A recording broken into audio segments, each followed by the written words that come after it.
بسم الله الرحمن الرحيم.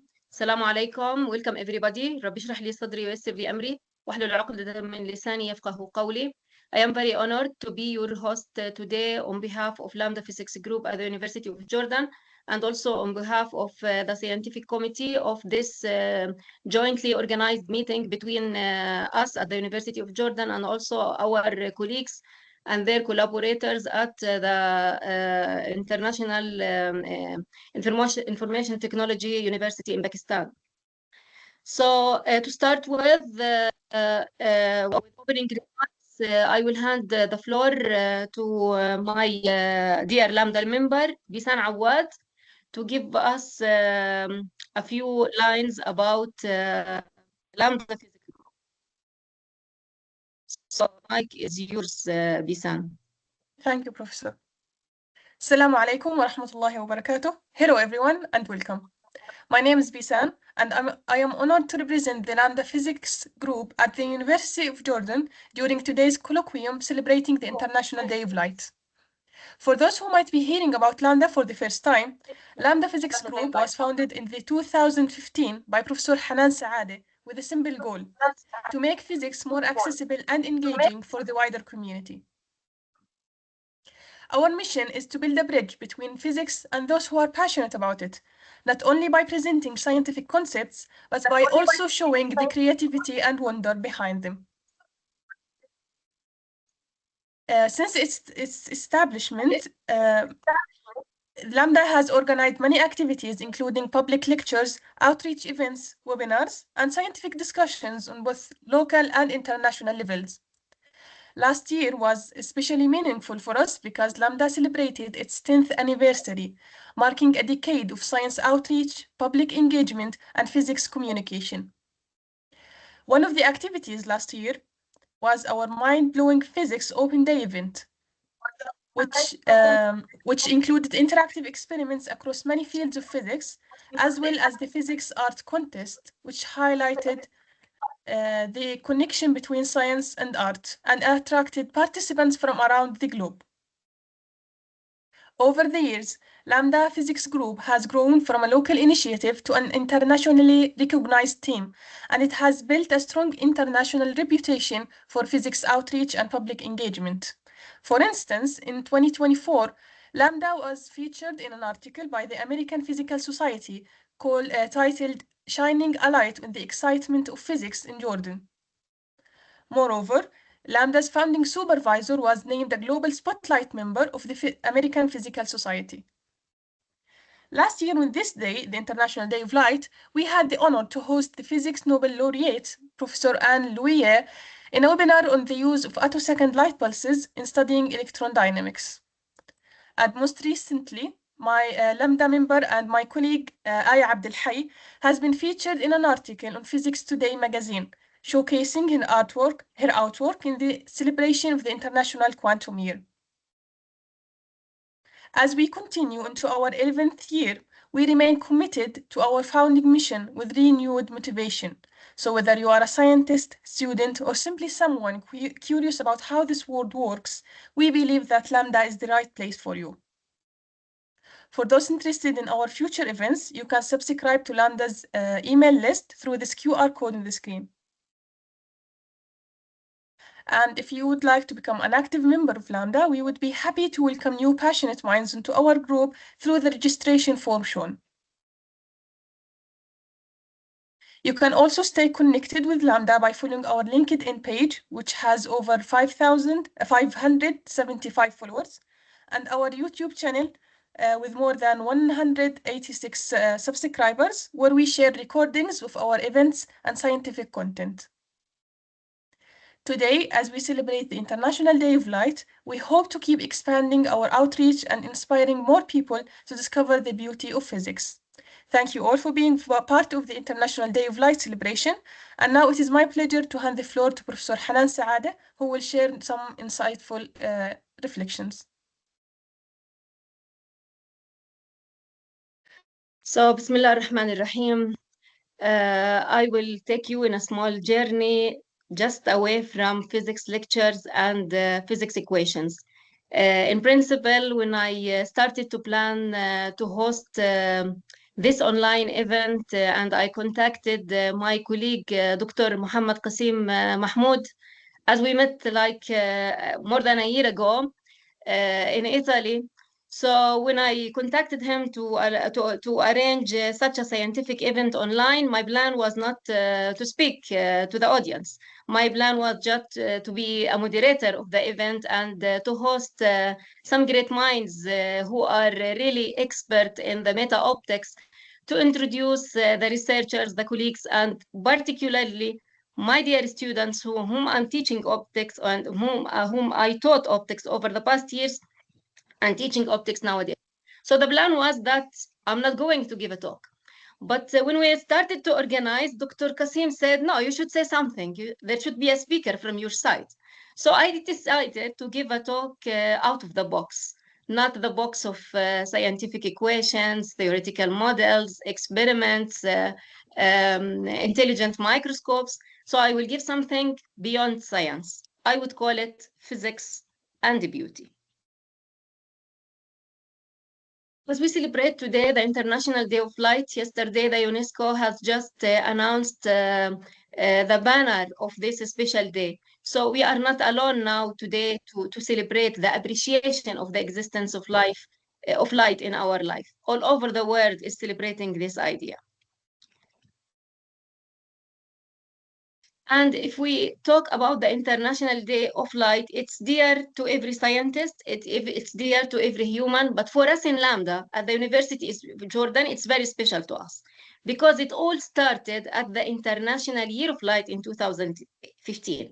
In the International Year of Light in 2015, I was just recently, like a couple of years, joined my university as a faculty member, and I was invited to celebrate the International Year of Light somewhere abroad, and I couldn't go because of the lack of the fund. And the theme of the UNESCO at that time, it was, let there be a year of light, because light is everywhere, and technology based on light is growing day by day. So they decided, let there be light. And I was alone, wanting to celebrate the International Day of Light. And at that time, I'd got a phone call from the Arabic BBC at that time. Now it's closed. And they wanted a professor at the Department of Physics to talk about Ibn al-Haytham. And yes, I answered the call and I told them, and I felt that something inside me, like a passionate feeling that was hidden. And I wanted to share this light with somebody else. So I decided, let there be a group of physics students, and I called them Lambda, because Lambda in physics, it's a symbol used for many physical concept, not only the wavelength of light. And so at the University of Jordan, which is called Lambda. So for us, the International Day of Light is like sort of our birthday. And we are very proud of recalling the final report of that year, the International Year of Light in 2015, which highlighted the outreach activities held in Jordan and which mentioned the Lambda Physics Group by name. Now, if we want to talk about light in science, as this is a scientific colloquium, it's not difficult to say that light is central for everything in our life, for healthcare, for communication, for universe. But also we can say, if we explore light from specular reflections to diffuse reflection, it is science. Also, from interference to diffraction, it's again science. From the blue sky to the reddish sunset, it's a scattering. So this is what we teach in optics. But is light only limited to science and technology? Now we are living in a world where the high-tech techniques and the scientific innovation is growing. And also we are using the intelligent artificial intelligence. But we need also to go back to some root meaningful ideas behind the matter, behind the machine. We should go deep inside into what light means to us inside our souls. So I would say that one of the impacts of light, that light can change our impressions. What I show you now is a picture of the main street in my beloved university, the University of Jordan. To the right, you see the street in the early morning when I just come to join my lecture at around 8. And the other one, it's at night when I go back home too late. You see the impression in the early morning, you can see the reflections of the tree leaves on the floor. You see like it's something refreshing and something enlightening, while in the evening, it's a bit fearful to walk there. So light is responsible sometimes to our impressions. Also, light can fascinate us. If you look at this picture, I would ask, but my students, please don't answer. What you can see in this picture? Can you see the blue light? What is this? Bisan, please keep silent.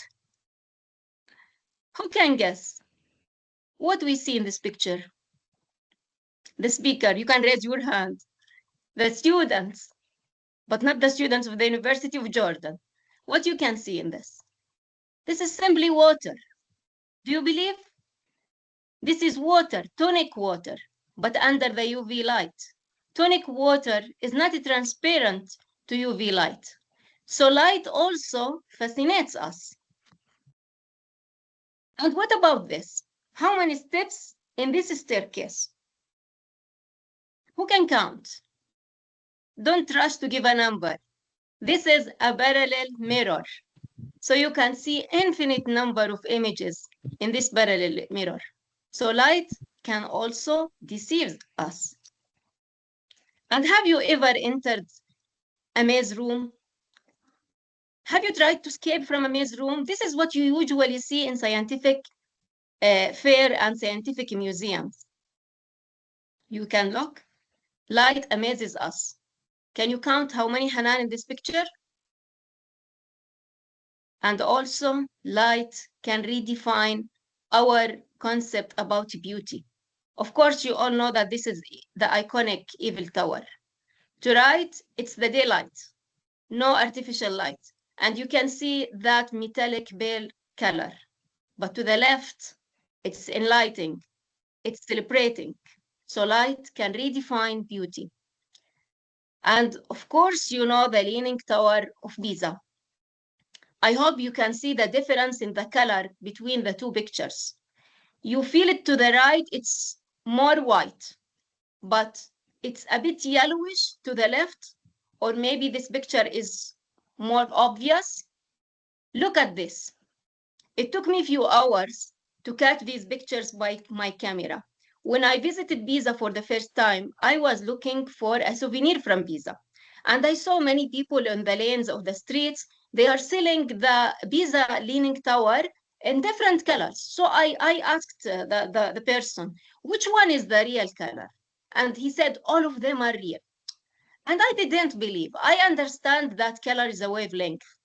So when I went to the place, to the landmark of Pisa, he was right. Yes, they are all correct, because what we teach students at optics, we say that the color depends on light, and light also depends also in the intensity, the angle of incidence, on the structure of the material. So it's true that the Leaning Tower of Pisa has different colors. You can see in one picture two different colors, because this time it was like between just before the sunset.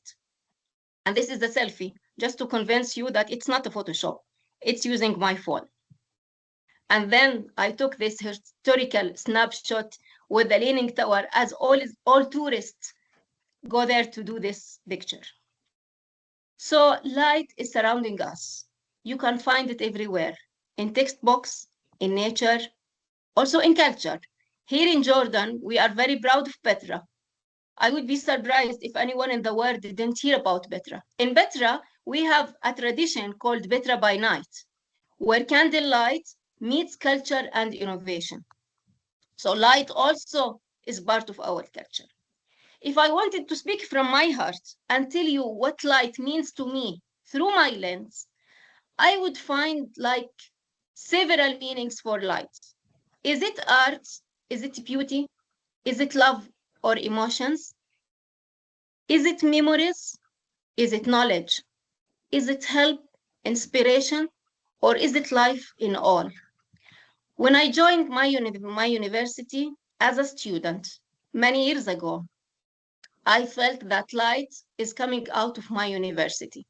I had a new definition for light. And then when I grew up with time, one day I said, sorry, Ibn al-Haytham, you know Al-Hazan Ibn al-Haytham, who corrected our understanding of how vision works. He said light is not coming from the eyes.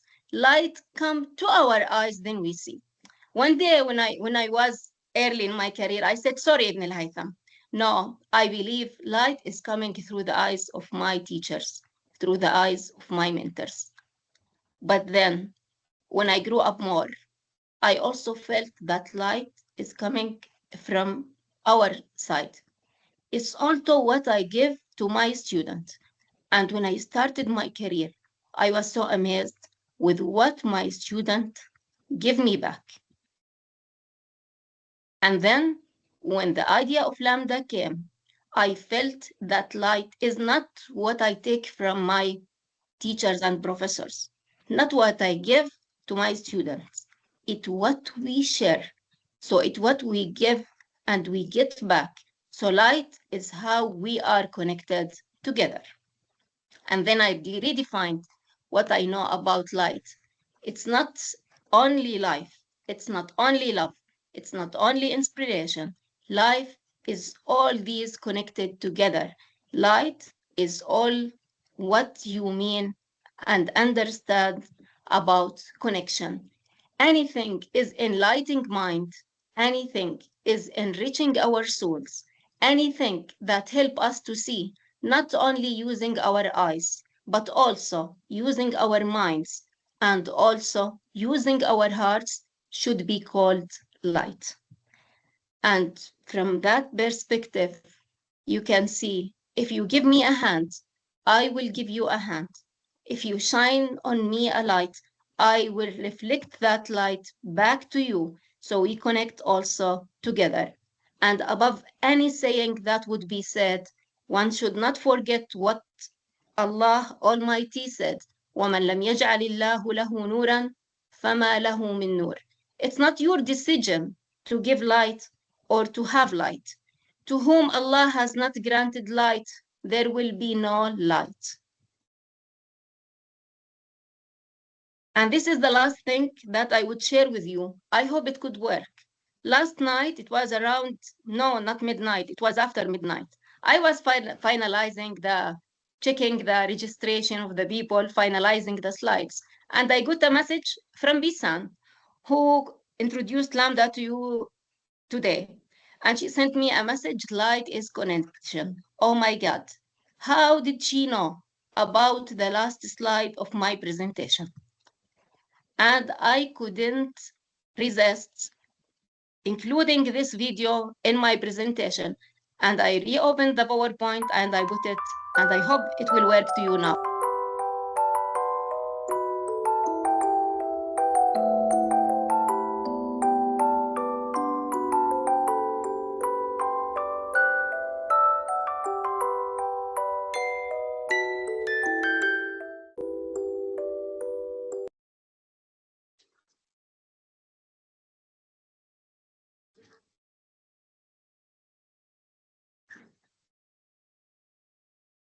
And before I thank you all and continue this session, I would like to say what took a long time from me to put in these few slides to just disseminate my idea about light. My students managed to put it in 30 seconds. So don't underestimate the values of what you share with others. You sometimes throw a seed in a land and you don't know if it will grow, but God knows when light will come back. And that's all. Thank you for listening. And now I can start sharing the list of the esteemed speakers of this colloquium. And I would formally thank you again, our esteemed speakers. First of all, our co-organizer, Dr. Qasim Mahmoud and Dr. Isma Jawid, and our guest esteemed speakers, Dr. Kelvin Oy, Dr. Trevin Badlo, Dr. Sadia Nourien, Dr. Simbel Ijaz, Dr. Ramna Khaled, and Dr. Tobi, the PhD candidate, Chaofo Son from China. And Dr. Kasim,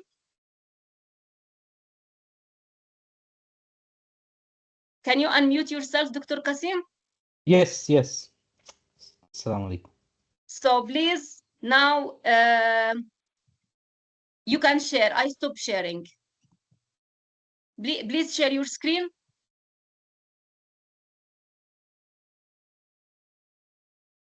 Is it shared now? Yes. Okay, good. Should I start?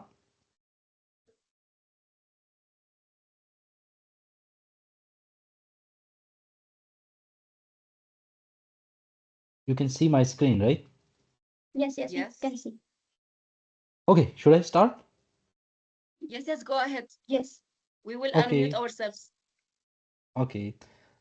Thanks. So, if I take more time, please stop me.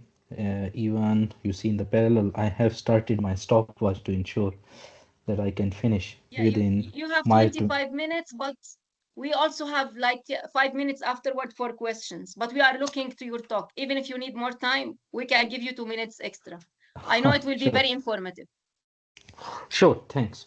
So, because this is mainly meant for the students, so I kept it introductory lecture regarding metamaterials and metasurfaces. So, as Professor Hana introduced, my name is Kasim, and I'm working as an associate professor at Information Technology University in Pakistan. So today I will be talking about from metamaterials to metasurfaces. So basically I'm engineer, not physicist. So you will see more tendency towards how to engineer light with matter. So for this case, matters are metasurfaces and metamaterials to get something really useful. And all the speakers which we try to align, they will also be, majority of them will be talking about the applied side of meta surfaces or meta optics. We call them meta optics because as of over here, they will be mostly talking about engineering light with using such meta surfaces.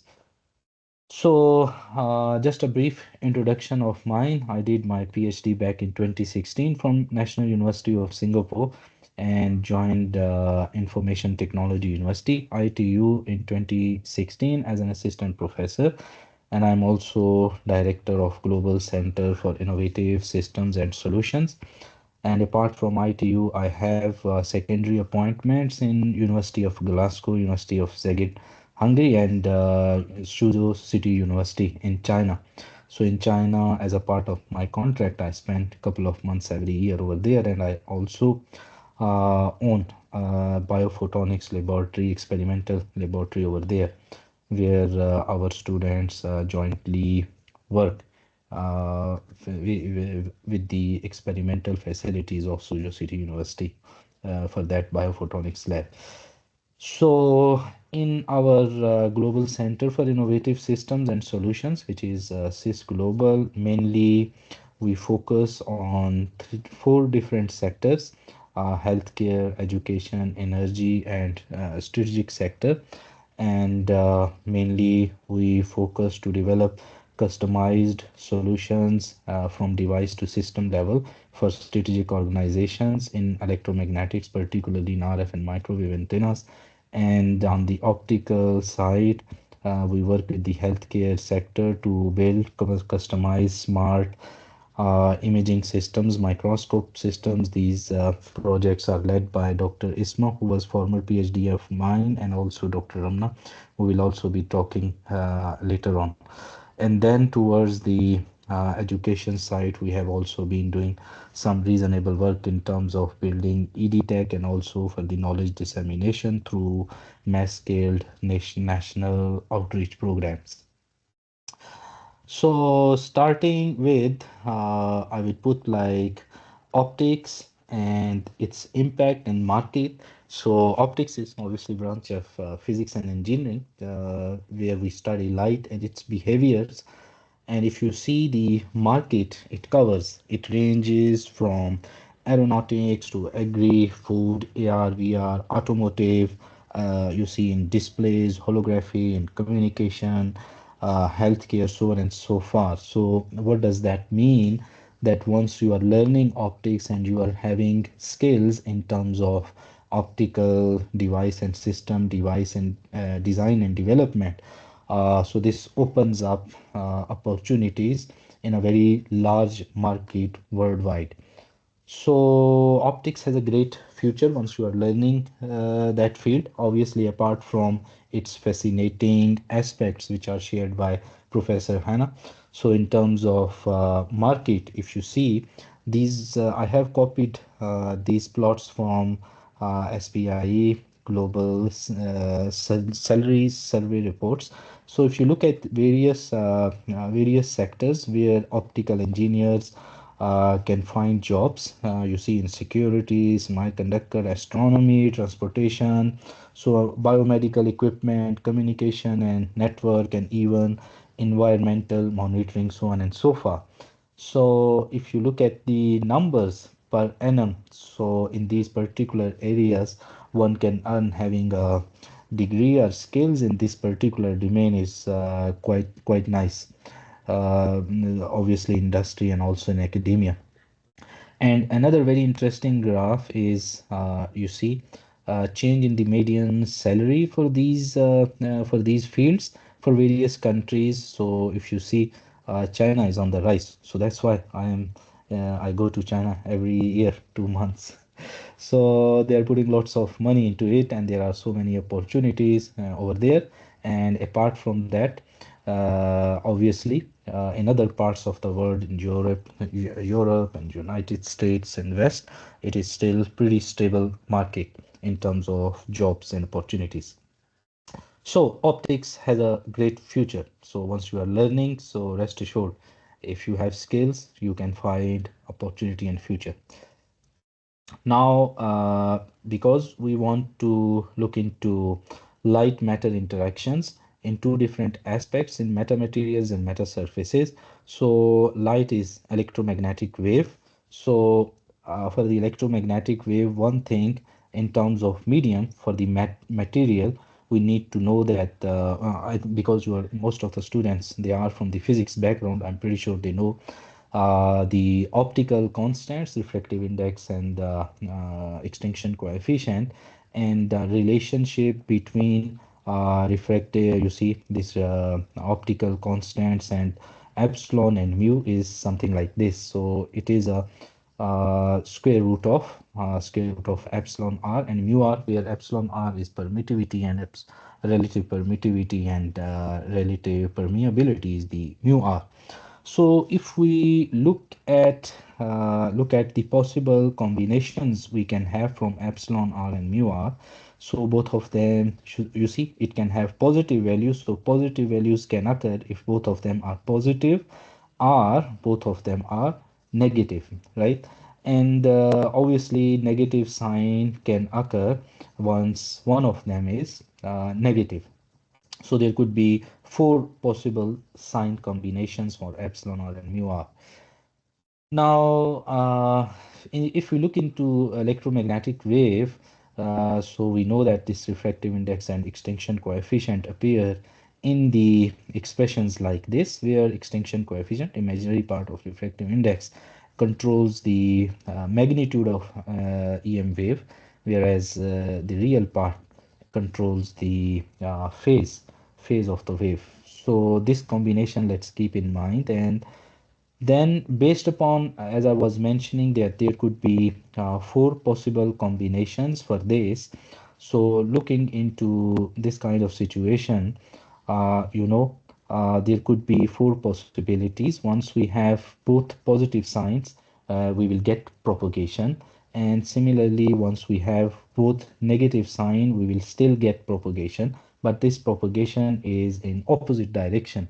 However, when one of them is negative, other is positive, then in that particular scenario, instead of propagation, we will be getting evanescent waves, so there won't be any propagation. So if we try to draw this mu epsilon quadrant, so it will be like this one. So you see this one, we both of them are positive, and this is the quadrant where both epsilon and mu are negative. So we call them double positive, and we call it double negative. And as I was mentioning earlier, in both of these scenarios, there will be propagation of wave. However, when one of them is negative, we end up with imaginary part, which eventually turns out to be non-propagating mode. There will be evanescent wave, and we call it epsilon negative side, and this is mu negative side. So, and also, if you see, very interesting thing that for this quadrant, for this quadrant, and for this quadrant, we do have natural materials, right? So transparent dielectrics are part of this. Metals, they are mainly part of this quadrants, and there are magnetic plasma materials. You see, they are part of this. But this quadrant is very interesting. Uh, if you look into this, that there is no naturally occurring material which can have both epsilon and mu negative, right? And one important thing is that this quadrant, in terms of wave propagation, it follows you see, right hand convention. So you see, if we put right hand, so palm gives the direction of electric field, and fingers as the magnetic field, and then thumb as the direction of propagation. So this tirade is follows the right hand. However, when we go to this quadrant, it follows the left hand convention. So that's why we call them backward propagation, and also we can call them negative index materials, and also left-handed materials.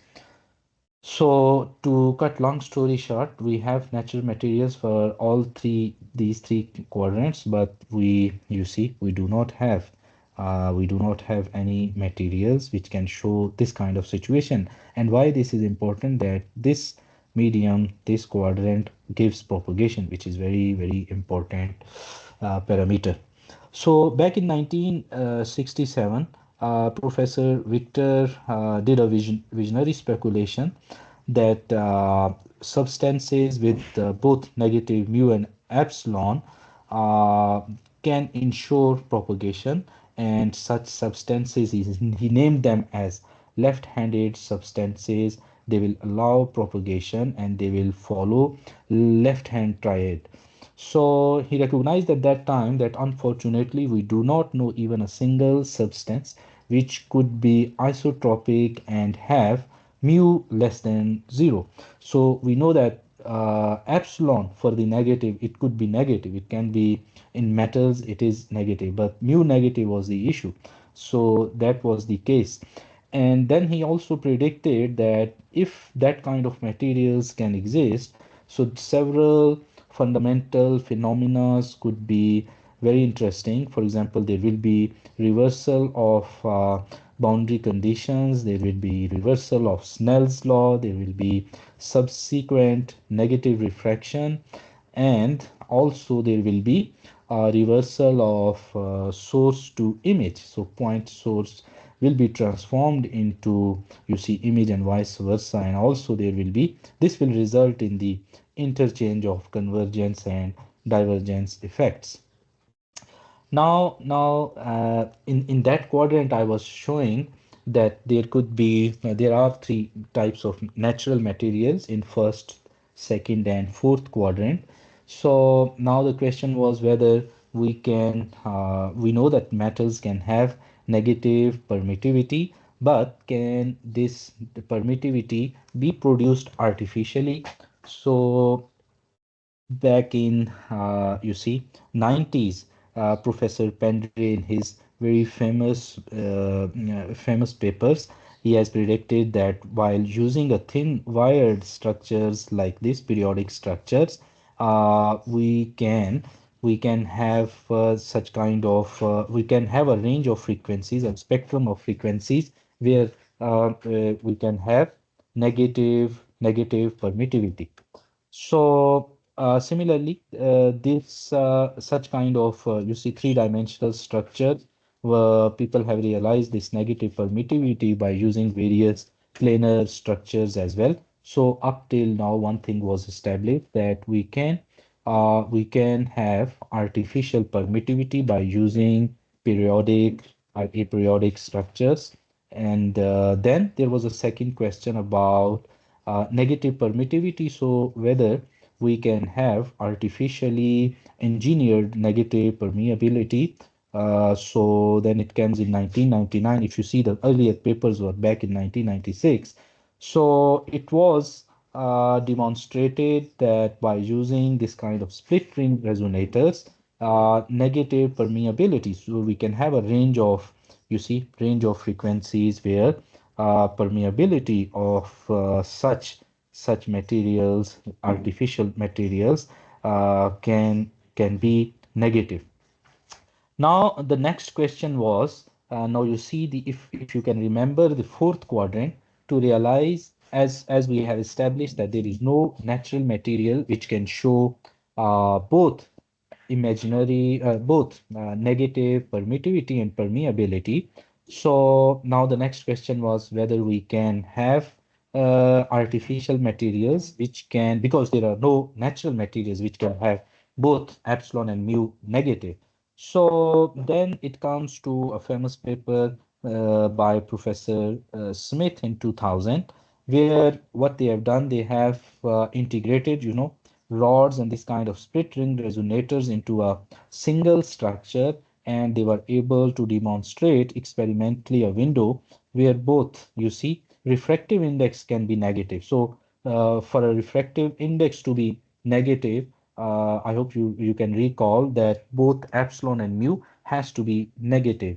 So this was like first demonstration, experimental demonstration of left-handed materials, and now these materials were artificially engineered, and they were also showing whenever there is a light interaction with such kind of materials, so they were exhibiting left-handed properties, which means there was propagation, but this propagation was in opposite direction, and also this was allowing you see left hand tirade. So following these demonstrations, there were countless demonstrations to establish negative refraction. So you see, instead of following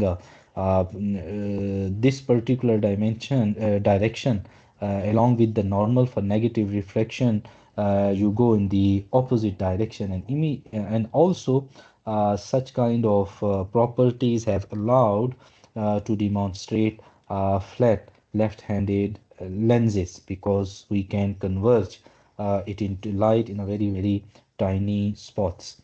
So there have been in literature various terminologies for such left-handed materials, and we call them metamaterials because they are showing properties which are beyond naturally occurring materials. So various terminologies have been coined, like negative refractive index, a material, backward material, Vasalog material named after Professor Victor Vasalog, and negative phase velocity medium, so on and so forth. Now let's look into the, I hope we can understand now well the definition of metamaterial. So meta is a Greek word which means beyond, and materials comes from materials. So meta material would mean any materials which is made by human, which is engineered, and it can show properties that are not found, are very difficult to find, to find in naturally occurring materials, right? And metamaterials are made up of repeated patterns. It could be periodic or aperiodic or multiple subwavelength elements, and the properties are not only based upon the base material, but it's also dependent upon how we put these, you see, small you see small units, we call them meta atoms together. So the analogy could be in materials, we have atoms, in metamaterials, we have atoms, and now you see metamaterials have been demonstrated in wide range of fields, starting from electromagnetics and acoustics, mechanical, so on and so forth. So now coming towards meta surfaces and then quickly about meta acoustics. So meta surfaces are a special type of meta materials. So where we are talking about, you see, surface. So it's more like material than meta material. So surfaces are generally flatter version of materials. So any surface which can show, you see, properties which are not realizable through a conventional surfaces, we will call them meta surfaces. Okay, one thing I forgot to mention that yes, now the term, there is no standard definition of metamaterial. That's like one thing. And second most important thing is, yes, left-handed materials are metamaterials, but now this term of metamaterials is not only restricted for left-handed metamaterial, left-handed materials. So now by any combination of epsilon and mu, if you can demonstrate a properties which are not possible from to achieve through natural materials, we will call them metamaterials. So now uh, whatever context I have described so far, that was the historical context, how people were talking about metamaterials as left-handed materials, but now this term is far broader in that perspective. And metasurfaces, I said, a uh, planar version of metamaterials. Now, quickly looking into metasurfaces. So over here in metasurfaces, we do not engineer epsilon and mu. Instead, we engineer the surface between the two materials, and this surface actually can, you see, it can show a very strong properties of controlling reflection and refraction in an extraordinary way. So this surface is made up of, you see, such small units. We call them meta atoms.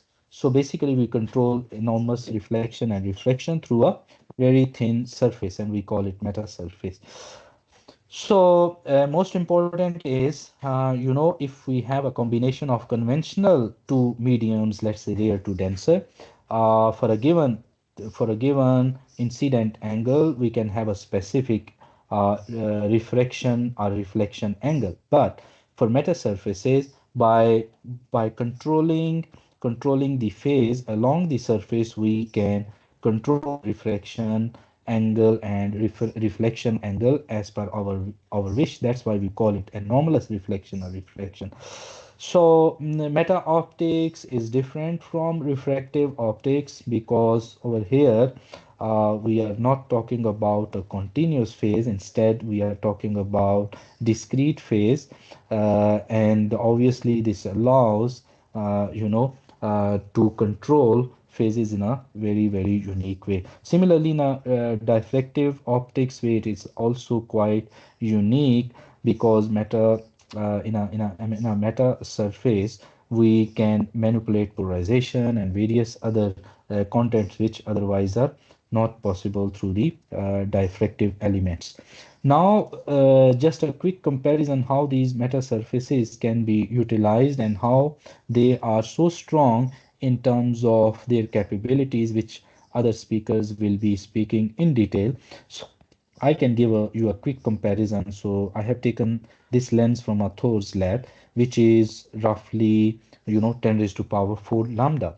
But for a meta lens, we can have meta lens which is as thin as order of wavelength. Similarly, if we talk about an objective lens, I have taken one lens. So from the CAD design, we can see its dimension is approximately 10 to the power 5 lambda. However, we can build a meta lens, meta objective lens, which is the order of, lambda. So we can see the size reduction for a lens from 10 raised to power 4 to 10 raised to power 5 times, which means if we talk about any optical systems, cameras, or microscope, they are basically a a series of lenses integrated to make a certain system. Now, if we can have this kind of reduction in sizes of lenses, it would mean that we can realize on-chip microscopes, on-chip cameras with very high and unique capabilities. So this is the strength of meta optics. So I have taken these sentences from Synopsys website, which is you see designer, and they have meta optics designer one tool. So meta optics has the potential to revolutionize optical products by replacing bulky curved optical elements with thin flat surfaces. So it will be a key enabling technology. It not only it will be, it is a key enabling technologies for the upcoming compact imaging sensing systems. So I will skip this because several speakers will be talking about like how the whole meta surfaces is built. You have you see unit cell, and then you have an array. You have to arrange array of such cells into to make a complete device. So I will slightly uh, ignore this. Now, why choose working with metamaterials? So now looking into, again, I have put some motivation. I have taken some, you see, crops from the news. So you see, in stealth technology, I won't speak too much about this, but you can see how metamaterials could lead to invisible submarines and this, getting closer to stealth technology. Similarly, on the acoustic side, next generation acoustic metamaterials absorbs low frequency sound. So there are so many industries now making such kind of acoustics metamaterials. And so you mean more companies are popping up, it means more opportunities, it means having skill in this domain is really futuristic and really enabling. So I have listed down several companies which are already very active in terms of metamaterials and metamet surfaces development. And I have also put the market forecast. If you see in 2023, even in USD, metamaterial market is like 330 million, which is forecasted to reach to 1 billion in 2030. So which means and also if we look at the compound annual growth in this market is exponential rather than linear, which means there are opportunities. Similarly, for the optics or a meta optics point of view, in the recent past, this area was actually, yes, it was there historically, but I would say in a systematic way, it was coined by Professor Capasso from Harvard in 2011. And later on in 2016, one of his students and they launched this Meta Lens startup. So where they have been, you see, it's a fabless company working closely with foundries, and they have been working to enable their elements with maximum capabilities in terms of functionalities. And I was just looking at the you see, it's very close to the Silicon Valley, their office. Similarly, this Metalens X, they have been producing, again, this is a fabless company which is providing services to the foundries, and they have been developing designing meta elements for various applications, starting from optical communication, LiDAR, cameras, so on and so forth. Similarly, I have placed and if you look at the history of these companies, all of them are mainly in the last 5 years, and this is a kind of ongoing trend. So with this, I will go towards the end of my presentation. As I was mentioning initially, so we have a very strong group of this CISS-Global. So if you want to find more details about us, you can follow us on our social media pages. Thank you. I have taken exactly 28 minutes. Thanks. Great. Thank you, Dr. Qasim. Thank you Yes, for welcome. this very informative talk. So now the floor is open for questions. If you want to ask a question or a comment or feedback, please raise your hand. Even students, sometimes they are shy. So later on, if they have some questions, Professor Hanan, you can just write me. I can answer. Yeah, Dr. Even via Qasim email. welcomes questions, particularly from students. So, who raised his hand? Bisan? Bisan, unmute Yes. yourself. Yes, Professor. Go ahead. If it's possible, you mentioned that metamaterials are hard to be to find naturally, and they have to be artificially created. Yes, yes. So I wanted to ask, what is the biggest limitation preventing this type of materials being produced in commercial quantities? So there is no limitation. I have mentioned so many companies, they are already building meta lenses. Now even meta microscopes are there. They have been, you see, if I was showing, you see, these are real companies. They have been making metamaterials for everything. Similarly, you know, the sonoblind, metasonics, meta blocker, kinetics, noise control. They have been developing industrial grade acoustics metamaterials to for the noise reduction to use them as a walls. So point is, all this is real. It's not as I mentioned in the beginning. I'm engineer. I'm more behind opportunities, how to get jobs, how to make money out of it. So this skill is very unique if you learn and learn it well.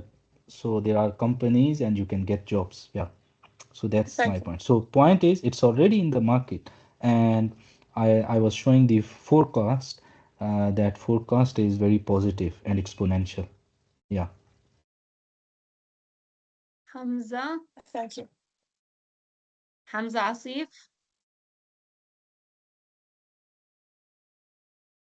Hamza. Please unmute Hamza. I have unmuted him, so please unmute yourself. Hamza, please unmute yourself. Go ahead with your question. Hamza Asif Khan, do you hear us? Hamza? Okay. Anyone else? Any other questions to Dr. Qasim? So as I was mentioning, maybe if someone has question, they can directly approach me, they can approach you. I will be happy to answer. Yes. Okay. They can also put the question in the chat if he cannot open the mic. Yeah. Yes. No. Hamza, if you cannot unmute yourself, please put it in the chat. You have access to unmute yourself, Hamza.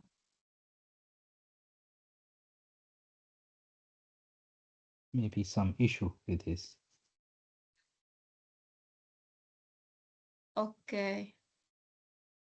So any other questions?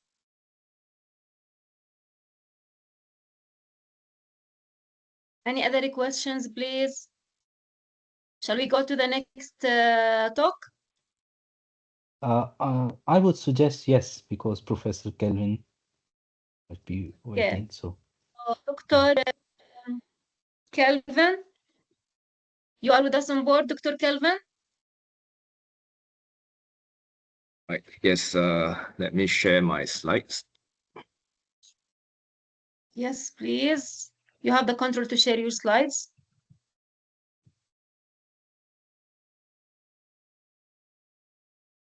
Okay, can you see my slides? Yes, Dr. Kelvin Oy we welcome you from the Chaiman University in Malaysia. Thank you for being with us today. Dr. Kelvin Oy, Associate Professor in Malaysia, and he will tell us about demystifying metamaterials, also from physics to engineering. Okay, so thank you.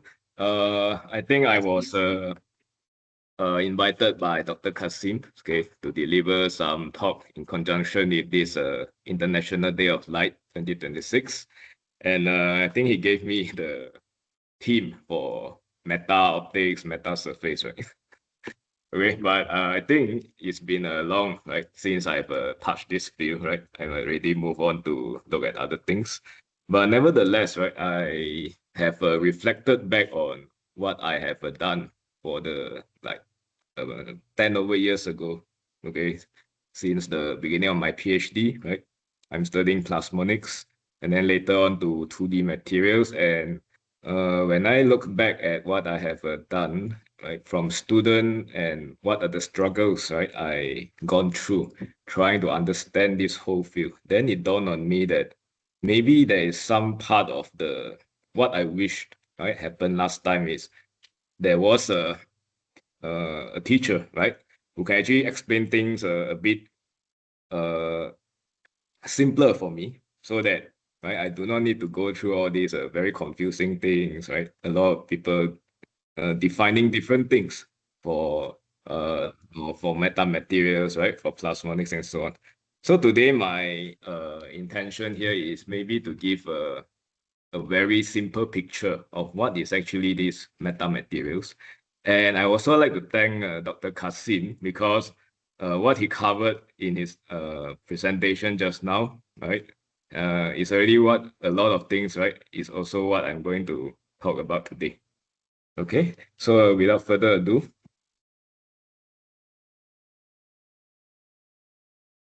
okay, so what are actually metamaterials, right? So as Dr. Kasim has shared before, it comes from the Greek term meta, meaning beyond, and combined with the Latin word materia, so we have something called beyond materials, right?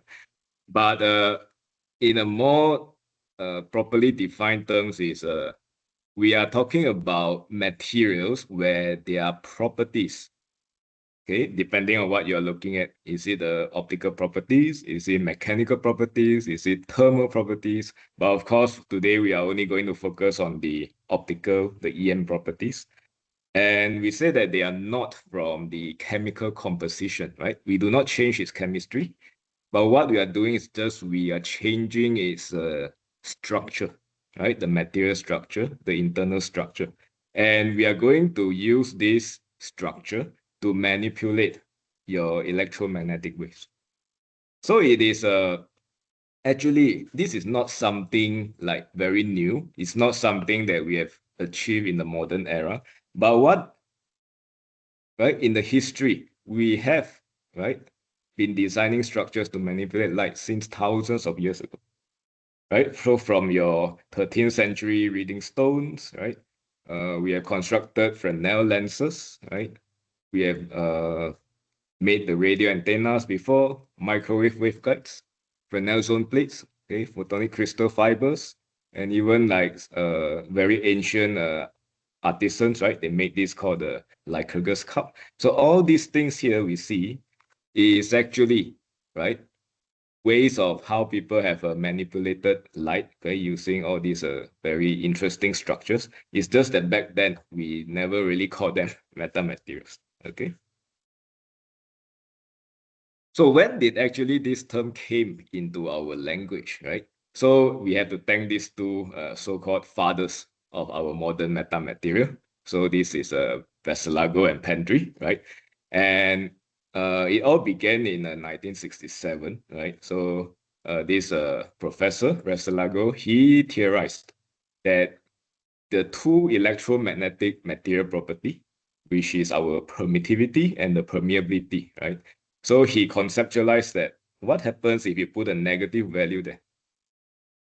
So in the past, people don't really think about this, right? Because people take for granted that your laws of reflection and your laws of refraction, right? Snell's law, they all must be positive. Okay, otherwise, right, things will not work, right? Because they are laws, right? And it is from Veselago's, right, sort of a very creative thinking, right? What happens if this happens, right? So what happens if this takes negative values? And he worked out the scenarios and he found that you can have negative refraction. So at that time, actually, no one actually thought too much about it. Everyone just thinks, yeah, he's too free, right? He's just thinking something about that can never exist. But in fact, right, they didn't realize that at that time, people has been already like seeing some phenomena that actually has the connection, right? With this negative refraction, which I will share a few slides later. And then it was not until 1995, right? And the other guy, right? The Professor John Pendry. So in 1995, he was consulting with a company, the Marconi Materials Technology Company. So this company was actually a defense company, right? They were making some stealth technology for naval ships. Okay, and they discovered from their the processing techniques and all this, they discovered they can make one type of material which is very, very efficient, right? So they coat the ship with it, and I think they will like become invisible to infrared rays. So at that time, because it is discovered by accident, and they did not know actually what happened to the material. So they invited John Pendry to actually tell them, right? What is this thing? Why do they work this way? And when John Pendry really looked into the whole thing, and he discovered that, yeah, nothing really changed in the chemical composition of what they're actually making. But it's just that because of their processing technique, the material itself, right, it changes its morphology. Okay, there is some type of structural thing, right, that grows on the surface of the thing they're making. And he now theorized that these fine structural features of that material is actually what has been changed, right? The optical properties of this material. Okay. And of course, right, at that time, these are like very separate developments, and they were like, no, right? They are not thinking about, oh, this is a property of the material, right? It's just a property of structures. But then it was as late as in the 1995, right? In this one DARPA workshop. So someone sort of make the connection there and say that actually, right? Actually, it is, right? These fine structures, okay, that actually mimics the behavior of the EM waves, okay, interaction with the material, and it causes, right? It causes the change in the properties of light. So now they sort of name it meta materials, right? They name it meta materials. So in a sense, if you look at the history of this, is right, Veselago was talking about the material property, right? The epsilon, the mu. Pendry instead was talking about the structures, right? How to grow the fine structures and so on. So we now can have something like understanding that the material properties that guides light is your epsilon and mu. But if it doesn't occur naturally, then what you can do is you try to create those, right, fine structures that can mimic the epsilon and mu.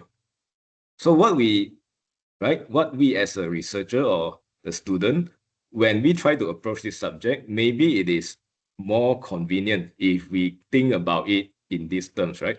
We need to understand first, what is the physics of the source, right?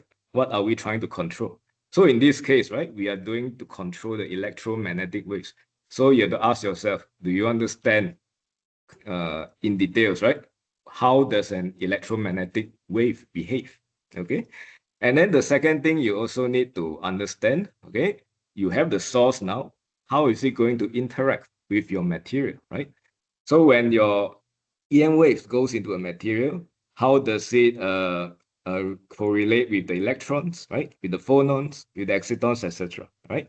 And then finally, once you understand these two, then you will have your idea, okay, of how you are going to create structures that can mimic these interactions. Okay, so now you have gone into the territory of engineering, right? You can create structures that actually, okay, gives you those material properties. Okay, and these material properties actually, they respond, right, to the sources, right, to the EM waves. So in the next few slides, I'm going through each of them, and then I hope that you can have like better grasp of the theoretical framework, right, behind the metamaterials. So we start off with the most simplest one, right, the source. So right, for myself, I really like EM is because I regard it as the most simplest, right, and the most elegant theory in physics. There are only 4 equations involved here, okay, the Maxwell equations. And when you couple these Maxwell equations, you get the traveling wave equation, right, or the differential wave equation shown here. Okay, so this is from James Maxwell, right? He unified the 4 electricity and magnetism laws. Okay, then he coupled the equations to right, to give you the electromagnetic wave propagation. And if you try to solve this EM wave equation, you get a very simple traveling harmonic wave, which is this thing here, right? So the electric field is just some amplitude and multiplied by the propagation factor. And the propagation factor has a phase, which is described by k dot r minus omega t.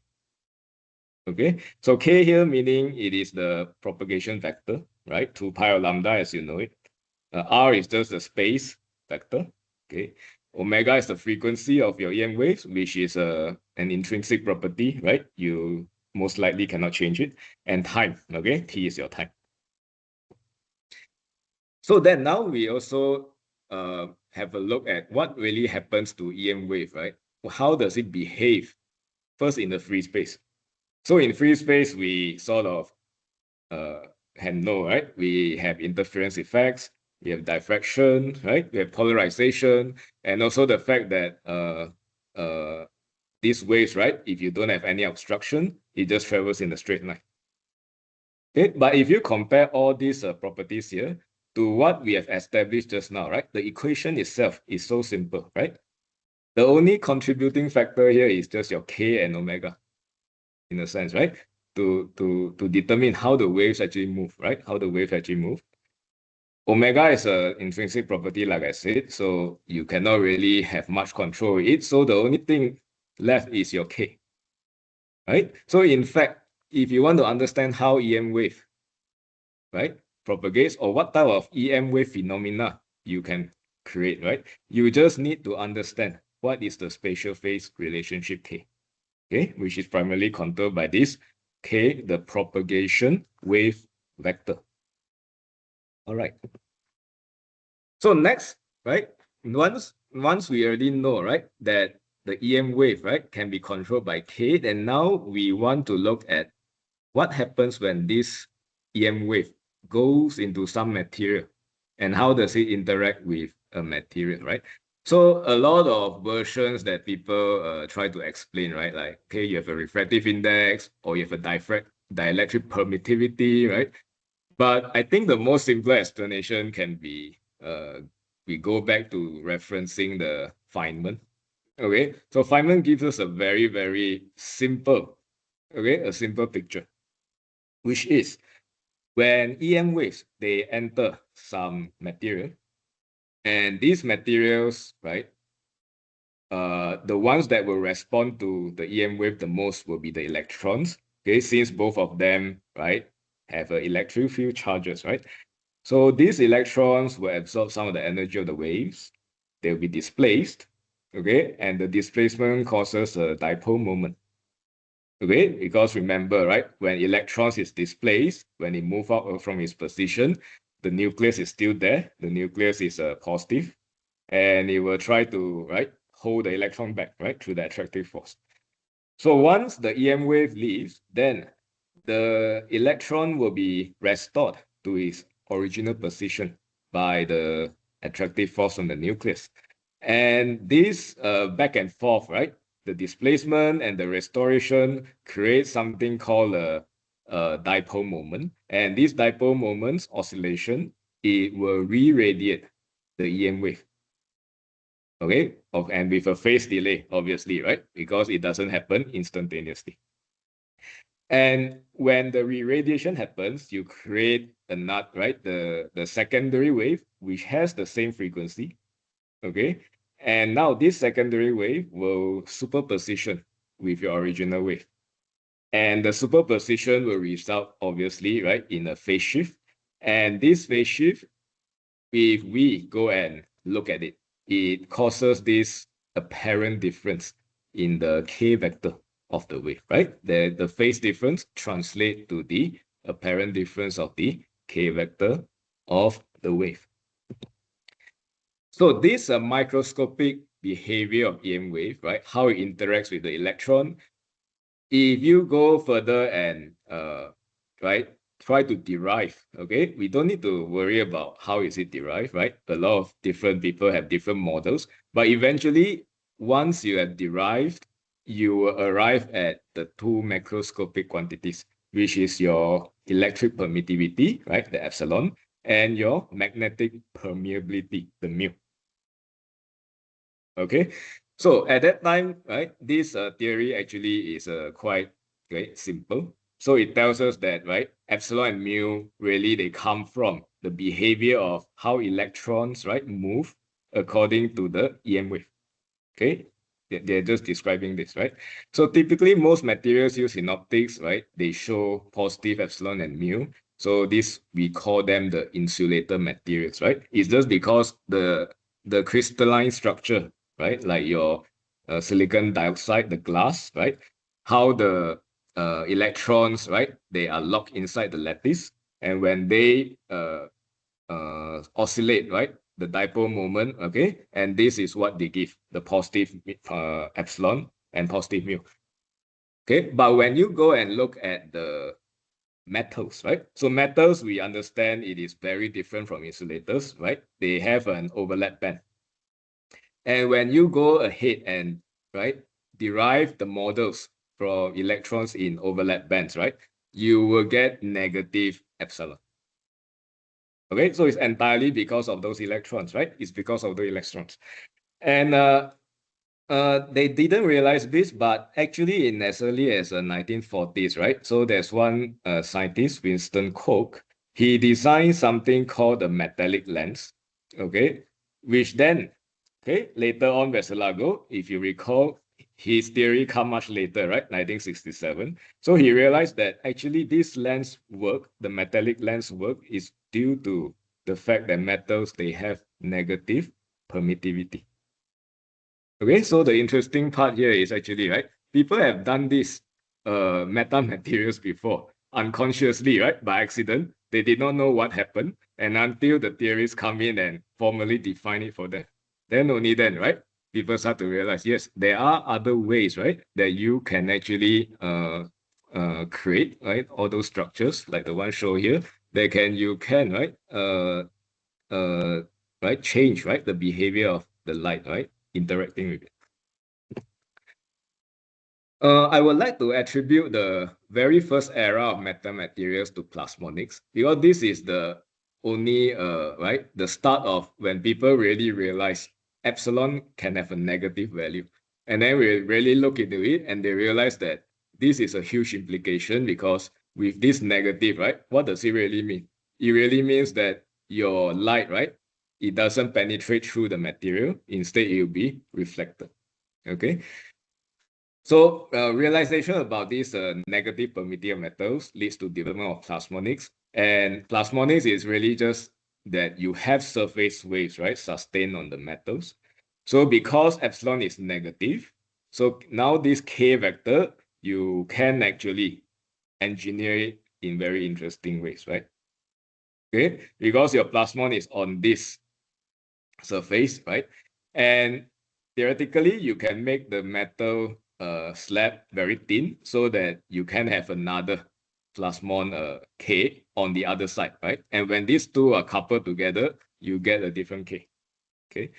So if you engineer this thing to very extreme values of K, in fact, you can actually force it to go to negative values, right? Because, right, the incident, the reflected, and the plasmon, right, all these K vectors, they must sum up and they must be balanced, right? So this, right, once you can create this condition, then you can result in a very, very similar phenomena to negative refraction. And in fact, this was the case that is being discussed in the John Pendry's, right, the original paper in PRL, right, 2000. However, I would like to stress here is the keyword is similar, right? Because this negative refraction is not really a real traveling wave. It is realized by evanescence wave. Okay, so you see the effect, right? You can see the effect of negative refraction, but you just have to know that internally, right? The structural thing that made it happen is because of evanescence wave, right? Not traveling waves. And then, right after plasmonics, then we have the so-called second era of metamaterials, where this is the one we most talk about, right? Is your fine structures that you can create on the surface of materials, right? So it all goes back to your K, right? Your K vector, because researchers realize that if you can design the K however you want, then you can create the actual conditions for these plasmons, right? Or the magnetoplasmons, or even your negative refraction to happen. Okay, so it's just your creativity, right? How you want to design the structures, right? It's up to you. You can experiment it. Okay. So there is one very interesting area where they sort of, can I create structures that mimic plasmons, right? So here I show you an example where they spoof, right? It's called spoofing. Spoofing the surface plasmon so that you can get any value of K you want. Okay, so plasmons in the very early days, right? People think it only applies to visible light because those are the energies, right, that can enable the coupling, right, of that K value. But later on, they can actually make plasmons in the infrared down to the microwave. Is because now they realize, right, they can actually create these meta structures here on the surfaces, and then you can spoof, right? You can spoof the K value, and then you can get, right, plasmons actually propagating, right, in the microwave and the infrared region. And it's not only limited to the permittivity, right? You can spoof the K for the permittivity, then why not for the mu as well, right? So there is a counterpart for the electronic plasmon, which is your magnetic plasmon, right? There are some materials, right, which also has been shared by Dr. Kasim just in the previous talk, where you have these materials that can exhibit negative mu, but very, very narrow, right, frequency range. So, right, in that case, why not we just create structures that mimic it, right? So similar ideas, we can create metamaterials to spoof the magnetic plasmon. So this is where your split ring resonator come in, right? So the binary example is being shown by Professor in also, right, year 2000, okay? So it's been around 20 plus years ago, this has been shown. And then today we enter the third era of metamaterials, which is your 2D materials, right? So in 2010, graphene took center stage because of the Nobel Prize, right? Won by Ondrogeim and Konstantin Novoselov. So graphene, obviously not your typical material, right? It has only atomic layer thickness. So when people see this, right, very intuitively, they know, right, this is something not usual, right? It maybe, right, belong in the metamaterial category, since it also have its sub-wavelength fine structure features as well. Coupled to the fact that graphene, it has a negative epsilon, so it can also show plasmonic properties. And because of its very thin layer, right, it can also produce very extreme K values, okay? But graphene is not only just about its thickness, right? It is also a very key aspect, right? One very key property of graphene, because it has a very unique, we call it the linear band structure. So most materials we discussed from before, including the typical metals, right? Your typical insulators, right? Glass and so on that you use in optics, silicon, germanium, they all have something called a parabolic band. Okay, which means when the electron, right, couples to the photon, right, the way they oscillate, right, is a so-called parabolic dispersion. That means the further you inject the more light, right? You want it to couple more to the photon. It is getting harder and harder to move, right? It goes as an X square. But graphene is different, right? It's linear. So this creates something very interesting. Because why? Because in this Dirac cone picture, right?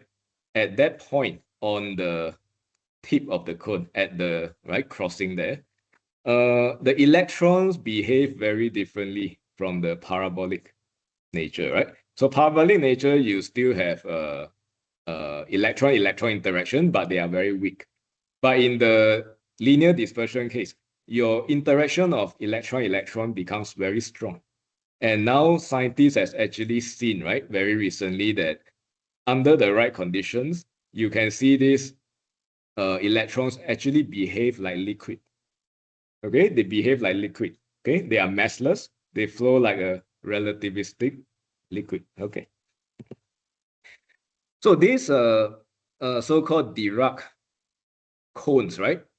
It doesn't only is okay exclusive to graphene, right? Because recently also, as recent as I think 2011, right? People have discovered this type of Dirac cones also occurring in 3D bulk material. So one of them is cadmium arsenide, right? So they discovered this band structure and they call it different name. They call it wire points, right? But they are also linear. Okay, so altogether we can say that graphene, right? This cadmium arsenide and all the others that show the same electronic behavior, we call them the Dirac metal. So Dirac metal has gained increased importance as they demonstrate unique and very useful properties, right? Such as your increased optical conductivity, okay, anomalous Hall effect, unique photon-exciton behavior, and so on and so on. All right. So the future now is, right, we do have these materials, right, Dirac materials, but again, right, they are only these few. So can we actually, right, have a better flexibility? Can we actually try to mimic these properties in your standard materials? Okay, so this is a question that researchers have been asked before as well, right? So if both plasmons and magnetoplasmon, you can be mimic my meta surface, so why not, right? Why not the Dirac behavior as well? So actually in 2015, so this was like 10 years ago, right? So it's okay, also quite a long time ago. MIT, right? Marine Soyakiks group, they demonstrated these value points. Okay, in the photonic crystal. So this is the photonic crystal they made, right? And they made it with this type of called the gyroid superstructure. Okay, so you can see the shape here is very unconventional, right? But once they put it there, right, and they can detect those wire points. Okay, so the conclusion here is not only, right, you can mimic just epsilon or mu, you can even mimic down to the band structure, okay, of your materials. Okay, so that's actually what I really want to share, right? It is endless possibilities, right, for metamaterials, right? Whatever you can think of, right, of a material, you can try to make it such that it mimics the behavior.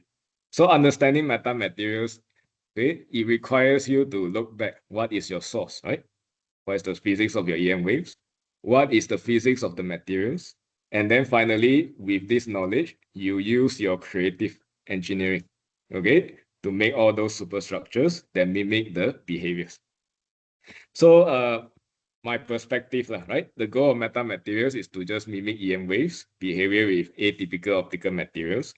And when you have new physics of materials being discovered, so it is on us, right, to understand the details in order to design new superstructures to mimic those physics. And the final slide I have today is a speculation. Okay, so this is entirely my own, right? It's not I quote from someone else, right? So one outstanding problem, okay, of course, right, is when we talk about negative index materials, we have shown, right, the effect is there when you couple the negative epsilon of one material and you mimic the mu negative for, right, using that negative epsilon material, right? So this has been already shown by, right, a lot of people, right, since the pioneer of David Smith. All right, but then, right, if you really want a real or a true negative index of refractions, you need it to be in the form of a traveling wave, right? So in this material system, you need the phase velocity of your EM wave to become negative. But then what does it mean, right? What does it mean having a negative phase velocity? So we just go and look back at the wave equation, right? So, right, ik dot r minus omega t. You cannot do much about the k, right? The k is, right, even though how much you engineer it, right? Okay, it only affects the group velocity. So the one that affects the wave velocity, okay, or the phase velocity is the other one, right? The other components, omega or t. Omega, you do not have this thing called negative frequency, right? So the only thing you can change maybe, right, speculatively, is could you have negative time? Right? Could you have negative time? Because once you put in a negative here, and then this equation change into k dot r plus omega t, then you can have a wave that is moving backwards instead. Okay, so I've been looking through the development of physics, right? And one of the things that also fascinate me is some people have actually done something related to time, right? Where they study something called a time crystal. Okay, a system where your atoms are arranged periodically in space and time. Okay, that means the position of those atoms, right, in your material is not fixed. Okay, it will shift periodically, okay, as time evolves. So perhaps if, I don't know, right, guys, you guys out there, right, whether you're a student, right, maybe it's a very interesting area of research, right? Can you create a metamaterial where the superstructures can be rearranged periodically with time? Then maybe, right, you can actually mimic the effect. So with this, I will conclude my talk for today. So thank you very much, and I welcome any questions if you have, okay, all right. So thank you. Thank you, Dr. Kelvin. Thank you very much for this motivational presentation. Shall we have questions? If I can interrupt, I have two questions in the chat. Sure. I saw the chat. Anyone else could raise his hand?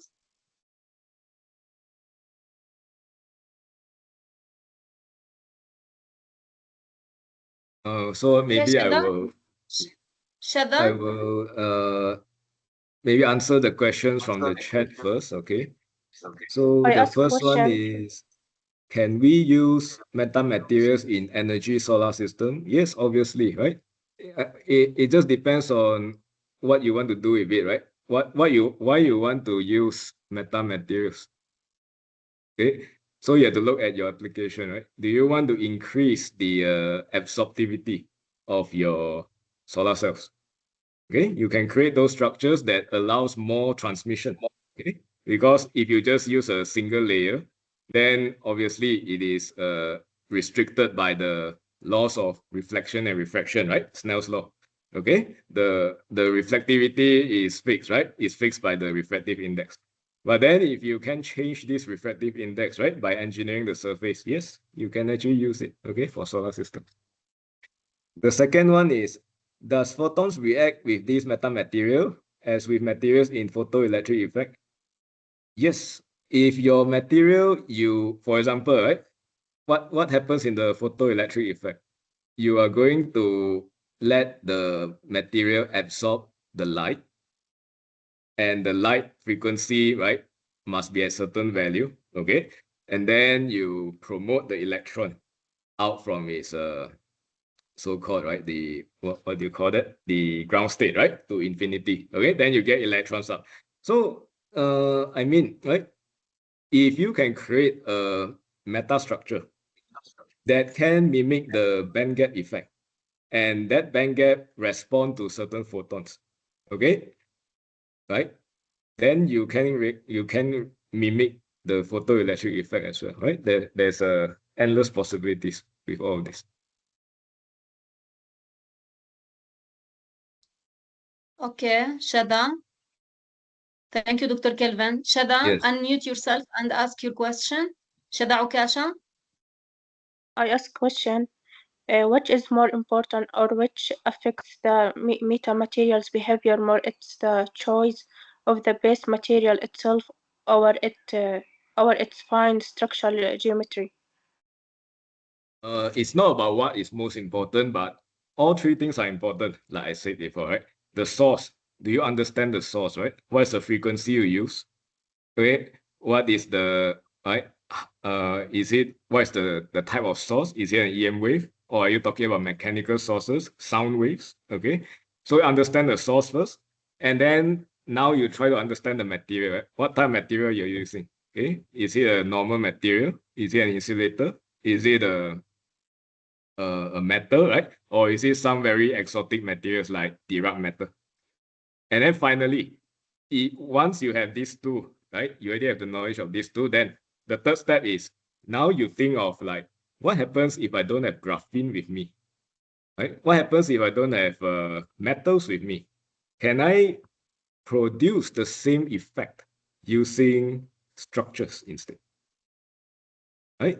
So I mean, you don't need to confine your thinking like, oh, it must be a metamaterial. You think about how in the past people have done this before, right? Like how they create these radio antennas. Okay, so the simplest form of the radio antenna is you have just a single tube, right? A very long wire. The wire couples to a single frequency. That's all. Okay, that's it, right? And then people are thinking about what happens if your wave is not a single frequency, then what you need to do? Then there's one Japanese guy, right? Yagi Uda, he created an array, right? So nowadays we also know metamaterials is, right? You can consist of an array. So back then people already know, right? You want to couple to more frequencies, then you need more than one wire, right? So they made an array of the Yagi-Uda antenna, which I've shown in the, I think, second slide just now, right? The TV antenna, right? It looks like a few lines of, right, wires all connected together. Then you can create the effect of, okay, absorbing more than one frequency, okay, with your antenna. So it's about, you have to think about what you want to do first, right? And then you think about, do I lack those materials, okay, to do it? Then how I can use the ones available to me, and then I re-engineer it, okay, to create or mimic the effect of the materials that I don't have. So that's the general idea, right? Have I answered your question? Shada. Thank you, Dr. Kelvin. We still have also two more questions. Maybe I can read them from the chat. Okay. Dr. Nicoletta, can we build metamaterials using metallic plasmonic structures encapsulated in dielectric material? Yes, definitely, right? Like I said, and the possibilities are endless. You can do whatever you want, just that when you, in the process of design, right, you just recognize what is your goal first, right? You just don't design like without any, okay, without any goal. You need a goal in mind first, right? What do I want to do with the thing I'm making? All right. Okay, so it's like if your application is you want to increase transmission, yeah, then you design it with the goal. If your goal is to have a larger reflection, okay, then right, the K vector eventually, right, will change. So your parameters have to change as well. Okay. Okay, thanks. And before heading to the third speaker, welcoming the third speaker, I wanted to ask a question. Now you explained about using graphene.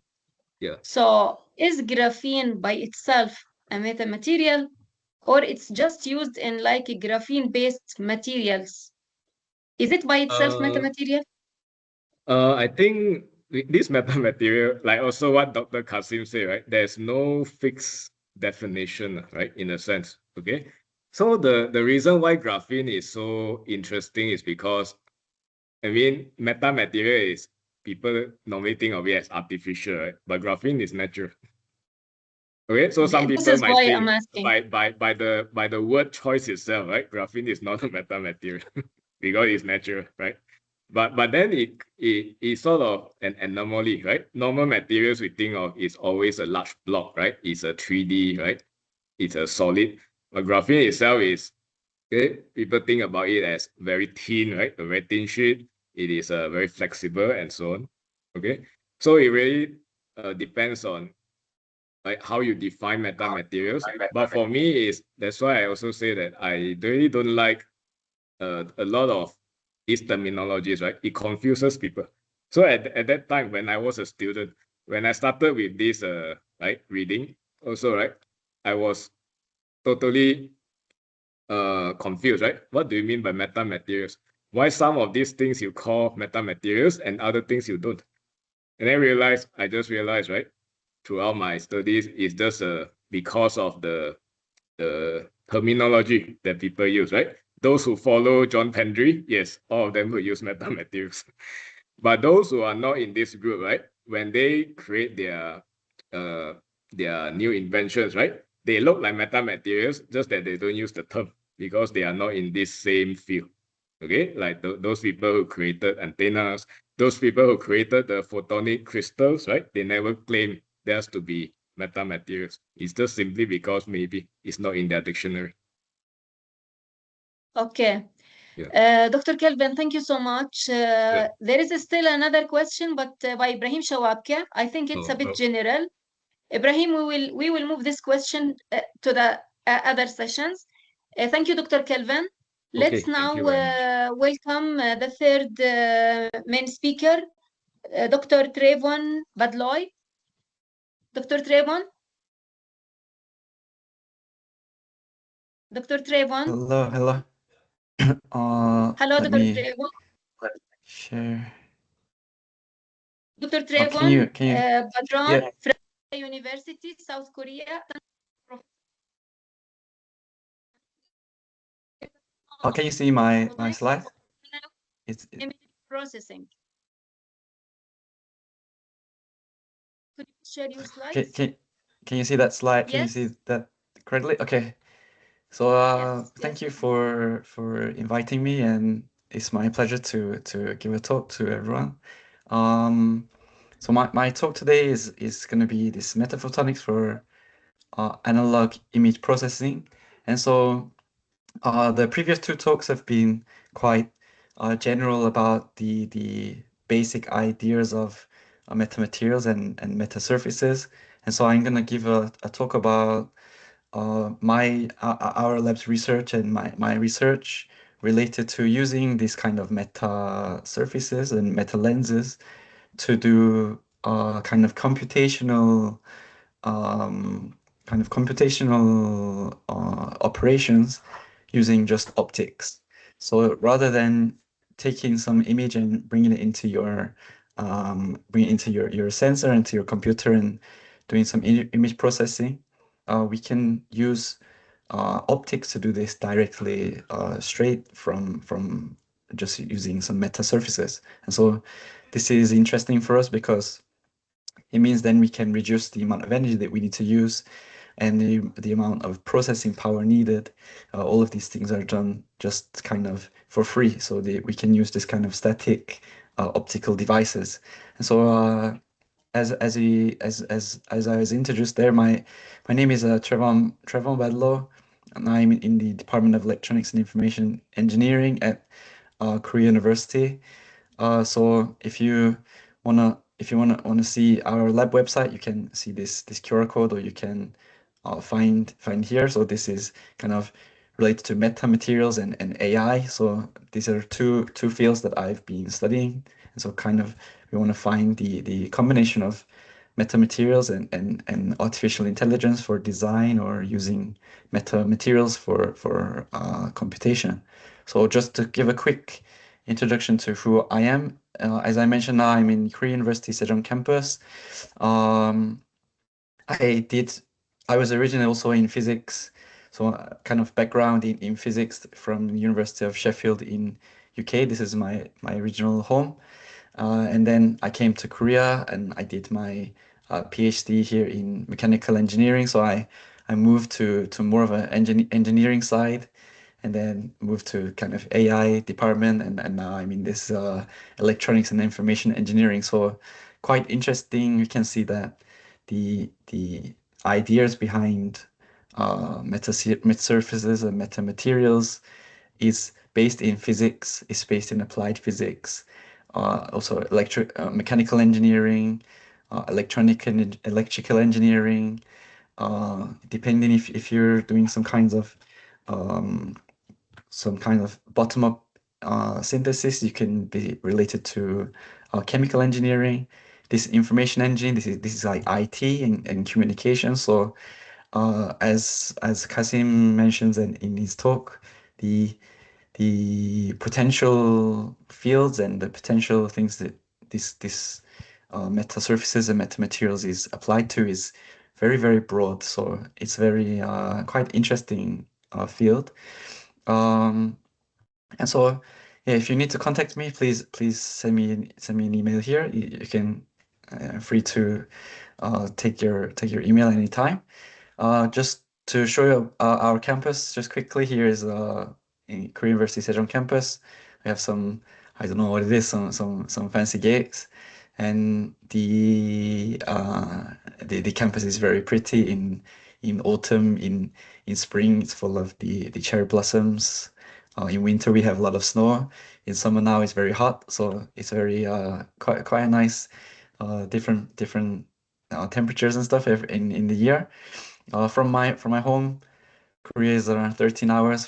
So from UK to Korea is very far from my original home, but this is my new home. So it's where I'm now. From Seoul, everyone is probably more familiar with Seoul, and so this is around an hour and a half away from where we are. And Posttech, where I did my PhD in with Professor Jun Sung-ro, is on the other side, on the east side of the country. So Korea is not so big, so we can travel between them. It's not a big problem. So if you're ever in Korea, or you want to join us, you can see where we are in here. So for my talk, the kind of outline, we have this background and motivation, and then a couple of kind of types of metalens, or a dual mode and triple mode metalens, and their applications. So I'm not going to spend too long to discuss exactly what metamaterials are, but as both speakers before have mentioned, this meta is this Greek word. It means beyond, and so this is where we are talking about materials that are beyond what we can find in nature. So we have to design this and create this. Related to some of the questions that have been asked also, as we know that these metamaterials, metasurfaces can be used to control any kind of waves. And so that means we talked before about these electromagnetic waves. So that gives us kind of visible light, infrared light, all of these kind of things. It could be into X-rays, it could be into UV. Any kind of electromagnetic wave can be designed to be controlled by metamaterials.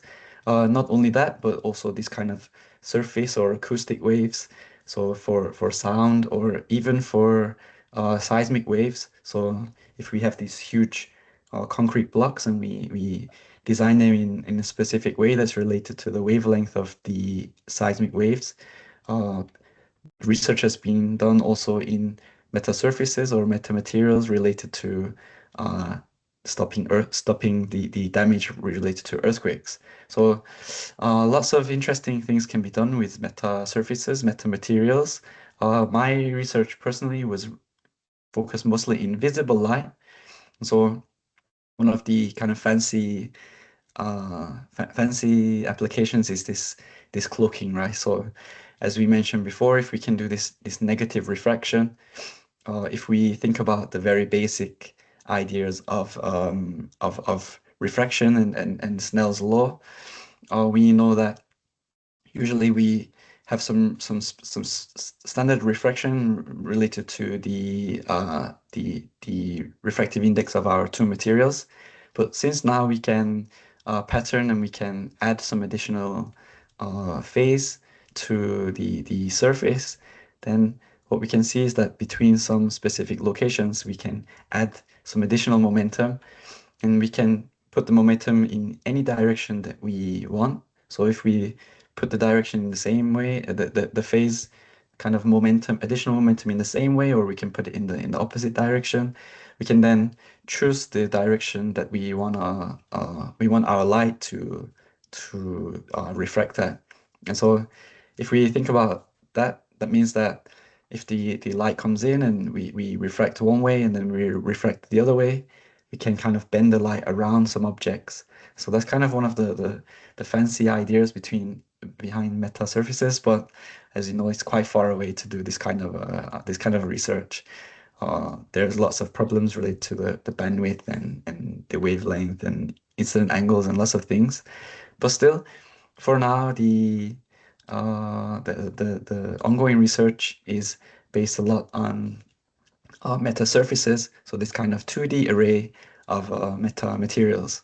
And so if we see this kind of a comparison for a lens, for example, our thickness becomes really thin. It becomes just basically the thickness of our substrate, and from there we pattern the nanostructures, and we can recreate this conventional lens in a much smaller, a much smaller footprint.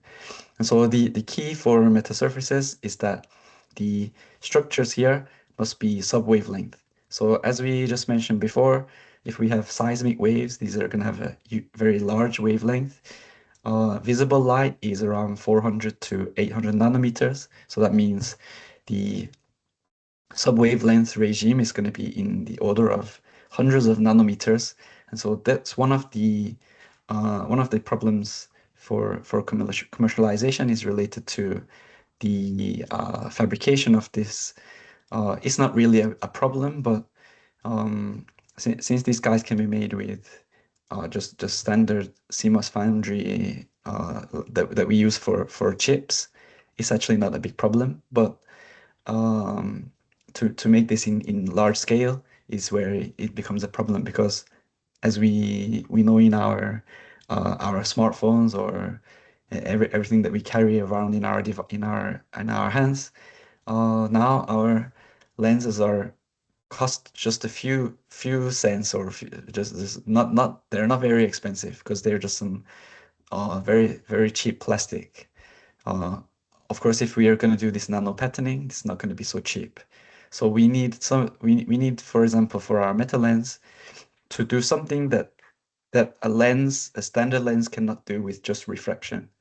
So what that brings us to is that when we have our meta surface, actually we can engineer these different parts of the characteristics of the light. So the transmission, the reflection, absorption, the amplitude of this, the phase, the polarization, etc. So all of the properties of light can be controlled kind of separately, and can be controlled however we want. And so by creating this meta surface or these meta atoms in some special way, we can choose the optical properties of our meta surface as ever we want. And then the next stage of this is then, if we can modulate this in real time, then we can create this kind of we move from then a static meta surface, we can move to kind of an active optical device. And so lots of research has been done for this. We did a lot of research using liquid crystals to change the polarization of the light as we enter our meta surface. And so if we do this, we can kind of impart different functionalities into a single meta surface. So compared to, for example, just a refractive conventional lens, this can only be used to focus the light. Whereas if we have this kind of a meta lens or these meta surfaces, we can then create this kind of multifunctional devices that take specific parts of the electromagnetic wave, which is the light, and we can manipulate and we can control them however we want. So what we've been doing recently is related to optical computing. So this is, as the title of my talk is, related to analog image processing. So if we can do this, we gain these lots of benefits of speed of light processing is energy free, as this is a static metasurface, and we get this huge parallelism because we can design our metasurface to have different features for different characteristics of light, so the polarization or the different wavelength, for example, and all of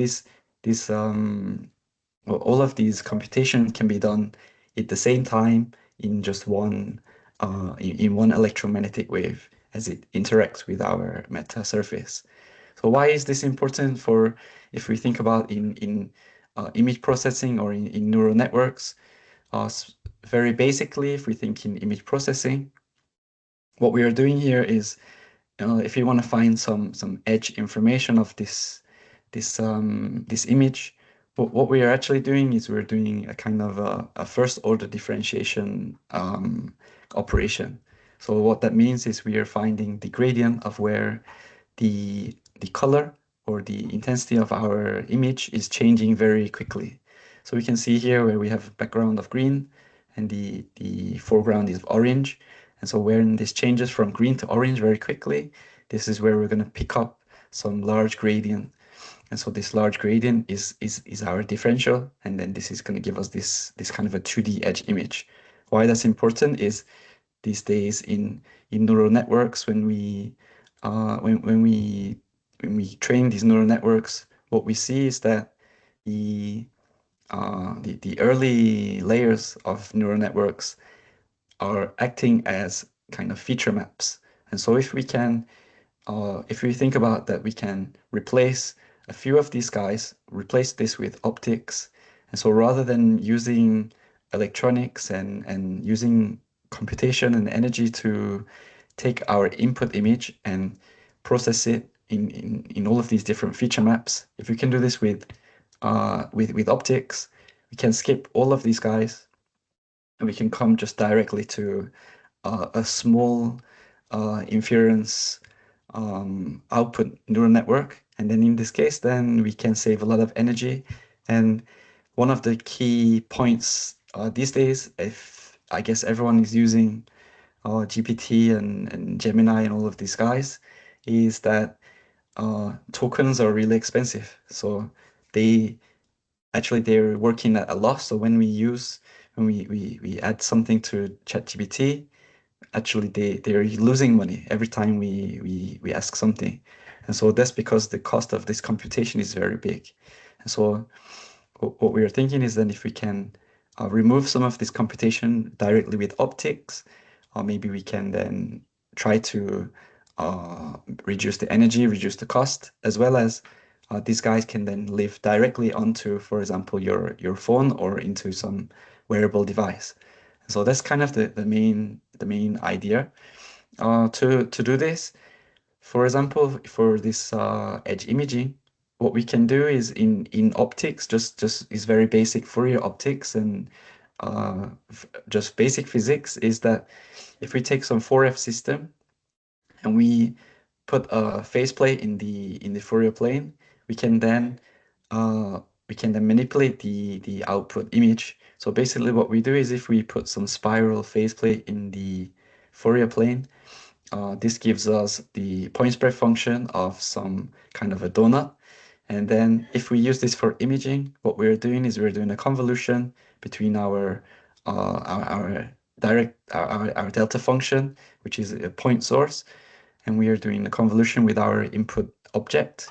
And so this directly gives us this kind of edge image. So directly from the image, we can get this edge processed image. So this is giving us the differential of this. So kind of the dx and dy in here.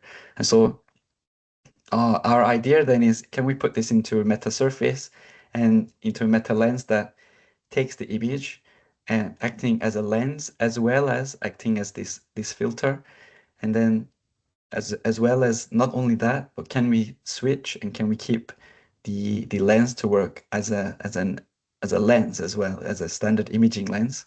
And so what we did is then we designed this metasurface, and as I mentioned before, we can change the polarization of the incident light using liquid crystals. And then if we design our metasurface to have some kind of a different profile depending on the input polarization, we can then switch between this edge imaging and this bright field imaging. And so if we see our final device, it looks like this. So we have here we see 4 metal lenses on this one substrate, and we have this liquid crystal cell that we sandwich together. I'm not going to tell too much detail about how we designed this, but basically we can see that for LCP, the left-hand circularly polarized light, we get just a phase of a lens, and then for right-hand circularly polarized light, we get this kind of a spiral lens. And so this is our spiral phase plus this metal lens phase. And so if we use this to see our point per function, we see that, as I mentioned before, we can get this donut. And so if we put LCP, we get this guy, which is just a lens. So we get an airy disk. If we put RCP, we get this guy, which we get this donut. And so if we use this now for imaging, we see that we can image our objects. We can get the bright field image for this guy, or we can get the edge enhanced image. Not only for this kind of an amplitude object, but we can also use this for bioimaging, where we can see edge enhanced imaging of transparent objects. So as we know, if we see just some cells, they are going to be transparent because they're very thin. But the metal lens can pick up directly the difference in the phase. And so if we look at this in real time, we use our liquid crystal to switch, and we can switch between the bright field and the edge image. So this kind of what we're trying to develop, this kind of things. The next thing is that if we can do this and get our edge imaging here, but with even less and less data. And so in this research here that we published recently, we combine this kind of an edge imaging meta lens, as well as we combine this together with this compressive sensing system. And so what this compressive sensing system is doing is, instead of sampling the entire the entire sensor, it samples only a specific few values of the sensor, and then we have to reconstruct this low this kind of sparse data. We can reconstruct this to get back to our original image.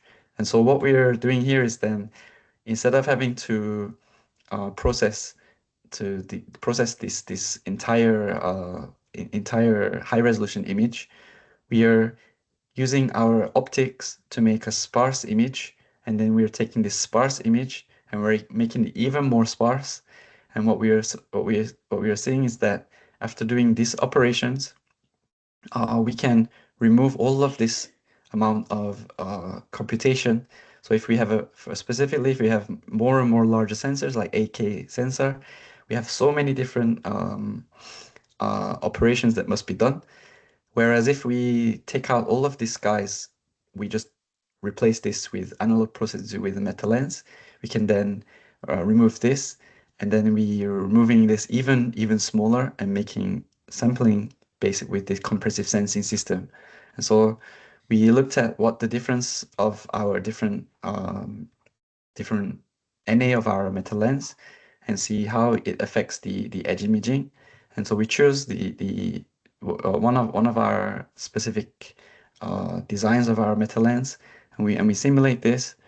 And so what we can see is that even when we have a compression ratio of 25%, so that means we only sample 25% of our entire sensor, we can still recover the edge image that looks very similar, is very similar to if we take the entire if we take the ground truth of the entire sensor. And so we only lose a slight amount of the image the image quality, But what we've done here is we've been able to remove so much of the data processing. And so we only process half of the data, a quarter of the data, and on top of that, the data is already pre-processed using the meta optics. And so the next part is to move on. Instead of 2 modes, we design these meta lens to have 3 different modes. And so here in this research, we have 2 different types of lens. One is gonna give us 3 different modes, which we have 3 different locations. And then the second one is gonna give us this kind of a lens, as well as a plus and a -1 donuts. So if we look at this kind of beam steering, we can see that if we take the input LCP and the output RCP channel, we get the light that bends just deflects to the left side. In the opposite way, we get to the right side. And if we take the input RCP and RCP or LCP, we see we are in the middle. If we input the linear polarization, this is the kind of a mixture of the LCP and RCP. And so what we see is we get 3 different spots. And so if we image something with this, we will see 3 different locations of the same object. However, the spin dependency of the 2 sides will be different. And so this is the same again for this L is -1 and L is +1 for the orbital angular momentum. And so if we use some kind of a chiral particle here, or a chiral object, we will see a different image in these 2 channels, because they will have a different different response to input LCP or RCP light. We move this a little one step further. We try to make this to be a wide field so that we can keep the imaging the imaging quality as good as possible, while we have a large deflection, as well as we change this to now have the standard bright field and L is 1 and L is 2. So we have this kind of first order, second order, as well as the standard standard bright field imaging. And so we see that in this case now we can come up to around incident angles of around 10 degrees, and we can still keep our quite nice airy disk and our donuts. And so finally, we use this again for our image processing, and we see for our cells, we can take these different the different components. We get our bright field, first order and second order differentiation directly in our optics. And so to kind of review and overview what we've done is we show some dual mode meta lenses and some triple mode meta lenses. We're showing that we can use these meta lenses for some kind of optical pre-processing before we come to the sensors.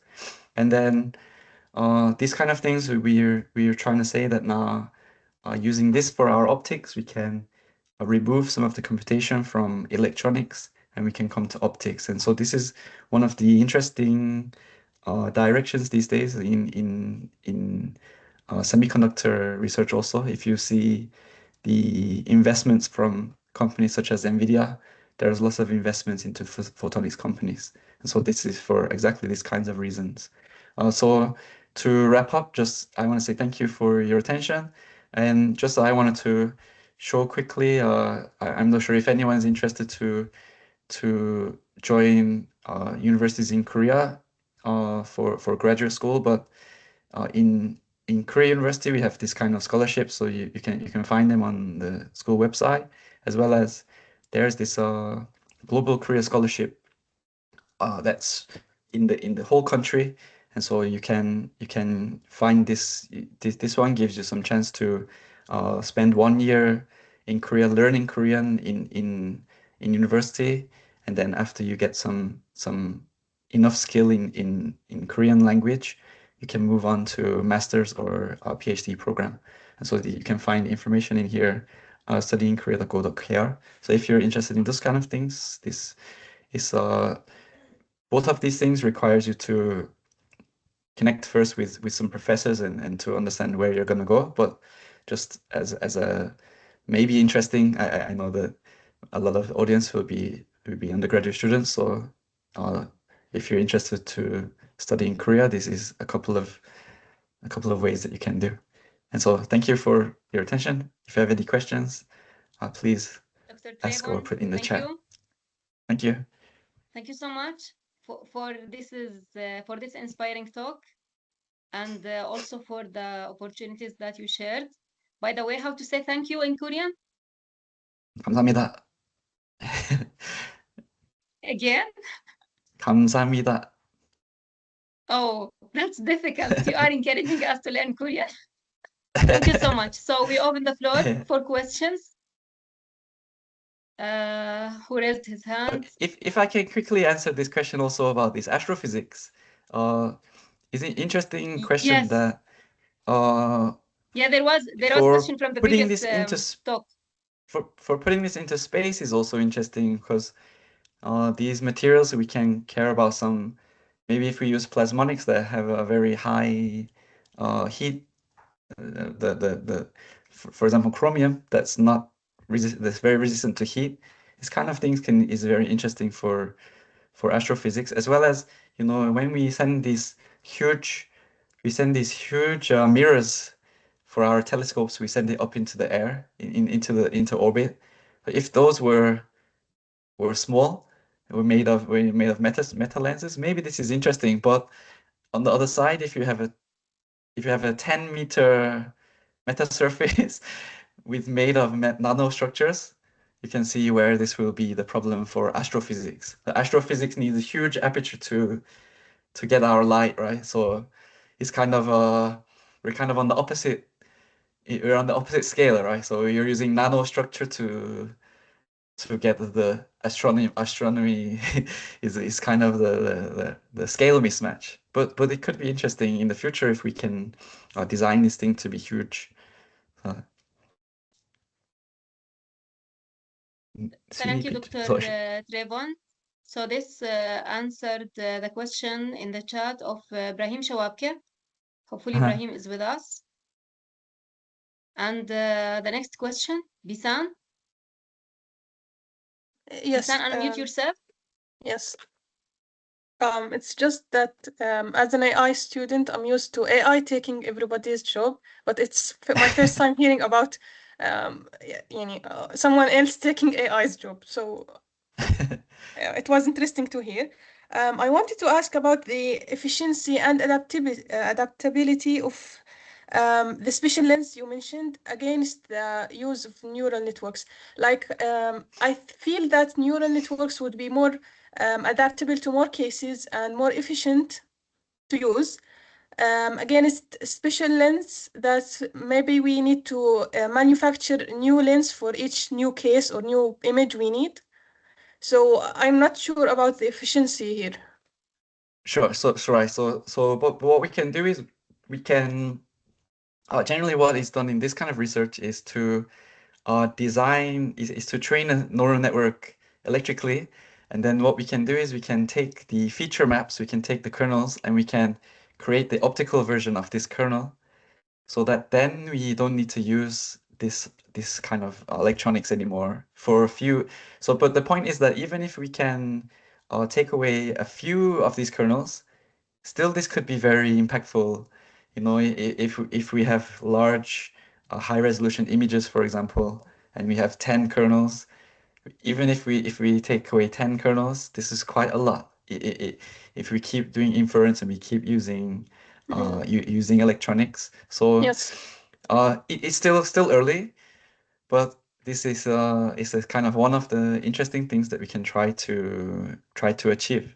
Yeah, and as I mentioned before, if we can create these meta surfaces that have some kind of tunability, and then we could use this again to tune or switch the different modes to give us different kind of different kernels or different outputs. So it's an interesting, yeah. It's still very early, to you know, for optical computation, but there's kind of something ongoing. Yeah. Yes, thank you. If you allow me to ask again, in neural networks we use something called weights. So each neural units, or each kernel has a weight. My question is, Yep. if we use these special lens, are they recyclable? Can we use them again for numerous cases, or for each new case or new image we have to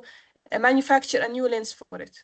So the idea is that we change these weights by the properties of light. So we can change to, for example, the phase. Oh. And so if we have like a 2 or 3 layer neural network, we can think of 2 or 3 layer of meta surface where the diffraction, so we have physics where we have diffraction of between like point A, like 1, 1, and here 0.12, and we can have the diffraction as well as we can change the phase. So at the moment, most of meta surfaces are static. But if we can change this phase and we can change these optical properties in real time, then we can do. So there's lots of research for this in microwaves. So in microwaves, they're in a centimeter scale. So we can use just pin diodes, and we can create this huge meta surface. But for microwave, it's sub-wavelength. And then because these can be manipulated in real time, this is being used now for telecommunications. So we can use the meta surface to sense the for example gigahertz microwaves, and then we can manipulate the local phase, and we can, for example, direct the beam in specific ways like this. So in optics, it's still a little far because it's too small and hard to manipulate. But in microwaves, it's already ongoing. Yeah. Dr. Trayvon, you mentioned in your talk the tri-mode meta lens. Yep. So can you give an idea about the dimension of this meta lens? The tri-mode? Dimension? Nothing is different. The dimension. Same small. Yeah, same. The dimensions didn't change, just the design of the meta atoms and the phase profiles. Yeah, so it's a tri-mode. nothing- that the name comes from the triple functions?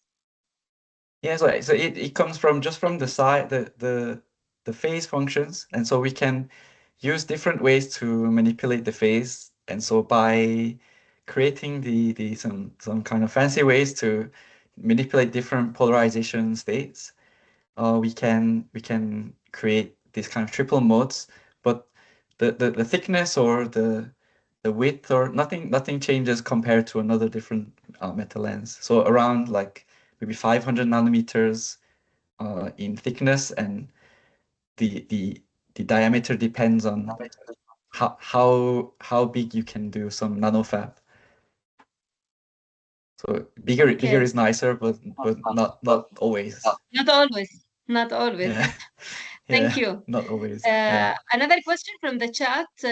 So can we use this metamaterials in 3D picture or hologram? I think obviously yes.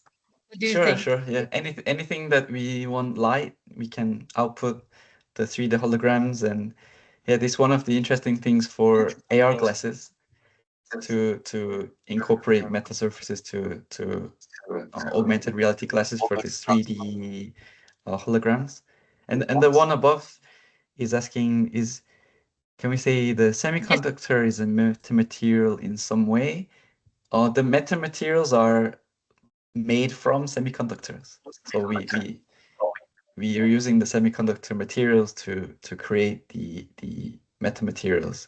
So I guess the confusion is that the semiconductor is related to these band gaps, right? But metamaterials is related to the optical properties. So kind of a different. Permittivity. Yeah, it's related to the permittivity. Thank you, Dr. Trayvon. Yeah, thank you. Thank you so much. Now we are heading to the next speaker, Dr. Sa'adeh Noreen. Dr. Sa'adeh. Hello. Let me share my screen. Assalamu alaikum, Dr. Sa'adeh. Wa alaikum assalam. Can you hear me? Yes, we can see you also. Okay, thanks. Let me share my screen. So we will do Dr. Sa'adeh Noreen from the Information Technology University in Pakistan. She will speak about intelligence at nanoscale, driven design of the optical and lithographic systems. Yes, please. Hello everyone, I am Dr. Sadia Noreen, and today I'll talk about intelligence at the nanoscale. So basically, I'll talk about AI-driven design of meta-optical systems. Before formally moving towards the talk, let me first introduce myself. So I did my bachelor's and master's in electronics engineering from Islamia University of Bahawalpur, and then completed my PhD in electrical engineering in 2024. And in PhD, my research was focused on deep learning enabled rapid designing of meta devices, and I did my PhD from Information Technology University of Pakistan. Currently, I am serving as a lecturer at the Information Technology University of Pakistan's Electrical Engineering Department, and where I mostly teach courses related to computing stream like AI, machine learning, deep learning, computer vision, and I also teach some courses related to the embedded stream, for example, VLSI. Also, I'm working for my research in the Global Center of Innovative Systems and Solutions at ITU.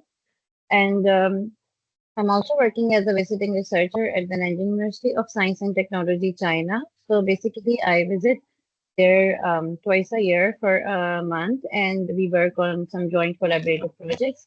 And I'm also the vice chair CISS entity SSCS Joint Chapter Lahore section. So this is a bit of introduction about me. Now moving towards the talk. So the basic motivation behind this talk is that, as we know, that all the optical systems are made of a series of optical components. For example, here we can see microscopes, and then we have a camera here, and we can see that inside them we have a series of optical components. We have a series of lenses and other optical components. And all of these components are based on conventional light-matter interaction theory. But as the research is advancing and people are moving towards smart optical systems, the research is now moving towards flat on-chip optical components. As described in the previous talks also, these flat optical components are based on meta-light interaction, that is the interaction between meta surface and light. So the focus, designing this type of is a bit challenging. So our focus of this talk would be to automate the design and making on-chip component design scalable. I will not go into the details of this as it is described in a lot of detail in the previous talks. So I'll just proceed by saying that surfaces are 2D surfaces, and they're composed of an array of sub-wavelength resonators. Metasurfaces have the capability to manipulate the incident electromagnetic waves by precisely controlling their amplitude, phase, and polarization. Now, all of these effects, the effect on the amplitude, phase, and polarization of the incident EM wave, can be easily observed by looking at the electric and magnetic field distribution of the wave passing through the phase. These are the equations for the electric and magnetic fields of any surface. So here we can see that in these fields, we can see the effect of the metasurface of the polarization, the effect on the amplitude, and the effect on the phase. Here, basically the material of the resonator affects on this part. This is the refractive index of the material, and this is the K is the extinction coefficient of the material. And then here omega is the angular frequency. So all of the effects that how a light changes when it passes through a metasurface can be observed by analyzing its electric and magnetic field distribution. Now, conventionally, how we calculate these E and H fields, we basically do it by solving Maxwell equations, these two equations. For solving these Maxwell equations, we have available commercial software like we have CST Studio, we have Solve Physics, and they use some of these methods like FEM, FDTD, and MFT to solve the Maxwell equations on a case-by-case basis. Among these methods, the most commonly used is the FDTD, Now, how FDTD works is that it divides the whole area to be simulated into small boxes. Like here we can see that this whole area to be simulated is divided into small grids, and each of these grids is called a Yee cell. And among this Yee cell, the components of electric and magnetic field are distributed spatially like this. So we can say that for each Yee cell, we have to calculate 6 coupled partial differential equations. These 6 coupled partial differential equations have to be calculated for each Yee cell. So now we can see that there are a lot of Yee cells. So in order to simulate a nanostructure, we have to compute these 6 equations on a case-by-case basis on each of the Yee cells, and then we have to make the solution converge to give its optical, or you can say electromagnetic response. So we can say that this is going to be a very computationally expensive procedure, and it's going to require a lot of memory, and it's going to consume a lot of time. So more the number of cells, more time will be consumed, which means that if we have the grid size smaller, it will result in more cells and more consumption of the time. So research suggests that this is the memory requirements and simulation times scale with the size of the grid. So memory requirements are basically inversely proportional to the cube of the mesh size, and the simulation time is inversely proportional to the mesh size raised to power 4. So we have to somehow expedite this process to make the metasurfaces design more efficient. Now, how the conventional metasurface design flow goes. So first, we have to design its basic entity, its unit cell, or the basic building block. We also call it as meta-atom. First, we have to select the geometry of the meta-atom and its suitable material, and then we apply parametric speeds to optimize its dimensions, and then we analyze the phase and amplitude of the selected dimensions, and then we can verify the resonance modes. Now, once the meta-atom is finalized, the next thing we have to do is to design the whole meta-device. So for this, we take what phenomena are we focusing? Are we focusing on lensing, or we are focusing on some type of field forming or holography, or etc. According to the desired phenomena, we generate a phase mask, and then we encode the phase mask with the optimized meta-atom. We lay down the meta-atom periodically to map this phase mask, and then we can visualize the desired results.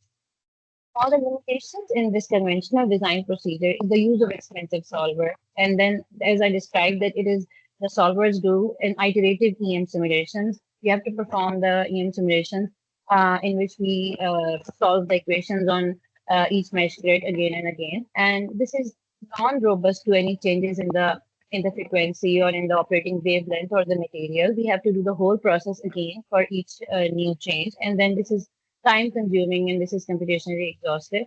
So the solution here is to integrate some sort of deep learning or AI algorithms for the rapid design and optimization of meta devices. So as AI has now found its applications in every domain, so we propose to use it here to kind of skip all this process that we do normally. We apply parametric speeds, hundreds of EM simulations, and then we optimize our design. So we want to train a model to which we can simply give our target response, and it can give us the optimized metasurface. For this, we have to focus on 3 different problems. We will focus on the meta-atom forward problem, where we give the meta-atoms input the geometry to the trained network, and it gives us the optical output response. Or basically, we can say that this part is going to approximate the 6 partial differential equations, Maxwell equations. And then we have the meta-atom inverse design problem, which is the more significant one, where we simply give our target optical spectrum to a network, and according to this spectrum, it gives us the optimized design parameters of nanostructures. And then the third problem that can be tried is to make end-to-end device design pipelines. So these will be our research goals here. We have to engineer the amplitude of the nanostructures. We have to engineer the phase, and we have to incorporate material and wavelength generalizability, and we have to develop full end-to-end device design pipeline. So we started with the amplitude-controlled meta-atoms. Amplitude-controlled meta-atoms have several interesting applications, such as they can be used in EM absorption, they can be used for selective emission, they can be used for color filtering, metaspectroscopy, amplitude holography, etc. However, their design is quite challenging, and the challenges that we faced in their design are the choice of versatile geometrical structures, and the sequential output EM spectrum, the interdependency, and the order preservation.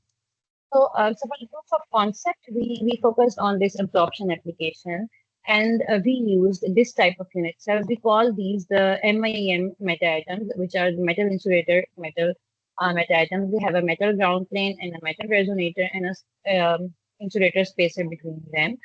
And then we collected a versatile data set for them. We collected a data set by simulating differently shaped MIM absorbers in the solver, and we took their 3D images as the input, and we also stored their output absorption spectrums as a vector, and the output absorption spectrum was stored as a 1000 × 1 vector, where each of these values represents absorption at a specific wavelength, ranging from 300 nanometer to 1300 nanometer, as we are focusing on an absorber. So absorber needs to absorb the EM waves over a wide range of spectrum.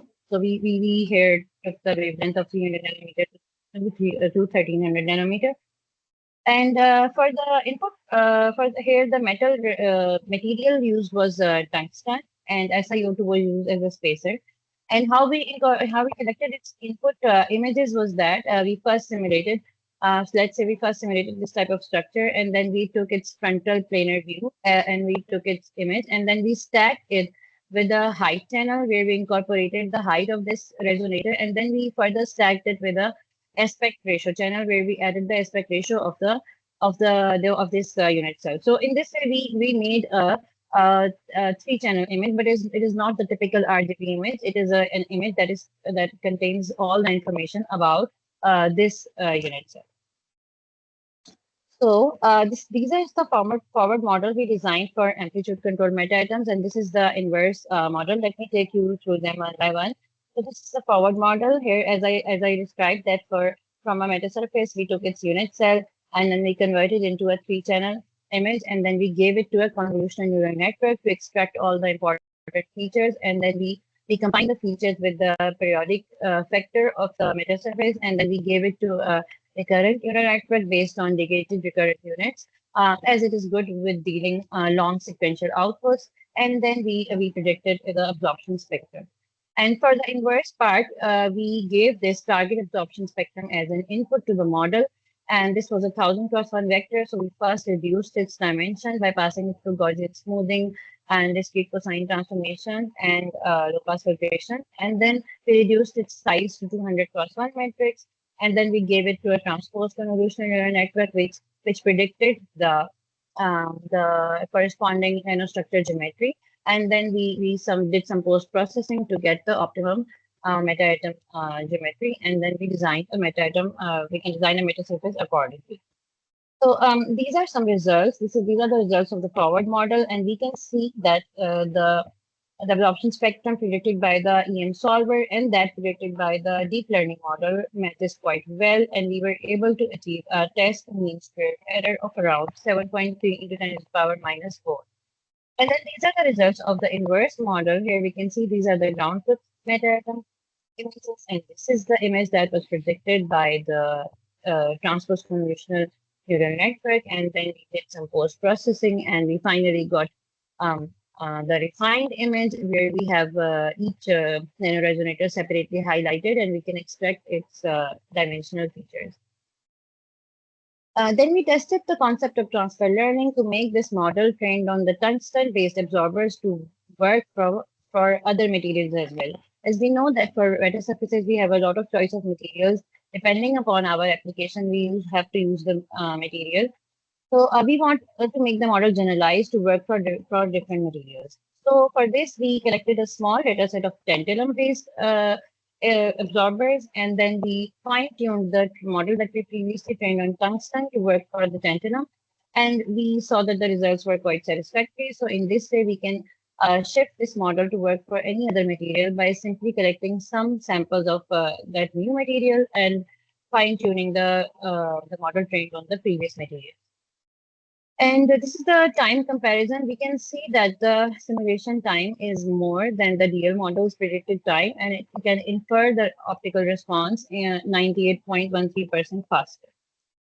Next step was to engineer the phase control meta items, as phase controlled meta items have a lot of applications, like in lensing and in any kind of beam shaping. We need phase control.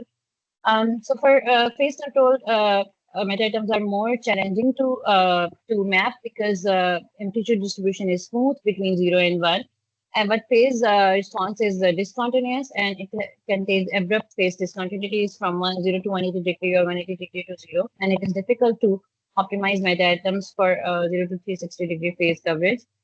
So for this part, we used dielectric based bar-shaped nano-resonators like this one. And here we use different dielectric materials. I think we collected data for 6 dielectric materials.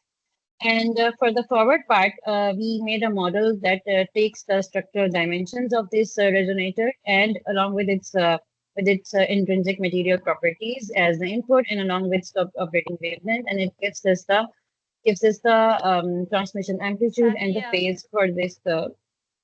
Yes. Dr. Sa'adeh, how long do you need?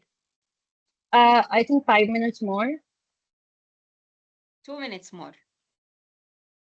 Okay, I'll try to wrap up. And this was the inverse part where we feed the target amplitude and phase as the input, and we expect our model to give us the optimized structural dimension.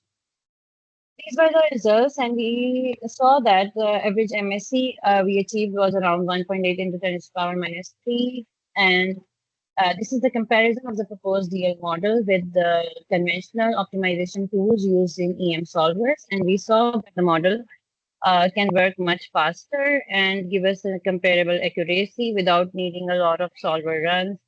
And it can optimize a lot of parameters simultaneously.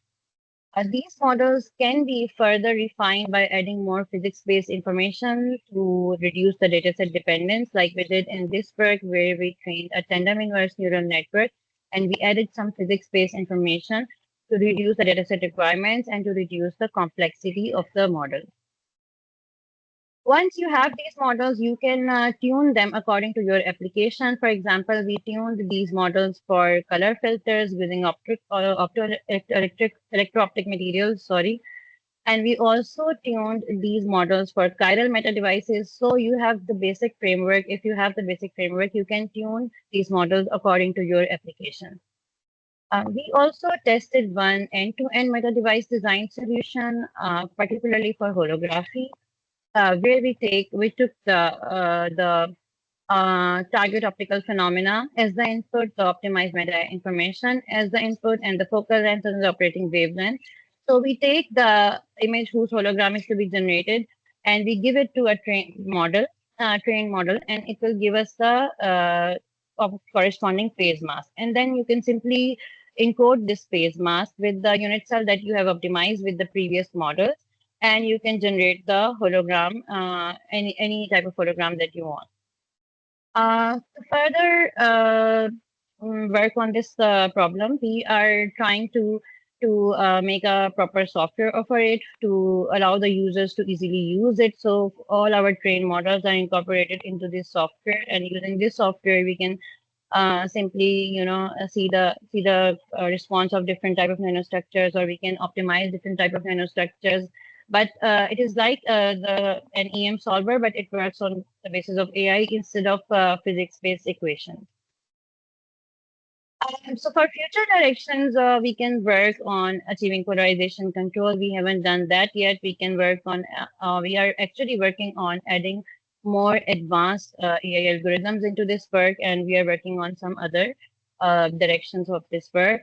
And this is the research team that has worked on these problems with me, and we have worked under the directions of Dr. Kazakhstan. And this is all about the presentation. So if there are any questions, you can ask. Thank you, Dr. Sa'adeh. If there are questions in the chat. Yes, there is one question from Dr. Nicoletta.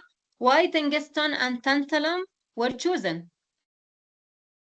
Okay, so the reason of using tungsten and tantalum here was that we were focusing on the absorption of EM waves from 300 nanometer to 1300 nanometer, which basically represents the solar absorption spectrum. And for solar absorption spectrum, we need to have a material that gives us high absorptivity as well as that has a high melting point so that it can bear that high temperature coming from the sun. So these two materials were specifically chosen owing to their high melting points and their high absorption coefficient. Okay, thank you, Dr. Sa'adeh. I don't see. No, there is a question. Can we ask about the name of the model you used? Yes, so in different works, we have used different models. If I name some, we have used tandem neural networks. We have used the hybrid combinations of CNN and RNNs, and we have used multi-input, multi-output regression-based CNN models. Okay, thank you. Thank you, Dr. Sa'adeh Noreen, for this talk, and we move forward to the next speaker, Dr. Sombel Ijaz. Dr. Sombel. जी अस्सलाम वालेकुम Walaikum salam. Welcome, Dr. Sombel Ijaz. Dr. Sombel is a faculty member at the Government College University in Pakistan.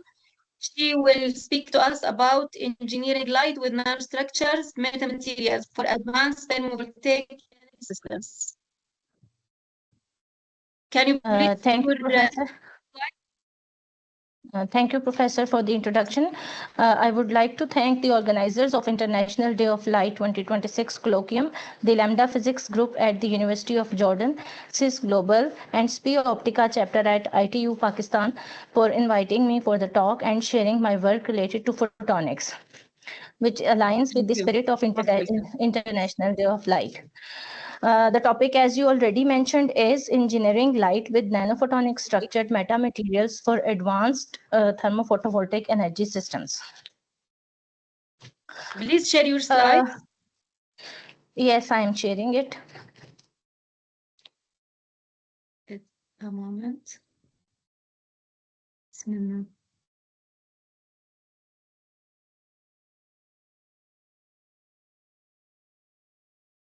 Okay. Are my slides visible? Yes.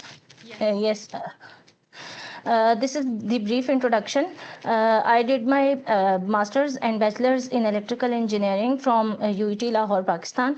Then I moved to ITU for my PhD. And since 2024, I am a part of CISS-Global. And 2012, I am serving as lecturer at Electrical Engineering Department of Government College University. In addition, I am an active member of IEEE Lahore section, Pakistan. This is the outline of my presentation. In the start, I will establish the background and motivation behind this research. Basically, we need an enhancement of solar cell efficiency beyond conventional limit via better light-matter interaction. Then I will highlight some of the existing conventional methods from literature people have used for improving the solar cell efficiency. Then I will discuss the key contributions of this study. Moving on, I will present the methodology and results obtained. Towards the end, I will conclude the findings about the customized design. And finally, I will highlight some of the future recommendations. Yes. The world has shifted from conventional fossil fuel to solar cell energy utilization for realizing the clean and green energy. Sun has enormous potential for meeting the world's energy need, but the solar cell efficiency is limited as light-metal interaction may or may not result into photovoltaic effect. The working principle of a solar cell, let me use pointer, yes. is to generate electron-hole pair when light falls on it. And traditionally, we see whole of the solar spectrum is underutilized. And the solar cell efficiency is limited by Shockley and Koisser limit, which is 33% to its full when no sun concentration is used, and it is 41% when sun is used after concentration. This is because of the thermalization and transmission losses associated with the solar cell design, which is due to the material. What is SQ limit and how is mathematically we define or describe the SQ limit? SQ limit is presented by Shockley and Koisser under the key assumptions of single junction material AM0 elimination. Only radiative type of losses are incorporated. Sun is considered at 5778 Kelvin, while cell is taken at 300 Kelvin. Solar cell heat is ignored while calculating the SQ limit. The mathematical derivation starts from Planck's law, where the incident photon energy is converted into absorbed energy and is wasted as recombination loss, resulting in only useful output efficiency of 33% when silicon is used as material. Here we will see some examples and we will compare the conventional photovoltaic system with conventional STPV system. We see that the conventional PV system has limited efficiency. It requires,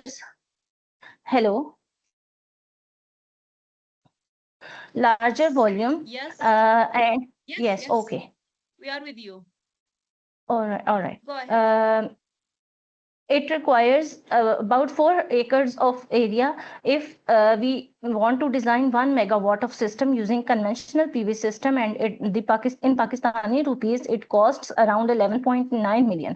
However, if we use Fresnel lenses to concentrate light and move towards the concept of conventional STPV, the efficiency improves to double, size reduces to half, land requirement reduces to half, and the cost reduces to half as well. Therefore, we are convinced to the concept of STPV system realization, as we see it offers potential benefits over conventional PV system implementation. Here are some examples people already have done, but they have some limitations. Limitations of conventional STPV system is it requires larger lens size. The lenses are thicker, they are material intensive and very sensitive to their precision, as they are installed at a particular angle. In this scenario, the obtained efficiency is 34.82%, but at the cost of complexity, as we can see here. Then we see meta solar photovoltaics advantages. Everyone before me has explained about meta surfaces. Meta solar thermophotovoltaic systems install meta surfaces to design broadband absorbers and narrowband emitters in solar thermophotovoltaic system. Using this meta STPV system, the concentrator size reduces to about 3.28 times, bringing compactness laterally as well as depth to reduces to 6 micron. Light concentration is obtained using meta absorber and meta emitter instead of Fresnel lenses. Here we do not need any angular placement as is needed here. The efficiency improves to 54 and 85% for no and full solar concentration. Well, there exist two possibilities to improve the solar cell efficiency. One is through multi-junction tandem cells and the other is through STPV design, as I explained in the earlier slide. Multi-junction tandem cells are obtained by stacking different materials of different band gaps so that the photons are captured which are otherwise wasted. In STPV system, we use two-step energy conversion, which is from sun to absorber and then from emitter to PV cell. The design of STPV system is simpler and cost-effective in comparison with tandem cells, which pose different types of complexity while their manufacturing and fabrication. Again, we see in the literature, people have used some solar electric systems which concentrate the light to obtain high efficiency. This is in parabolic shape and obtains 26% efficiency at 2300 Kelvin. Here we need precision-based complex design. Again, there is another design which uses linear Fresnel reflectors, and in the outdoor it is restricted to 14.1% of performance, and the efficiency changes with weather. This design obtained a better result, but it uses 16 leveled digitized Fresnel lens of complex and bigger nature, increasing cost and complexity of the overall system. Here is a system we see. In comparison to this system, it increases the efficiency by about 7%, but its efficiency varies with the time of day. It needs very high quality Fresnel lenses to provide effective sunlight concentration. Therefore, we will move on to the key contributions of this study, which aims to get rid of the Fresnel lens concentrations and to exceed the SQ limit using the meta-absorber and meta-emitter.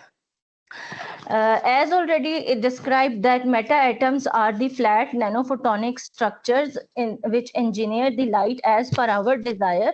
They have the degrees of freedoms of polarization, amplitude, and phase using different structures and materials of meta-atoms to provide the applications which are customized according to our need. So far, meta-atoms have been used in the design of meta-surfaces, offering absorber lenses, holograms, and many other applications. They make the design smart because they are based on flat components. Their compactness and lightweightness is leading towards flat optics designs. Here we see what are the design parameters considerations for broadband meta absorber.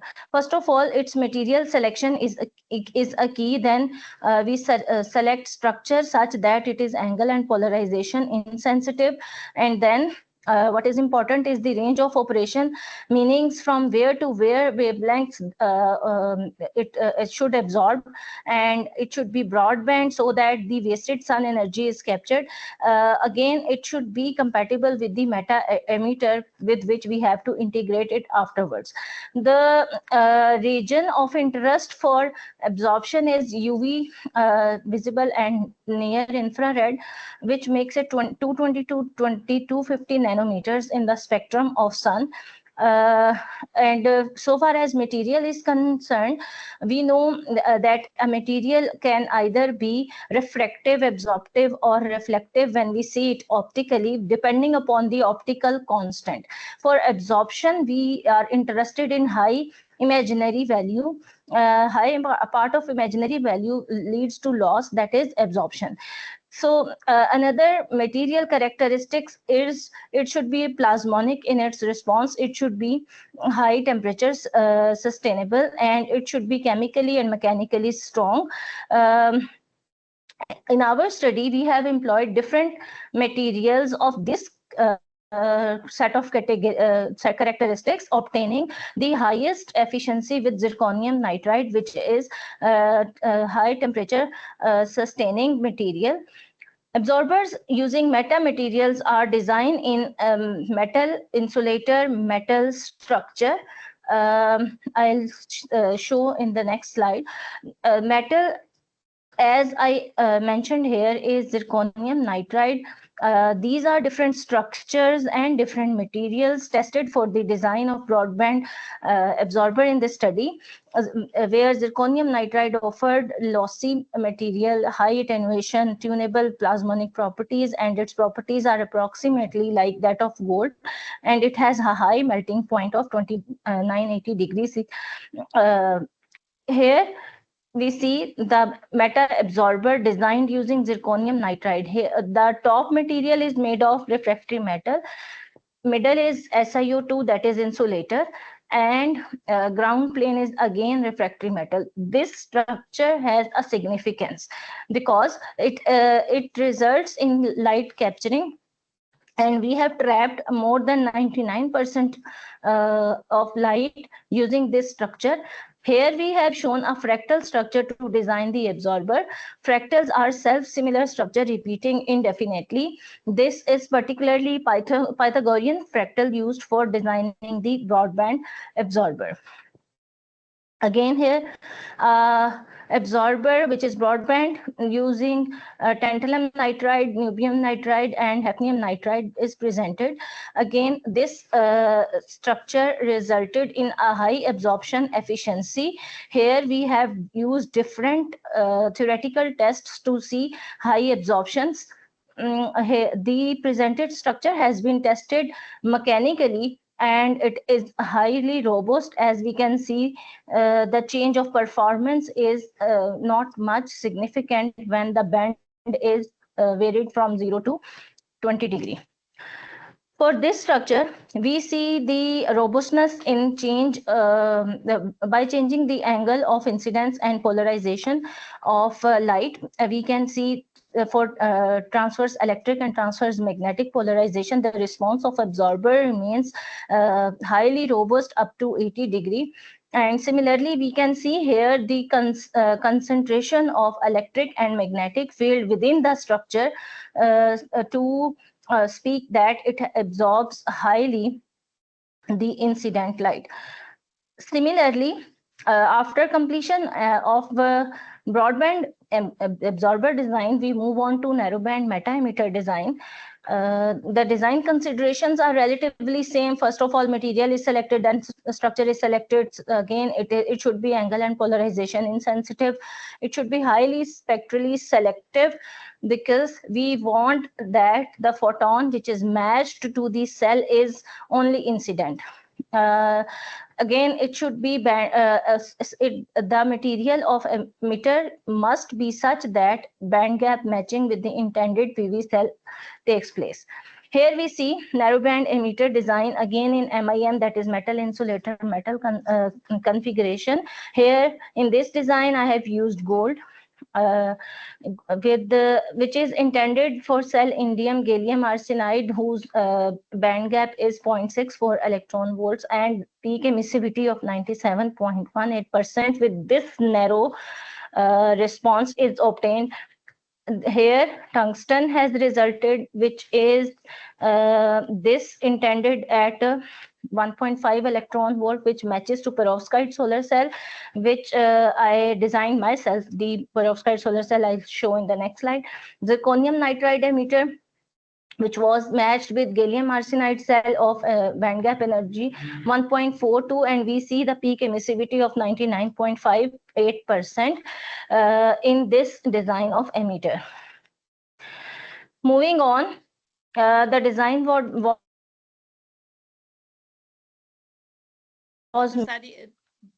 means yes. 2 more minutes. Yes. Okay. The design was made independent of commercial routines and was assisted using machine learning methods, which were designed in forward and inverse compositions to predict the electromagnetic response as well as the meta-atom structure. And we see that there is a high coherence between predicted response and simulated response. Again, moving on, we designed the solar cell to complete the STPV assembly. There exist different types of solar cells, out of which we presented perovskite solar cell in our study due to its stability, fast charge separation, wide absorption, low cost, and simple design. We engineered its materials in electron transport layer, and we employed some inorganic materials as their ETLs, and we obtained a high efficiency of 19.55 when we applied ZNSC as ETL layer, which increased to 26.76% after optimization of all parameters. In another study, we employed organic ETLs and obtained efficiency of about 25%. When absorber, emitter, and cell was designed, we completed the assembly and integrated the system. Here, absorber is of tungsten, SiO2 tungsten. We see broadband absorption here, and we see narrowband emittance here. Integrated with the perovskite solar cell, the efficiency increased from 26 to 45% because of STPV configuration. In another design, we employed chromium-based emitter, chromium-based absorber and gold-based emitter to result in a high efficiency of 43% at 500 degrees centigrade and with a concentration of 4500 suns. The efficiency remained greater than 41% for up to 1102 degrees C. Therefore, we conclude that it is possible to realize CMOS compatible and cost-effective refractive metasurface design which surpasses the SQ limit using the STPV ideas. We have designed HTL-free perovskite solar cell based on different ETL, that is electron transport layer, which may be organic or inorganic, resulting in 26 and 25% efficiency. We have optimized the solar cell efficiency in STPV configurations and have obtained 42 and 43% efficiencies for perovskite and indium gallium arsenide cells. Since the efficiency is comparable to the complicated tandem solar cells, hence these results are a breakthrough in terms of complexity, particularly when it is meant for large-scale deployment. Here are some future takings. As the STPV has different sort of benefits in energy generation, we propose its next generation STPV for green energy. We propose large scale commercial STPV design, and we propose the use of solar concentration in indoor environment also, in integration of STPVs in agri photovoltaics to have the high efficiency. These are some works from this research which I conducted at ITU under the supervision of Dr. Qasim Mahmood. Here are some journal and conference publications. Thank you very much. I am open to questions.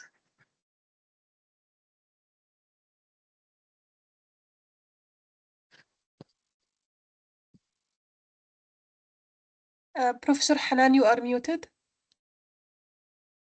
Thank you, Bisan. Thank you, Bisan. I was saying thank you so much, Dr. Sambel Ijaz, for this very intensive talk. I hope that some students would ask questions. Sure. But it was really nice and in good match with the theme of the International Day of Light, because this year's theme of the International Day of Light is Light for Sustainable Future. And of course, exactly. what you are working on is mainly on that direction. Yes, exactly. Thank you. Thank you so much. Thank you. Yes. If there are no questions, or maybe there is something in the chat. No, nothing in the chat. So we can proceed to our next guest speaker, Dr. Ramna. Thank you, Dr. Ijaz. Dr. Ramna? Yes, Professor. Am I audible? Dr. Ramna with us? Am I audible? Yes. Yeah. Yes, you are audible. Dr. Ramna. Dr. Ramna is a lecturer at the Information Technology University in Pakistan, and she will speak about metamorph, adaptive metasurfaces, advanced optical manipulation. Dr. Ramna? Yes, please. Let me share my screen. Yes. Just a second.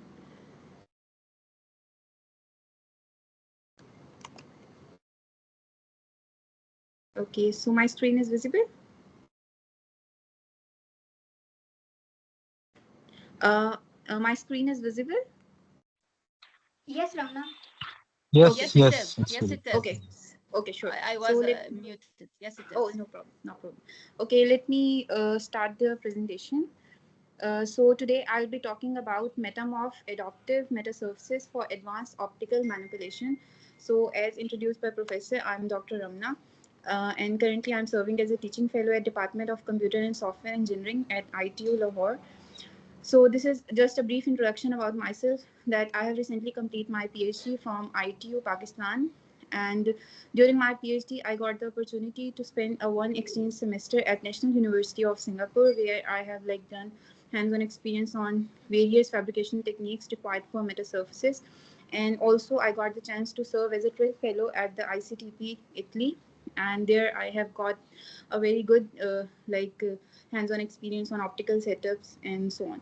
And now, as I have mentioned, I'm a lecturer at ITU, and moreover I'm also the Women in Engineering ITU branch counselor and an office holder at IEEE Education Society. So before introducing my research, I want to briefly explain the core motivation behind it. Actually, my research focuses on designing reconfigurable metasurfaces, and the underlying idea can be understood through three basic concepts like miniaturization, functionality enhancement, and tunability. So in real life, as we know that bulky CD DVD players paves way to the compact USB drives, and smartphones combinedly can perform multi-functionalities at the same time. And in real life examples, we have chameleons or noise cancelling headphones that adjust themselves according to the environmental need. In the realm of optics, metasurfaces exemplify this motivation, like reducing bulky optical systems to ultra-thin meta-optics for size reduction, consolidating multiple lenses into a single metasurface for functionality enhancement, and introducing dynamic optical responses for tunability. So these advances pave the way for compact, high-performance photonic systems that revolutionize imaging, sensing, as well as the communication applications. So to establish the context further, we first review the background of metasurfaces. Although till now, many speakers have explained this in detail. So I'll just briefly explain.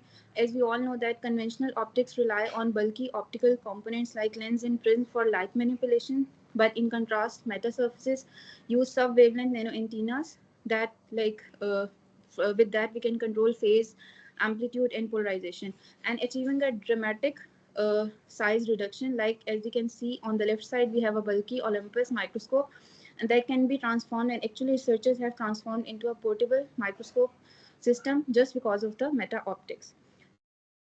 At the core of metasurface motivation is actually we also have the light matter interaction. Traditional lenses bend light through curved shapes, and we have less degree of freedom in case of conventional lenses. But in case of meta lens, as we can engineer the sub-wavelength resonators by ourselves, so we have a high degree of freedom, like we can have enhanced control over light, we can have compact design, and that actually results into a very smart designs for flat optical components. So now, since conventional surfaces have fixed optical responses, so there came the need for the real-time control to light-matter interaction. And this is the main idea of my research, that is tunable metasurfaces for light-matter interaction. So once the metasurface is fabricated, we cannot tune it on real time. So we need to introduce tunable metasurfaces into it. And we have many different approaches for tunable, for tuning the metasurface on real time, like mechanical tuning, magnetic, electrical, optical, or thermal. And here are many of the previously reported research works on tunable metasurfaces. So before introducing actually my tunability approach, I would like to highlight few of the previous key works regarding the tunable metasurfaces. So firstly, we'll look into the tunable metasurfaces approach by the liquid crystal based techniques. So in this first work, they have actually used the liquid crystal and they perform the tunability, but still there are some issues, like LC basically have slow response time, and anchoring effects reduce the tuning accuracy. And this work is also based upon the liquid crystal, but again on run time, the focal tuning range is very less, and it's hard to control. Then there comes the tunable approach based upon the phase change materials. So this work is reported by the phase change material, like they are having multifocal metal lens by phase change material, but this is only the simulation based design, because practically phase change materials are very hard to handle, and to fabricate and controlling their precise transition from one to other state, it is very difficult, because crystalline and amorphous states are easily achievable, but mid states are very hard to achieve. And similarly, this work is also just the simulation work. They are achieving dual focal spot at the same time, but due to the PCM fabrication constraints, it has limited advantages. Then we also have non-linear metasurfaces, like by using the lithium niobate approach, but it has low modulation depth and even the Q factor is low.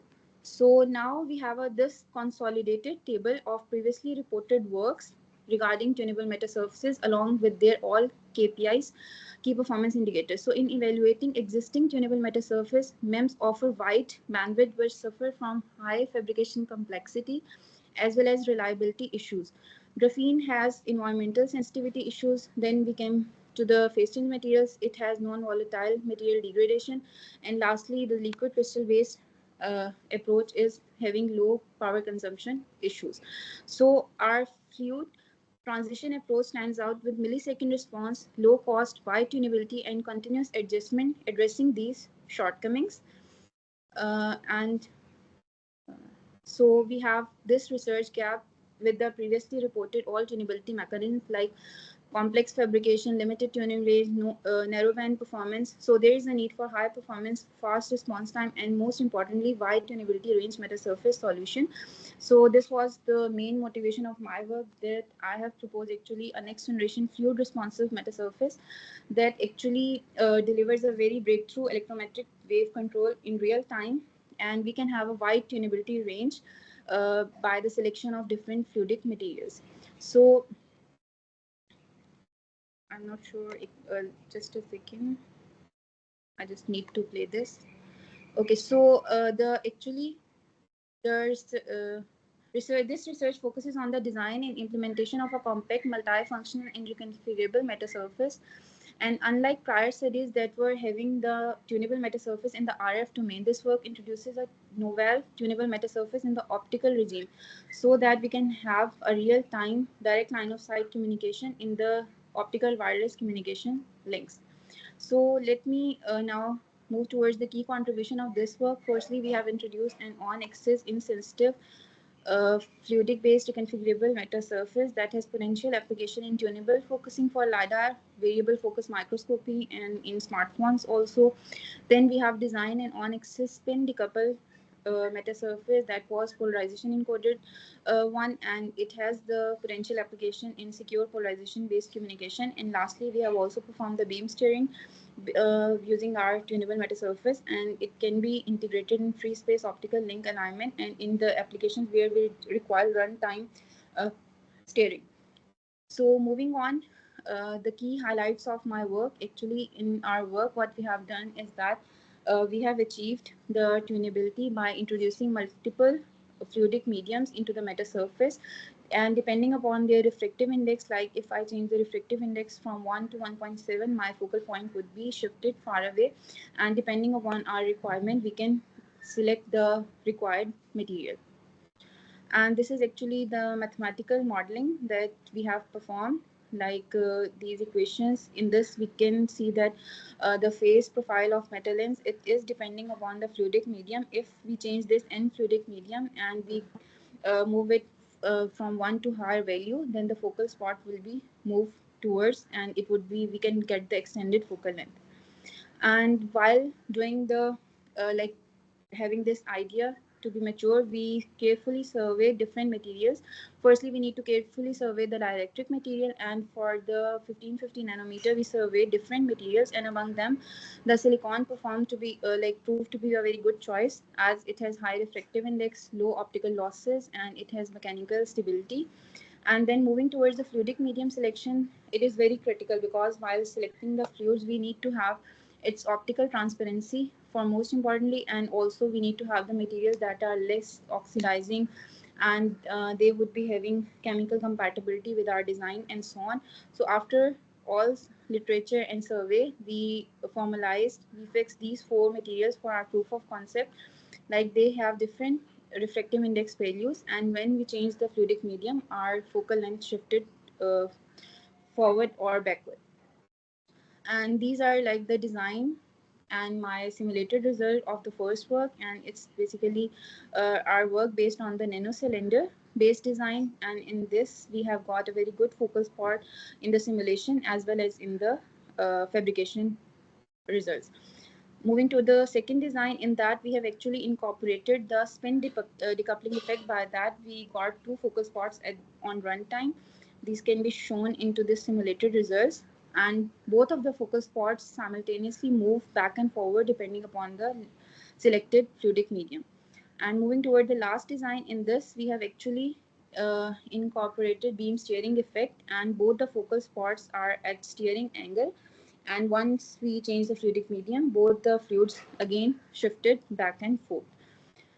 And moving on to the fabrication, I would like to thank National University of Singapore. They gave me the opportunity to work in their clean rooms and fabricate my metasurface. So here are some of the glimpses of my works at NUS. And in the characterization, I'm thankful for the to the ICTP and Dr. Humberto. And these are my experimental result. This is the result for my design 1, this is design 2 and design 3 results. And we can see that among all the designs in fabrication, my metasurfaces are not only reported simulation based, we have also done its fabrication and tested all the metasurfaces on the real experimental setups. And moving on to the real integration scenario of our proposed reconfigurable metasurface, this shows that how our fluidic-based reconfigurable metasurface can be integrated into an indoor optical wireless communication system. The main motivation is to enable reliable direct line of sight communication between the users. Like if we are having any indoor office environment and if user 2 requires the signal, then we can will select the fluidic medium accordingly, and the focal spot will be targeted onto user 2, and same as if user 4 requires the signal, so we'll tune the metasurface accordingly. And this is the Lambertian model shown here that describes how optical power is distributed as the RIS or reconfigurable surface redirects beams to meet user requirements. So this is actually the proposed integration scenario for the tunable metasurface. And if I conclude my work, so the conclusion of work would be that we have developed a novel, versatile, and technically advanced fluidic-based reconfigurable metasurface that would have strong potential for future scalable optical communication and can also be integrated into the sensing application. So that's all from my side. Thank you so much. I'm not sure I have speedily covered the slides, or no, you are not late. You are perfectly on time. Oh, nice. So maybe we can move to the QA session. Thank you, Dr. Ramna. Welcome. Now the floor is open for questions. Yeah. Or comments or feedback. If anyone interested to ask question, either to write it in the chat box or to raise a hand. Or comment or feedback.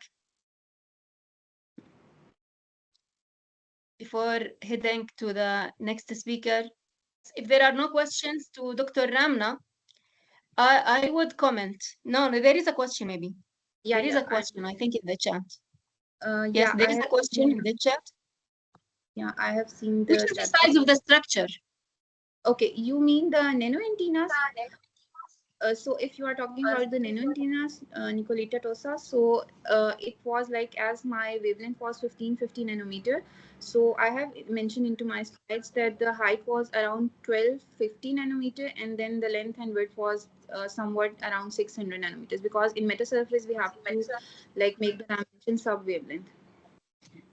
And if you are doing a whole complete metasurface, so the simulation was actually, as we have the computational constraints, so it was 50 by 50 micrometer in simulation, and in fabrication we have got the fabrication of around 500 micro by 500 micrometer.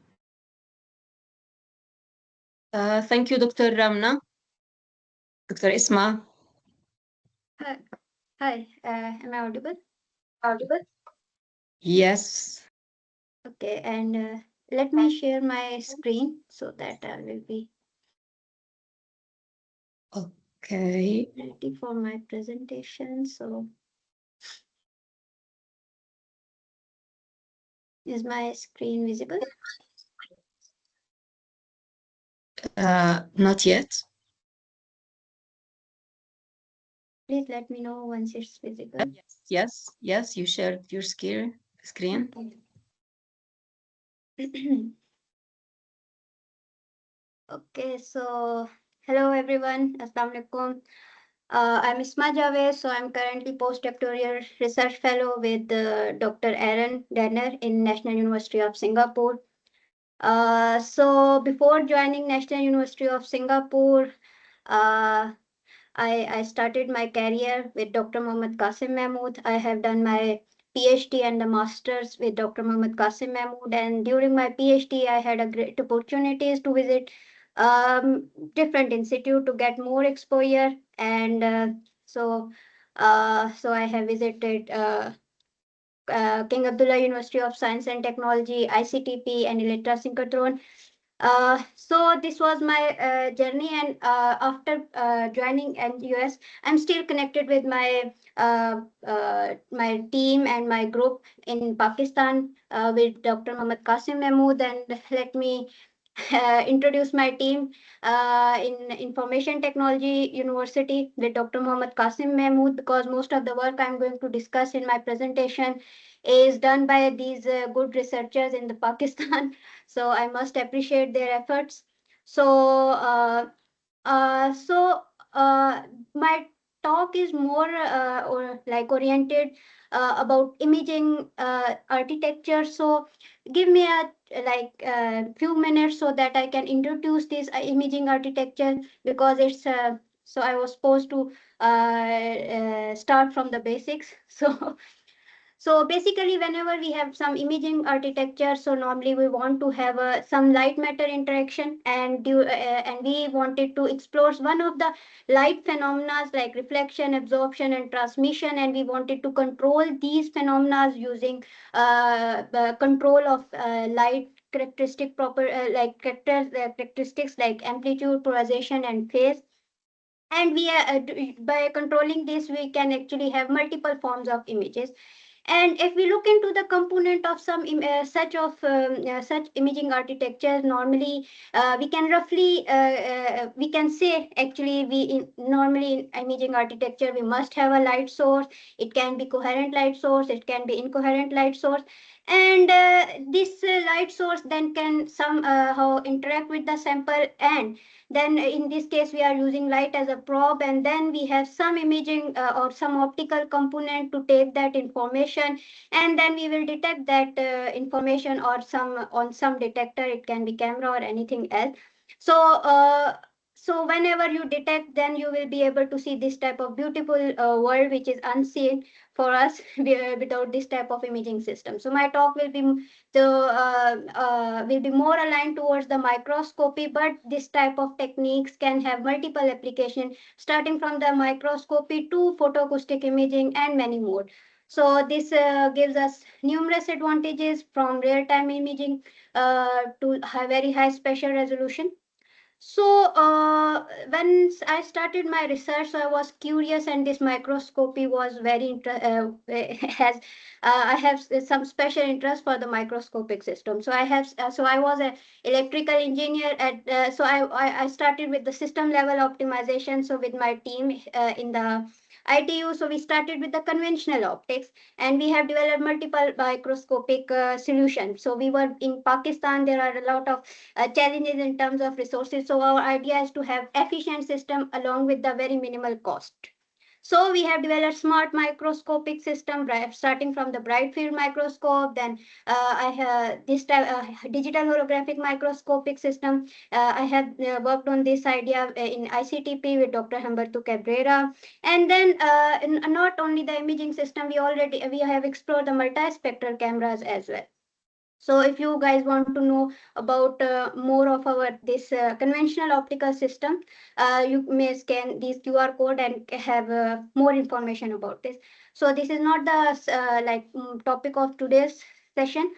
So let me go to the next level. That okay, we were able to have very good performance with these conventional optical devices, but the problem was I was looking into the future of microscopy, and where we really want to have a miniaturized system, we want to have multi-functionality, we want to have a more improved KPIs of the system. And this type of conventional imaging system, okay, you can have one lens strain and you can have one type of imaging modality. And if you want to have other imaging modalities, for example, bright field or the holography, you want to jump from bright field to holography, you really need to buy another instrument.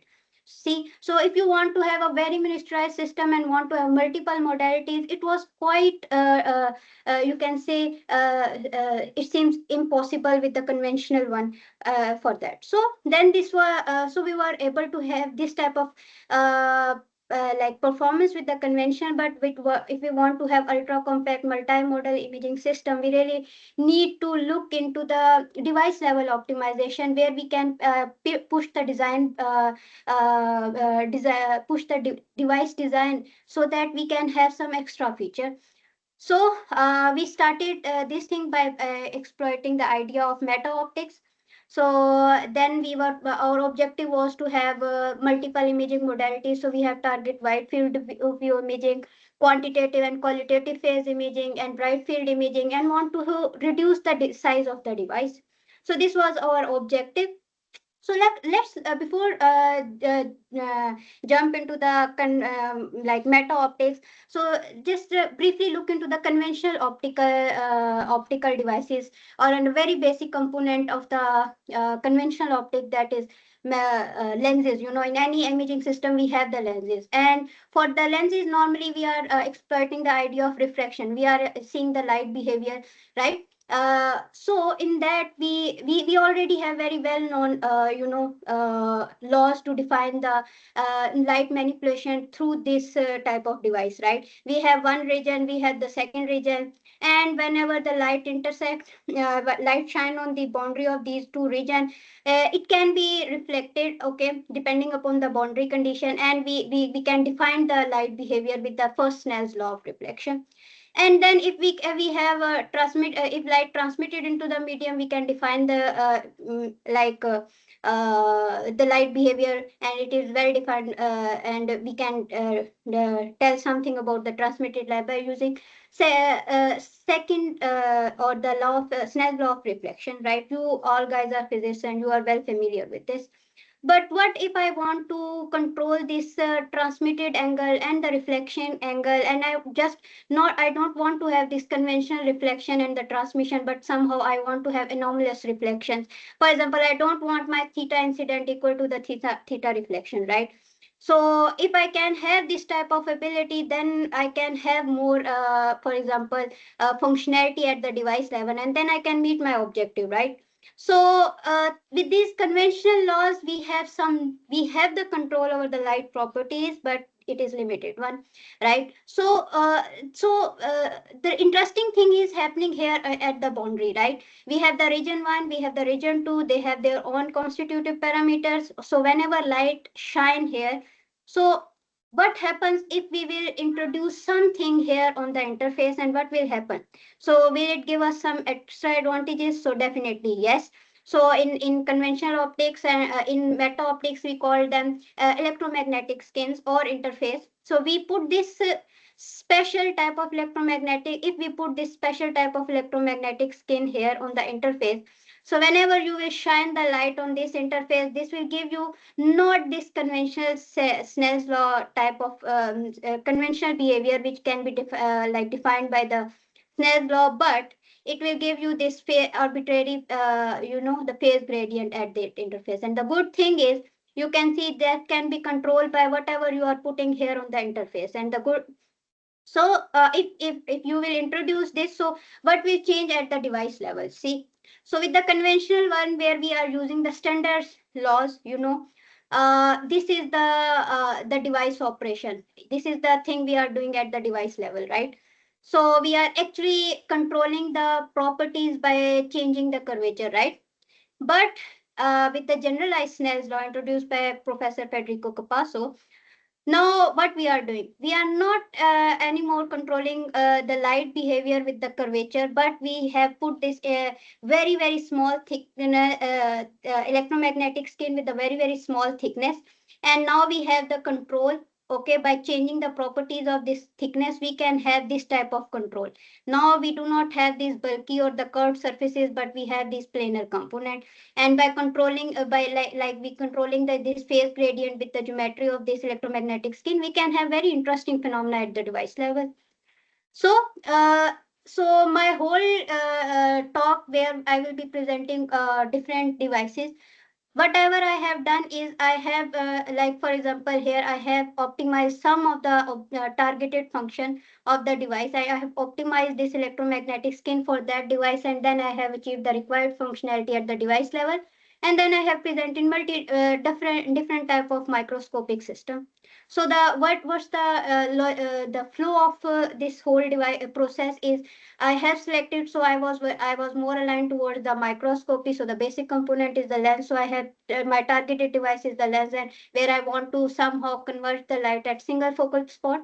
And for that target device, I have then optimized, you can say, select an objective function, right? I want to have some specific amplitude and the phase modulation. And then after that, I have discretized that phase information, okay? Because this electromagnetic skin has some sort of, so in my interface, I have put some, not a continuous phase modulation, but somehow the discretized one. And then after having that discretization, I have then designed that required element to put on that interface to achieve the desired functionality.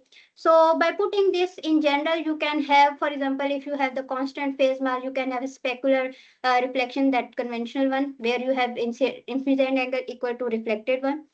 You can also make it variable just like this, and you have anomalous reflection. And then you can, instead of putting only a simple phase function, you can put any complex objective function and then optimize the targeted phase, and then provide apply some discretization. You can have a arbitrary beam shaping. So this is the device level idea. This all thing I have explained is just, we normally call them meta surfaces, right?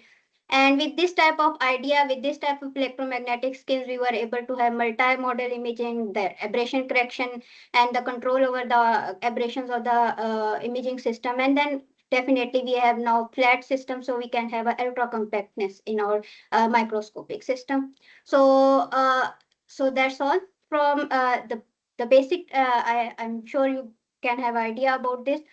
So I will be presenting very few of the works here, which I have done with my Information Technology University team with Dr. Mohammed Qasim Mahmood. So we first started with a very wide field of view imaging lenses, and then incorporate the different functionalities, and then further push the design boundaries to have more and more functionalities into a single device. And we reached to 4-in-1 imaging system. But that's not all we have done. I have demonstrated multiple number of, you can say, meta lenses, starting from the twin lever harmonic meta lenses, for holographic, for zone lenses. So if you are interested in our works, you can just scan the code and look into the different demonstration of meta materials, specifically for the imaging, for the display system, or something like this. Okay, so let's start with our first idea of having very wide field of view imaging. So what we want to have is, we want to have any light is coming from any extreme angle. If it shine onto our meta surface, we want to that light to focus at our focal plane, right? So we for this operation, so this type of lenses are very important for the scattering measurement. You know, if you have some scattering measurement instrument where you want to capture scatter light from very extreme angles, then you can have this type of lenses. And they so if you have an idea with this type of conventional lenses, they have like series of lenses, fisheye type lenses. So these all train of lenses in the fisheye can be replaced with by single meta surface based this wide field of view lens. So how we have done this? So first we have designed the focusing phase profile, which are actually able somehow to respond to the oblique incidence and transform that oblique incidence into the lateral you can say displacement.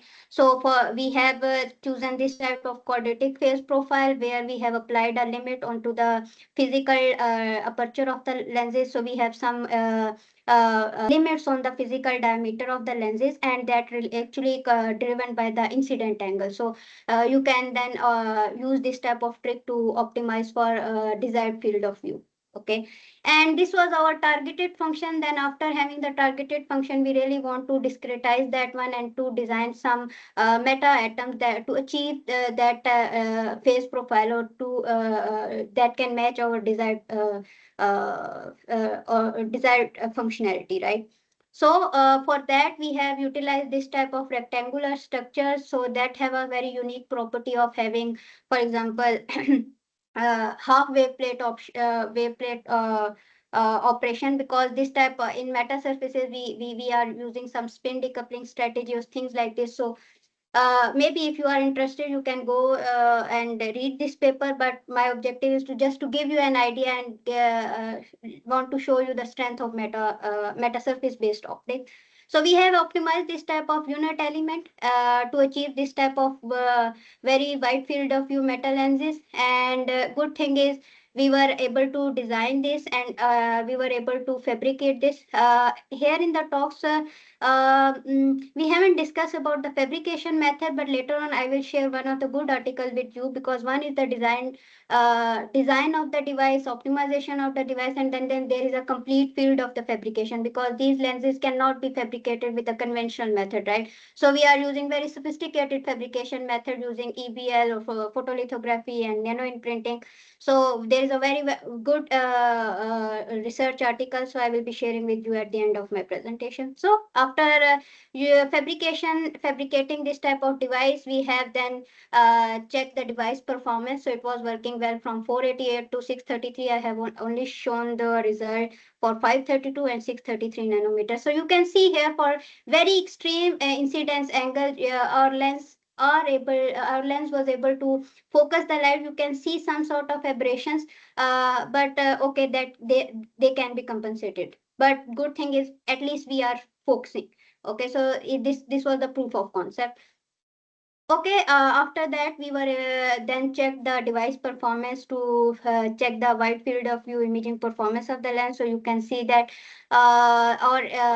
from starting from the normal incidence to 80 or 88 degree, we were able to, for example, transform the incidence angle to the lateral shift, and it's almost linear. And there is a image. This is the imaging performance of the lens.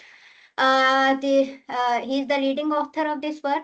So I have contributed in this work, and if you want to learn more about this work, you can scan the code.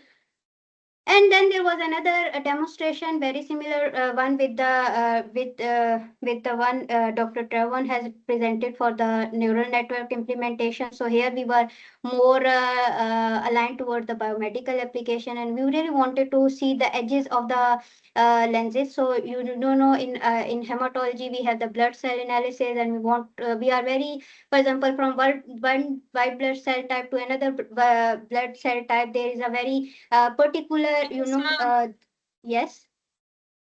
How long do you need? Only 5 to 6 minutes. Okay, 5 minutes. Okay. So for this type of two-in-one imaging system, where we wanted to have bright field and energy enhance, or this type of dual functionality into a single lens, then we have utilized this spin decoupling strategy, where we can actually use the spin state of the incoming light to encode a different information, and then we have designed two different targeted function to have, and then we merge them into a single phase profile, and then we were able to encode two different informations, and then according to that we have designed the meta atom. So just like the previous one, we have to optimize the meta atom accordingly to achieve that phase profile.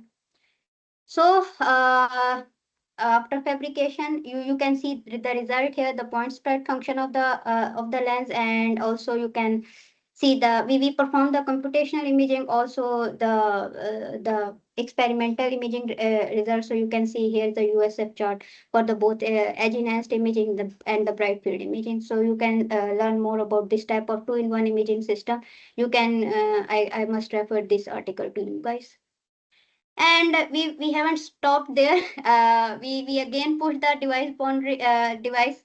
design to another level, and we explore another polarization state and try to encode another functionality into a single lens, and then we were able to achieve 3 different type of imaging system with single meta lens, right? And for that, similarly, we have optimized the targeted phases for each of the functionality and then try to encode them in each polarization state. And after fabrication, you can see here the point spread function of the characterization of the sample. So you can see here we have this wide field of view imaging. For this case, we only was able to achieve 80-degree field of view, but it was sufficient. And then this donut shape point spread function for edge enhanced imaging, and then this for bright field imaging. And we at the end we have like check the performance of the imaging, first with the computational imaging analysis and second with the measurement for you can see for the rails for experimental experimental imaging results for 3 of the functionalities. So you can read more detail about the design, optimization, and the application of this type of imaging lens on by scanning the QR code. And we haven't stopped here. This is our submitted work, but just to give you an idea, this is not the end of the world. Here we have further improved the design functionality, and then we wanted to have easy to fabricate design, but with more complex functionalities and more number functions in single device. So we were able to have 4 different functionalities, imaging plus holography in a single device, and we have exploited 2 different channel of the wavelength along with the spin decoupling strategy. So we have designed, optimized, also we have fabricated, and it's also characterized. So once it will be published, I would love to share this type of work with you guys. So at the end, I would like to acknowledge all the people all over the world who have helped us to fabricate this design, to conceptualize this type of work. And if you guys are interested to do this type of research, I would recommend you to join CISS-Global. You can scan this QR code and join us. And at the end, I would like to thank IEEE Photonics Society Lahore section and SPI and Optica chapter for assisting us to organize this type of very beautiful symposium, very interesting talks. So at last, thank you guys. I'm open for questions. Dr. Isma, thank you so much. Thank you, Dr. Isma. Any questions to Dr. Isma? Any questions, comments, feedback? Students, audience?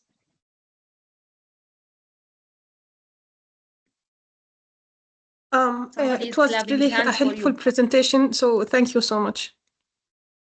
Welcome. Thank you, Bisa. Any question in the comments, the chat? No? Okay. I have a comment, actually. Yes, please. I wanted to raise this point when Dr. Ramna is with us. Is it still with us, Dr. Ramna? Yes. During the talk of Dr. Ramna, I wanted to raise this point after her talk, but then I postponed the idea. I said, let's wait until Isma will present her talk. Actually, Dr. Ramna said she was a former Trill Fellow at Trieste at the Abdus Salam International Center for Theoretical Physics, yes. ICTB. And also Dr. Isma Javid is also a former Trill Fellow at ICTB. And also I am a Trill Fellow, and it happened that I met Dr. Isma there. So when I see Isma or hear her voice, my heart starts beating because it brings back very nice memories. And I'm sure that you share the same feeling, Dr. Isma, right? Yeah. It's very great to connect with the people you have met. Yes. And as we shine light on the appreciation of the International Day of Light, we should remember, as we have here, I also see some Trill Fellows in the list of attendees. Some people joined also from Trieste. I think we should highlight that this year, our beloved center, the Abdus Salam International Center for Theoretical Physics, our beloved place in Trieste, nowadays this year celebrating Abdus Salam first centennial, which marks the 100th anniversary birthday of Professor Abdussalam, he would have turned 100 years if he is still alive.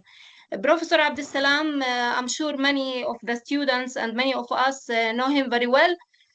He was the first Muslim to be a Nobel laureate in physics, and he was the founder of the Abdussalam International Center of Theoretical Physics. And we are proud actually today that we host many esteemed speakers of this distinguished place. So I just wanted to mention this and to acknowledge again the light that we received from the mission and from the legacy of Professor Muhammad Abdussalam. So I think you all agree that we should dedicate this effort that we do nowadays, Isma, Dr. Qasim, and the speakers and the students, the audience, we should dedicate this for the good memory of Professor Salam. Yes, sure, definitely. Isma, do you want to say something? I must say that I had a very great experience at ICTP, and I have learned a lot from there. My understanding in optics, light, that is actually, I have some very good memories there. So I have worked in the M lab with Dr. Humberto Cabrera, and I had a chance to work with Dr. Milcho Deniler.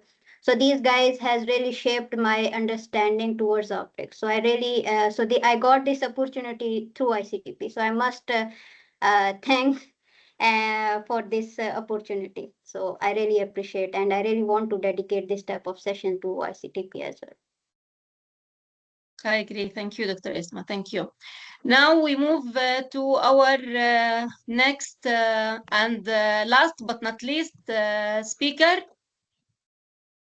Can you hear me? Is my voice clear? Yes, Dr. Chao. Chaofu. Yes, yes. Yes, welcome and thank you for joining us. As I understood that you have already completed your PhD, right? No. I still have a very important work needed to be finished. So I still need some time. We pray that you will finish it soon, inshallah. Yes. I think this year Good luck. should be done. Okay, so Chaofu, please start sharing your screen, and you will have like 10 minutes to. Chaofu is a PhD student, PhD candidate at the Nanjing University of Science and Technology in China, and he will know about his research on application of scattering quantitative interference imaging in semiconductor manufacturing. Yes, please. Okay. Today I'm glad here to share some of our recent work and thinking about the application of our scattering quantitative interference imaging method, which is short in SQI in semiconductor inspection. And this SQI method is the main content of my doctoral research, and it starts from these results: the image of polystyrene spheres taken by a polarization microscope. And we know that the polarization microscope can image samples with anisotropy by color, like fibers with anisotropy in many animals and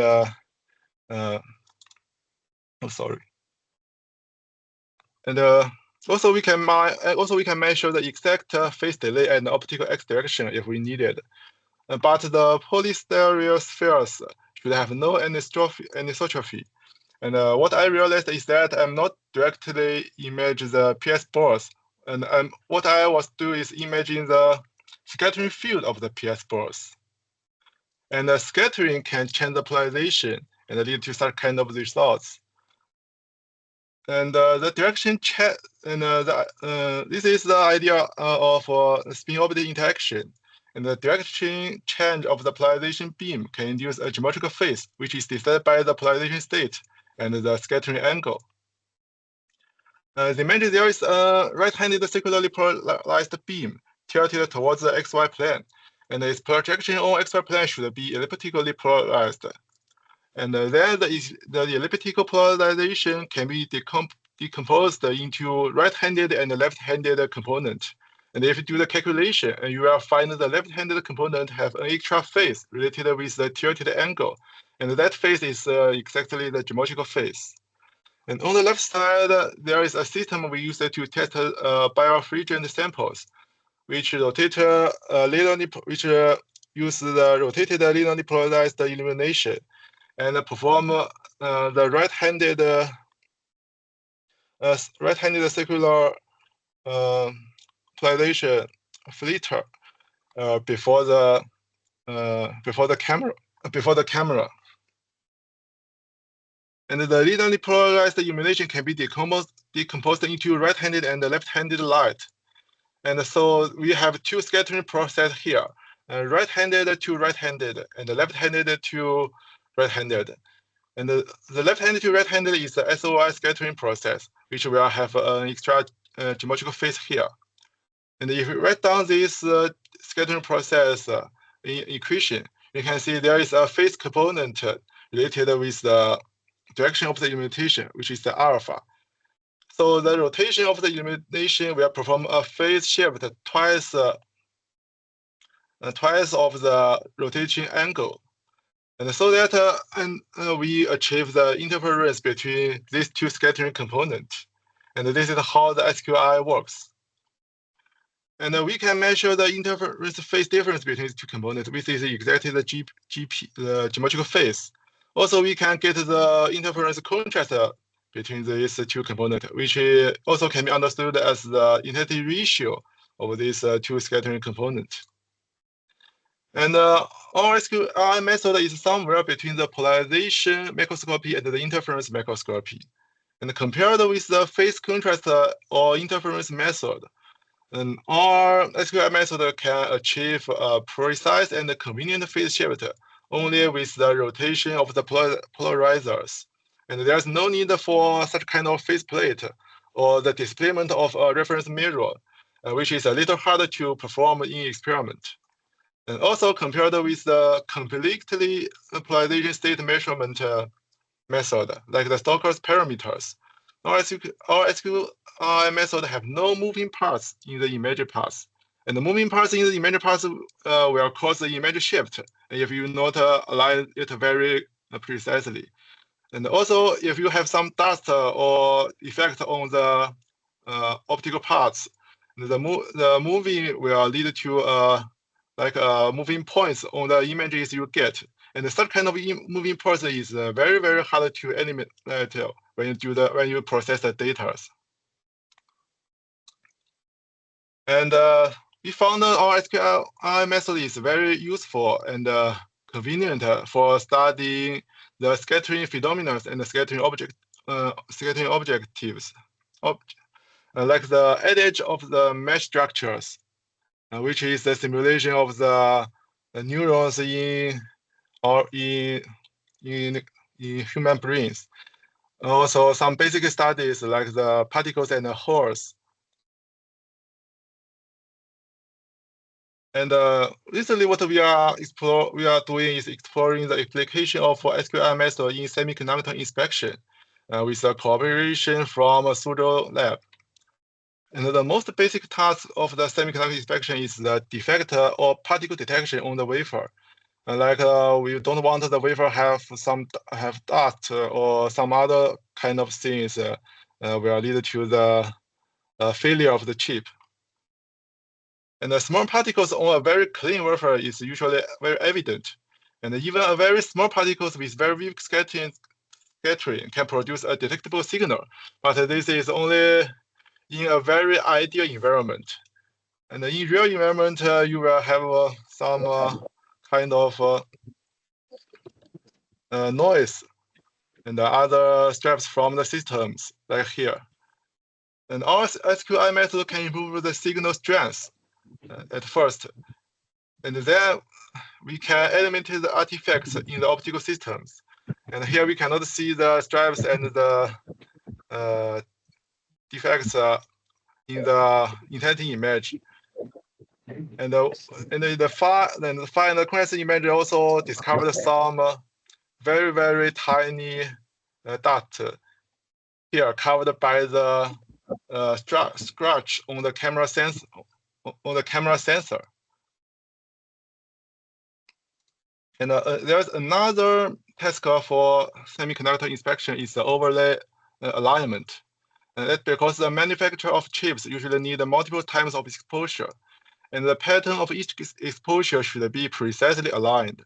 And on the masks, there are many marks like this and this, placed on different positions of the mask, and with different styles to check all possible kinds of offsets, like the shift or the rotation.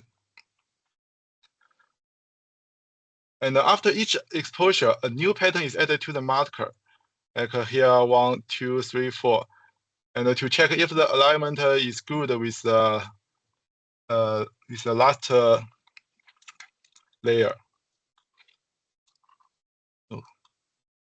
And here what we studied is a mask to check the offset in X and Y directions.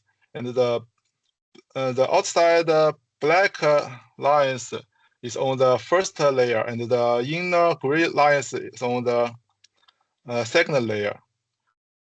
And after 2 exposure, we got a marker like this, and we can measure the offset by just check whether the long edges of these 2 layers are aligned with each other.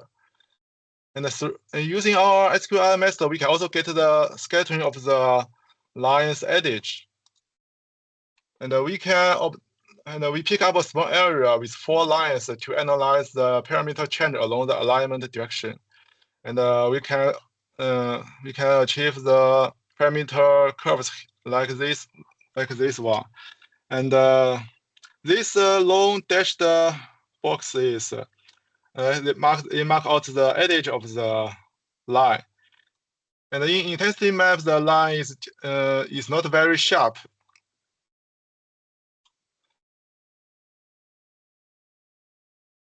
And if we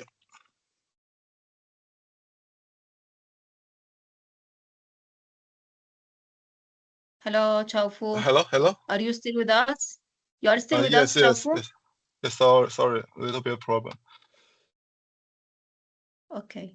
So in the intensity, can you hear me now? You can go ahead. Yes, you can go ahead. Okay.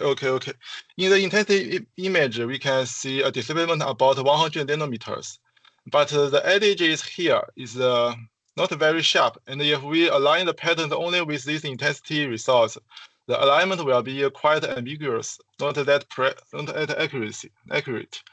So, but the phi and the contrast image, they provide more features for us to position the edges, like the maximum phase gradient position in the phi image, and the dual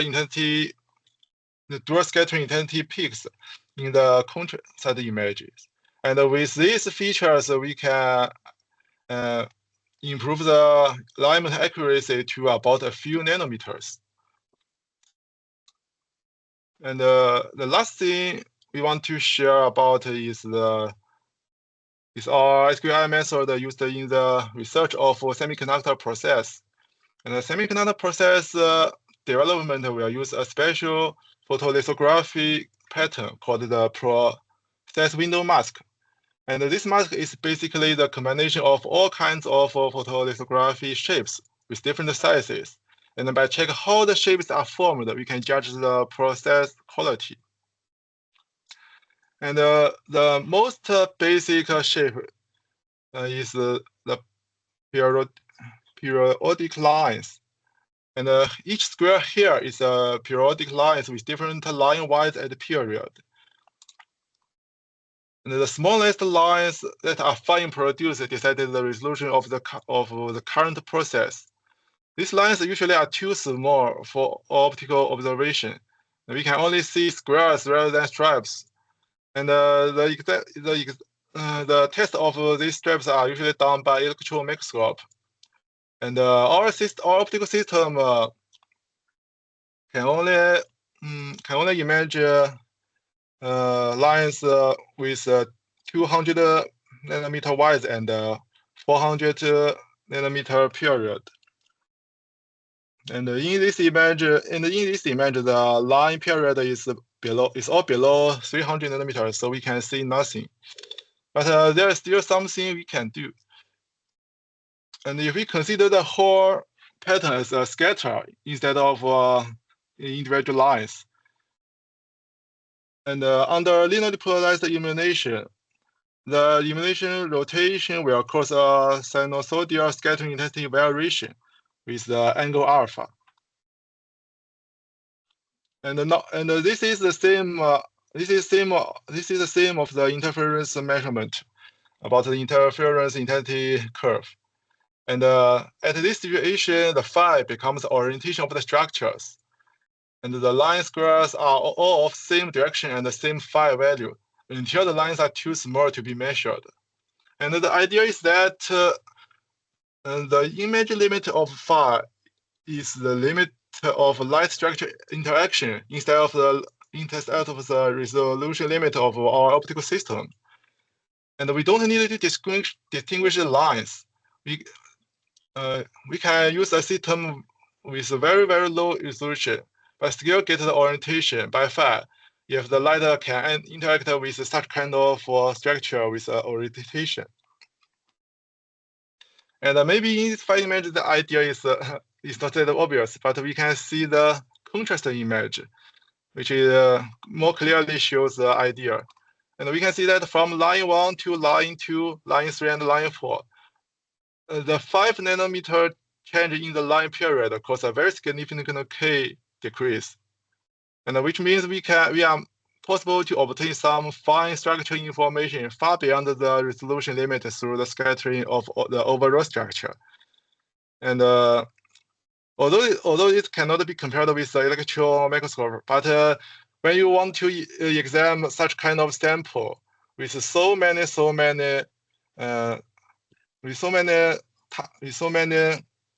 markers, the electron microscope will face a very big sufficient problem. And I think that is what our method could do. And this is all I want to share today. And in conclusion, there are many detailed information in the scattering phenomena. And scattering is not about the wavelength, intensity, or direction, which are most works and applications focus on.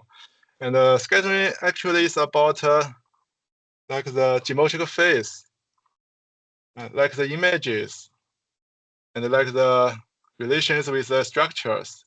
And these scattering problems might not seem very useful now, but at least they are very interesting. And I hope what I share can give you some inspiration today. And thank you. Thank you very much, Chofu. Thank you. If there are questions. Okay. What's the time now in China, Chofu? It's 8:20 p.m. p.m. Yes. Thank you for being with us. And also colleagues from Malaysia, South Korea, and Singapore. So, Bisan? Yes. Thank you for your presentation. I wanted to ask that now we know that semiconductors are getting smaller in terms of size, yes. As yes. The technology is advancing. So I wanted to ask if this change in size will be a limitation for this technique, or if it wouldn't be affected. I mean, the size change in what? Like the semiconductors are getting smaller and smaller. So I wanted to ask if this technology would face a hardship dealing with this, or if it would not be affected. You mean so the most advanced chips nowadays, I think their structures is only a few nanometers. And to be honest, if you want to use a pure optical method to detect such kind of sample, it seems impossible to me. But we also need to know that there are many chips are made by some are made by the machine and the technique that not that advanced. So still there are still many chips that are made by like the structures of like hundreds of nanometers. And so the pure optical method is still useful, I think. You can always find a place for your technique in this industry because the demand is too big. Oh, okay. Thank you so much. I guess now. Thank you. I hope I correctly understand what you wanted Yes, to ask. thank you so much. Okay, thank you. Chaufo, Okay. I understood that you are using the phase shifting interferometry to minimize the diffraction effect on scattering, right? I don't. There is a difference because what we are not doing is not. It cannot be understood as the image process, basically. And so what's the main goal of using the phase shift interferometry? What's the benefit? Because the scattering process is different from image. It is not the direct image of the structure. And so what we want is some indirect information from it. For example, like the scattering of a sphere. Actually, scattering range is larger than the nanosphere itself. And so what we are interested in is what's the relation between this scattering pattern with the spheres, like the size or like the material, or even like the scattering system with different base, or all kind of this information. This is not something that this is not a direct measurement or exam technique. And actually, to be honest, what I do is about the theory, not quite about the application. And the application is what we are now trying to explore. And but the thing I am interested in is still the scattering itself, about how the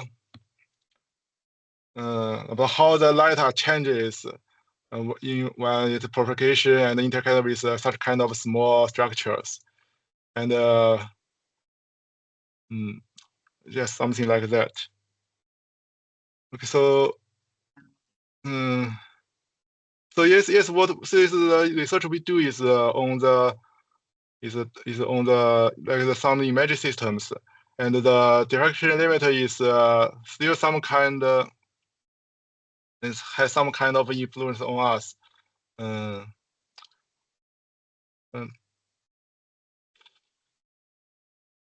what we measured is the field. But what we measured is the field, and the camera is just provide a different sample point at the space. So that is what we imagine. We are not imagine, something. We are not imagine the scene. We are imagine the field, and I think that is basically different. Yeah, I understood. Then yes. From this measurement, you will, from the image, you know whether the surface is free of defects or not. Yes. Right? Pardon? Okay. So if there are no more questions, I don't see questions in the chat and no raised hands. So we go to the last session, which is the poster presentation.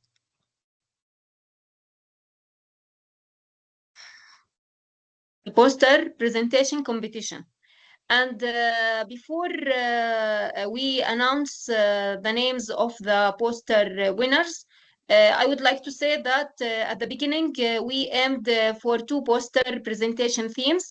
one dedicated for research, so anyone doing research on optics to highlight his research idea in a poster. And the other theme was about REACH, celebrating the moral idea of the International Day of Light and the appreciation of the importance of life in our life, technology, nature, and research, and etc.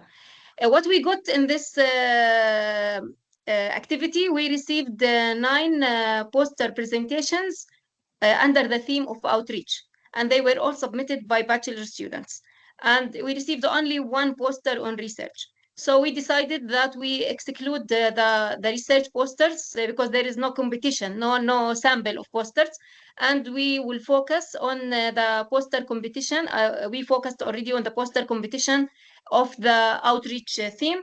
And in a quick overview to acknowledge the work of all those who participated in the poster presentation, I would mention the names, all names briefly, so they can hold their breath. Maybe then the next step will be to announce the 3rd place, the 2nd place, and finally the first place. Just a second to see if I can show you.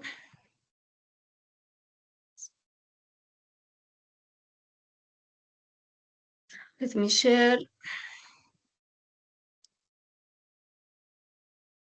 I will share my entire screen. Can you post it?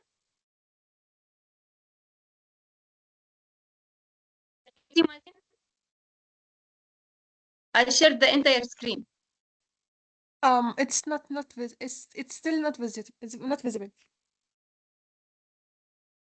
Not visible. Just.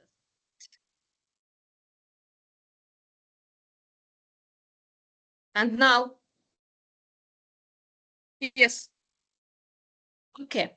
So I will show you quickly the 9 posters submitted under the outreach theme. I will mention the poster number and the title and the poster presenter. So poster number 1 was titled Light Inside Us, presented by Aya Abdelhai. Thank you, Aya.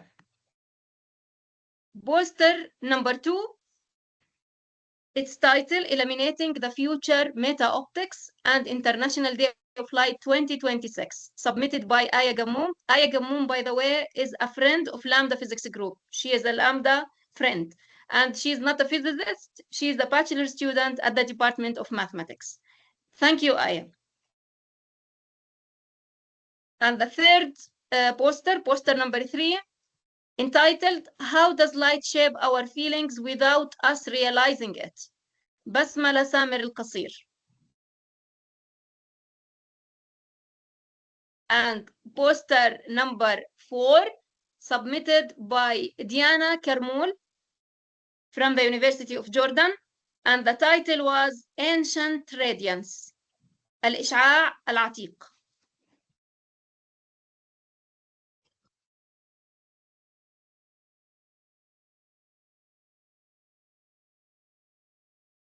And the poster number 5, submitted by Isra Muhammadian, entitled Li-Fi Lightening the World with Internet. Thank you, Isra. And poster number 6 was submitted by Ibrahim Shawabke, titled A Global Celebration of Optics, Photonics, and Creativity and Creative Expressions. Thank you, Ibrahim.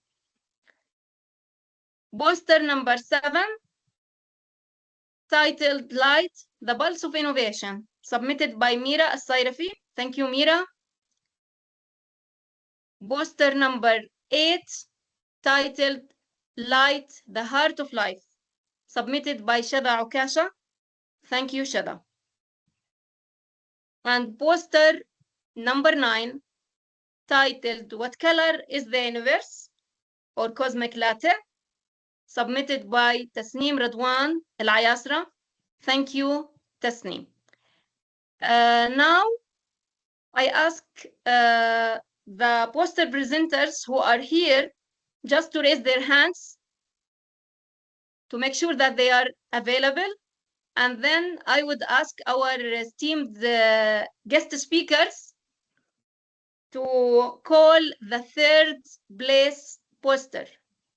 Okay, I can see Diana, I can see Mira, I can see Ibrahim. Who else? Basmala, Aya. Are you there? Please raise your hand. Isra. Shada. Tasneem. We should have 9 hands raised. Shada, Diana, Mira, Ibrahim. You can also, Bisan, please open the camera for them. And unmute them.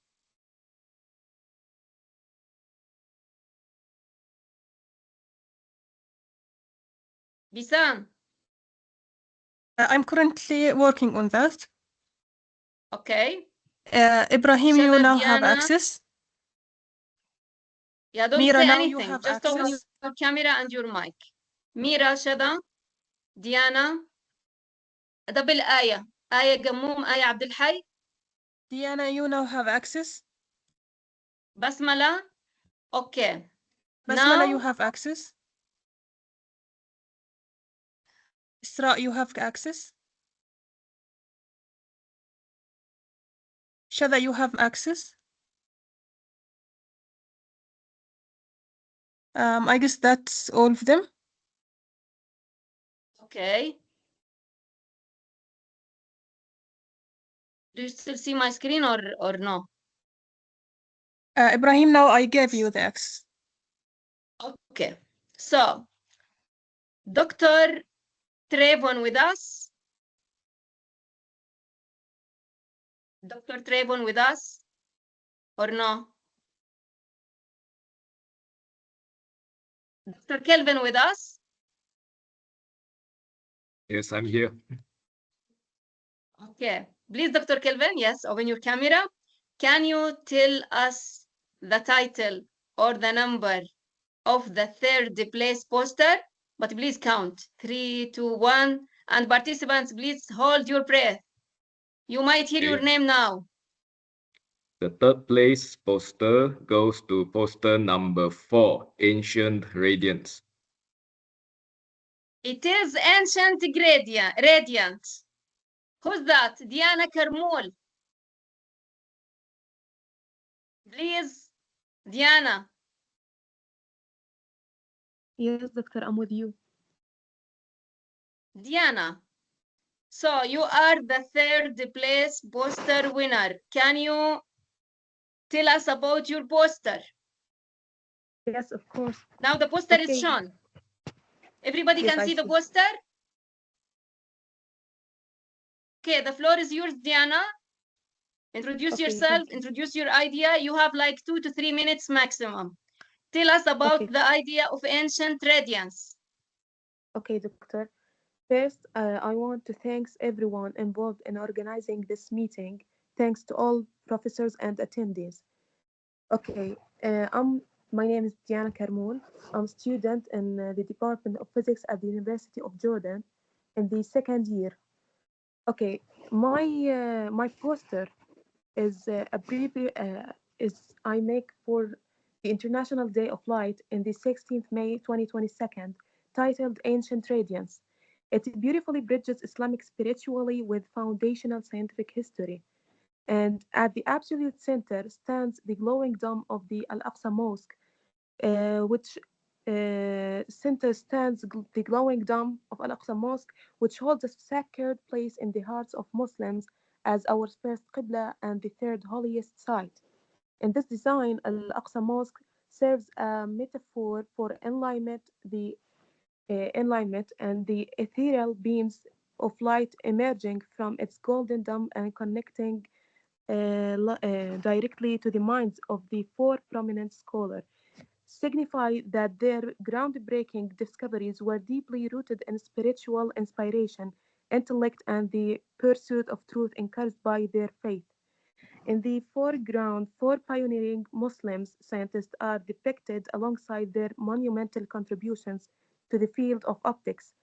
The first one is Ibn al-Haytham al-Hazan, known as the father of modern optics. He's showing that he holding his book, which is Kitab al-Manadhir, a book of optics. He revolutionized science by proving that vision occurs when light reflects off objects into eyes, not from the eyes. And the second one, which is Al-Farabi, a master polymath shown analyzing lenses, who was among the first to systematically classify optics as a distinct mathematical science, bridging philosophical logic with physical reality. The third one, Qutb ad-Din al-Shirazi, depicted with astronomical and atmospheric instruments. He provided the first correct mathematical and physical explanation for the formation of the rainbow, accurately decoding how sunlight refracts and reflects inside a single raindrop. The last one, who is Al-Kindi, known as the philosopher of the Arabs. He's pictured with the geometric diagrams studying how light rays reflect and how shadows are cast, authoring crucial optics treatises that illuminated Europe for centuries. This poster serves as a powerful call to action for today's generation. It reminds us that the ancient radiance of our scholarly ancestors is not just a history to be remembered, but a torch to be carried forward. That's it, and thank you all for listening. Thank you, Diana. Next teacher. Diana, thank you Can very I much. please? Oh, Yes, Doctor. Sorry? can I please interrupt and ask all participants to just check if they have mic and camera access? Yes. Yeah, please, all Participants of the poster. participants, please. Yes. Diana with us? Yes, Doctor, I'm with you. Diana, thank you so much for the poster and for the idea behind the poster. I would like to ask the guest speakers. Would you like to comment on Diana's poster before we proceed? Anyone would like to comment on Diana's poster? So I think Diana is looking for your feedback as you voted for her. Yes. Idea is unique, Diana. Thank you. Dr. Symbol? Yes. Anyone else? The students, also the audience, anyone would like to comment, to give her feedback?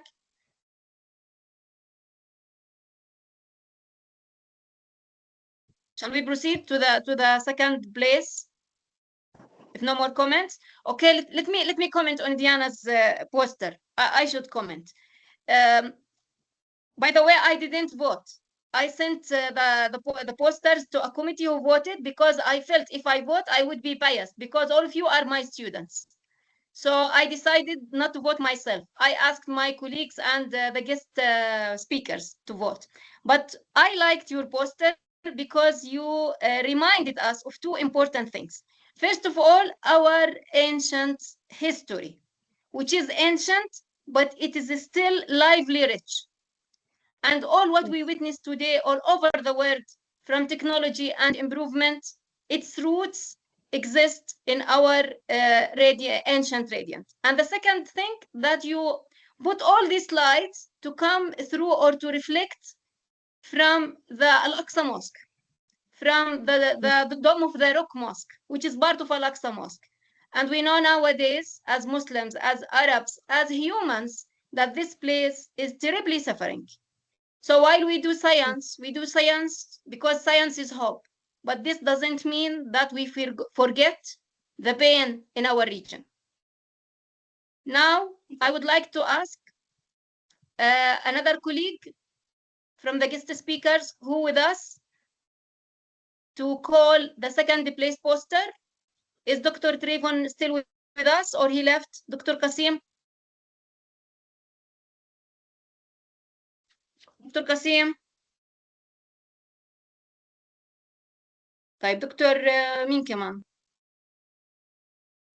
دكتور إسماء؟ Yes.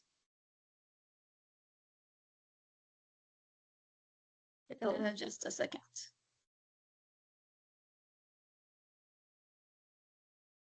So who will be the second place? Okay, so the second winner of the poster is What Color is the Universe? Poster number 9. Do you still see my screen? Yes, I can see your screen. Okay. Poster number 9 goes to Tasneem Al-Ayasra, Al-Asaira. Is Tasneem with us? I think Tasneem couldn't join. So we thank Tasneem for this poster, and you can have a look to what she did. She connected light with colors and with the average color of the universe. And I think myself, when I look at it, I'm craving for a coffee after this long meeting. What do you think? Yeah. Now, the third place. No, the first, the topmost poster presentation. Is Dr. Qasim with us? It seems Dr. Qasim muted or left. Yes.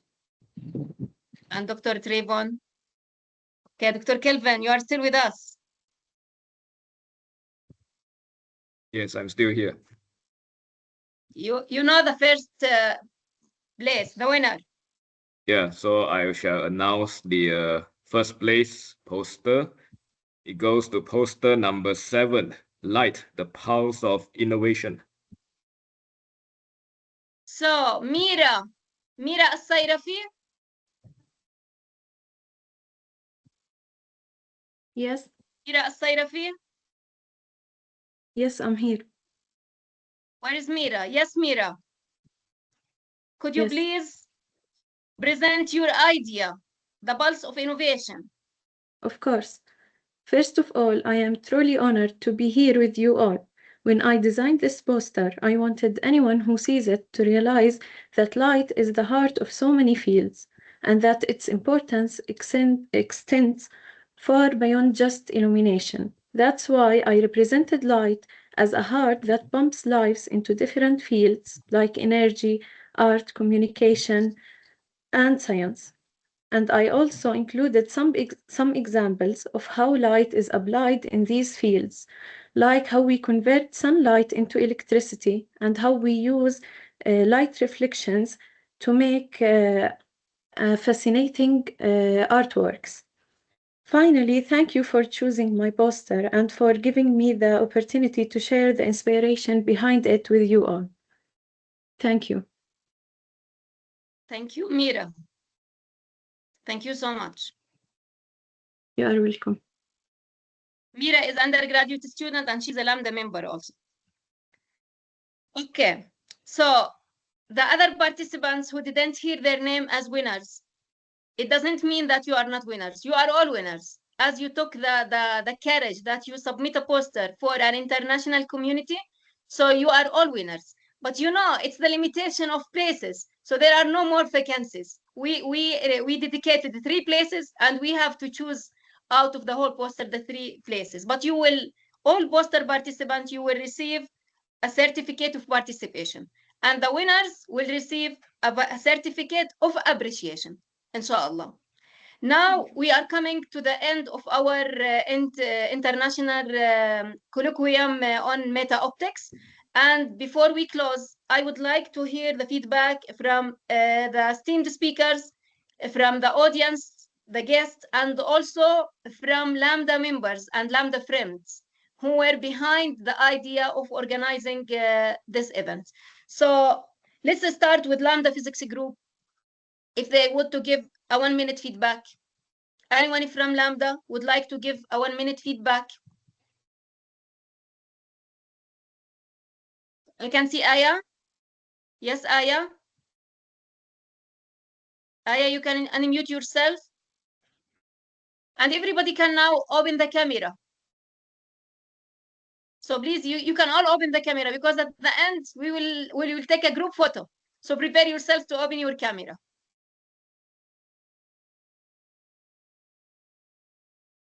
We cannot hear you, Aya. Shada?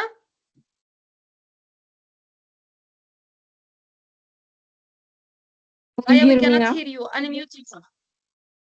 Yes, Yes, yes, yes, please. Can you give us your feedback on this event? Aya? Shada. Okay, Shada. You would like to thank Dr. Hanan Sa'adeh for organizing and leading the seminar, as well as the speaker organizer and the participant for the great effort. We hope the seminar is useful for everyone. Thank you.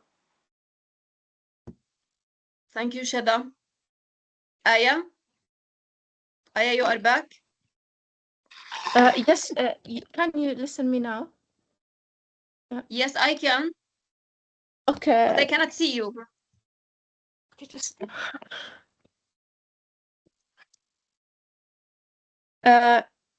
you can see me now. I think you can see me. I can see and hear you, Aya. Go ahead. Okay, so first of all, thank you for this wonderful and for the flawless organization and coordination, as well as the fascinating topic that was addressed. I think that the short lectures and the variety of speakers from all around the world made the experience truly engaging and far from boring. And the large attendance today, almost 70 people, and the active participation in the competition make me say that this curriculum was achieved resounding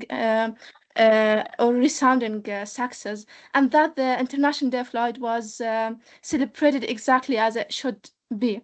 And again, thank you for the competition, which gave us a valuable opportunity to be part of this celebration. Which you did not win. I hope you are not disappointed. Okay, you know, it was a plant, it's not a plant.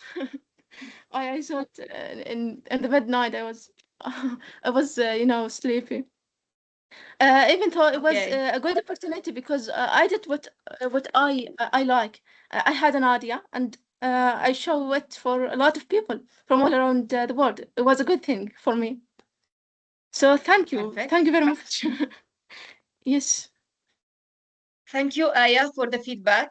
Anyone else from the students wanted to say something? To comments, even criticism, it's okay.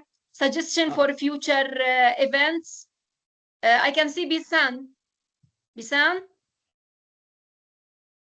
Yes, Professor. I wanted to thank you for organizing this event and thank all the professors who took time and effort to attend today's celebration and present some really useful and new research and information to us. Today I learned all kinds of new things and learned about new fields of physics and applications of optics in like practical parts of life. So it was really eye-opening for me, and I have like a to-do list to search about certain things. So thank you all for opening my eyes. I also think that the students were happy to have this opportunity, and we are all hoping to have similar events in the future. Thank you, Bisan. Other feedback from the audience? Students, guests, audience from outside Jordan, please. Ibrahim?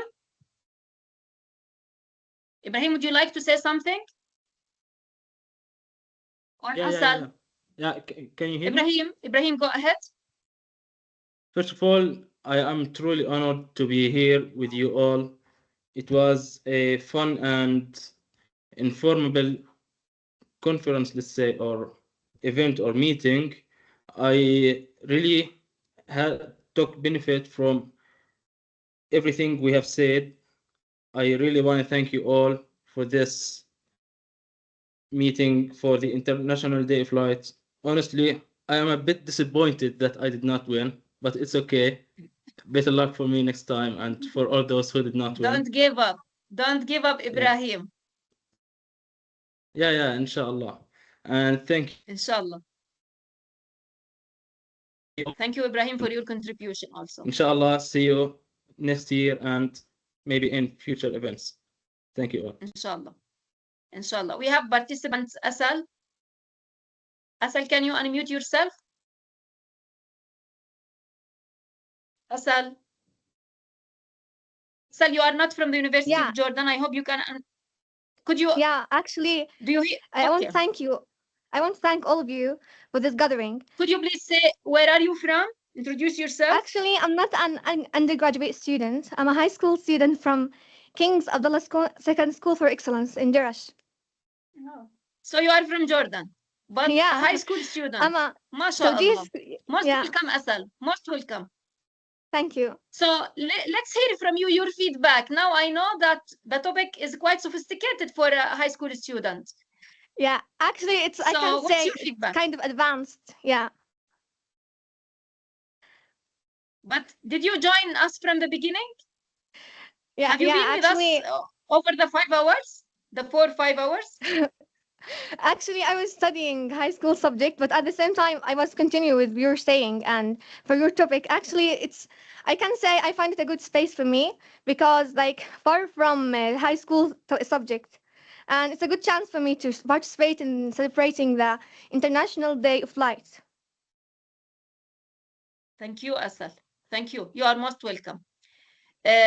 We still have chance for 1 or 2 of the audience if anyone wanted to say something. Yes, I don't know if somebody Professor says some Hanan, people I are would saying like something in the chat. I would Sorry, like to add something, Professor Hanan. Mr. Aqil, yes, please. Yes, go ahead. If you remember, I also met you at ICTP with Isma and Dr. Humberto in 2024. There was a celebration at the Adriatico, if you remember. We were there, so I was there. I definitely remember the event, but you know there are many Pakistani Aqil. Yes. Now I don't remember the face, but you reminded me. I was with Dr. Humberto, and he's also here in Thank you for bringing the back meeting, these and nice I remember memories. you, and also we were talking yesterday about you, and also Dr. Isma told me about everything, and it was a very nice talk, and I also have learned a lot from all the talks, and also it was very wonderfully organized by you and by all the teams that are involved in this. It's not by me myself only. From my side, from Jordan, it's by me, and behind the scene there are my students. From ITU and also like, from Pakistan, we are grateful to Dr. Qasim and his teams, and I should heartfully thank Isma. Dr. Isma was like my main contact with everybody, I would say. Yes. So you would not see this event without the communication between me and Isma. But of course, behind Isma and Dr. Qasim, there is a big team, I know. I know there is a big team. But you know, it's not easy to manage this communication and organization between countries and speakers that are in different locations in this world. And you know, scientists, we are all busy. So I understand that we are all busy. So to ask a speaker like Dr. Kelvin to dedicate his Saturday to be with people in Jordan, this is really, really very much appreciated and not easy to be done. Yes. But alhamdulillah that we managed. As long as there are people who are doing science for the sake of science and who believes in the mission of science to disseminate light to society, I think we are fine as long as we have these people in the world. Yes. Now we move to maybe if there are no more guests wanted to speak from the audience, we move the mic to our esteemed speakers. Who wanted to say a feedback? I would like to hear from Dr. Kelvin. Would you like to say something? Yes. Well, first of all, thank you for inviting me to this symposium. So it was very good to listen to a lot of you, especially the students, right? Your posters are quite interesting. Also, maybe to just reflect, right, what I see over these few years, right, that the enrollment rate of students into the physics, the sciences are actually lower than before. Especially I can see it from my country, right? When from Singapore, which I studied before there, and also in China as well, to some extent, right? From some of my information from my colleagues there. So it's unfortunate because the reality is a lot of other sectors like the finance, right, banking, all of them they get higher salary there. So there's a very unfortunate fact, and most of the students prefer to go there, right? But I'm happy to see that a lot of you are still here. You are still very passionate in the science, in the physics, and I hope you continue this. Okay, don't get intimidated. Treat it as something very simple, something that is like, right? You are trying to understand the world, right? So it's like eventually we are the ones who will be passing the torch to you. So you guys have to continue, right? Have to continue the work in this scientific field. Okay, so continue with the scientific revolution that we are all going to, right, see things better. Thank you. Thank you, Dr. Kelvin. Thank you. And I second on what you said. Now it's up to you, students, to continue learning, because you cannot acquire knowledge in 1 hour, 2 hours, 3 hours in one meeting. You acquire knowledge by keeping going in the direction that you choose. So it's now up to you to continue learning about meta-optics or other fields in science. Dr. Isma, would you like to say something? Yeah, definitely. So first of all, I would like to thank University of Jordan, Lambda Group for coordinating with us and to make this successful event. And also the CISS-Global team and the SPIE team and IEEE Photonics chapter for organizing behind the scene.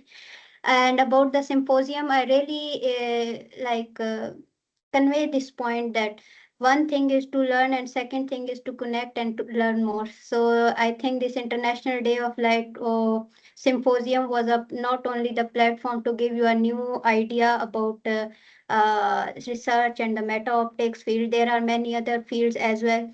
So this is the platform I think you should use and connect with the other people and explore new ideas, because research is all about discussion, curiosity, and connecting, as Dr. Hanan has described in the very first part of the symposium. So I hope this will act as a good platform for all the students to connect with the other students and researchers and the speakers, to explore new opportunities and to explore new ideas in terms of research, in terms of optics. So I think I'm actually looking for an annual event like every year. I would like to have this type of symposium on International Day of Light to truly feel the spirit of connection of light. So that's my comment. I agree, Asma. I do have the same will that we should have something annual, internationally organized together, as we did it this time. And as we succeeded this time, I think with the dedication, we will succeed also another time, inshallah, to do some joint work like we did this time, inshallah. So we will think about this like an annual international meeting or achievement, inshallah. We can build on this idea. We will discuss it further, inshallah. But last but not least, I would like to thank all the speakers, Professor Kelvin, Professor Trevon, Sadia, Ramna, and Sumbal. They are my colleague as well. So I really appreciate they have spared some time and have participated and had shared their results and the research. So thank you guys. Without you guys, it wasn't a successful event. Yeah. Of course. Yeah. Dr. Sumbal, would you like to say something? Dr. Sumbal Ijaz, you are still with us. Would you like to say something? I would say, Professor Hanan, you are absolutely an amazing lady. You have engaged us Thank you so much. since so many hours, and we are not bored even by now. Generally, in some such events, people get bored if it is prolonged to such a long hours. Very, very interactive and interesting personality you have. Thank you so much. And as Asma said, without you all, we did nothing. Because you are all with us on board, the event was not boring. And we really appreciate the contribution of each one of you, the speakers, and also the guest audience. Because if we speak to nobody, it will be meaningless. So you all contributed to this conclusion of the meeting, I would say.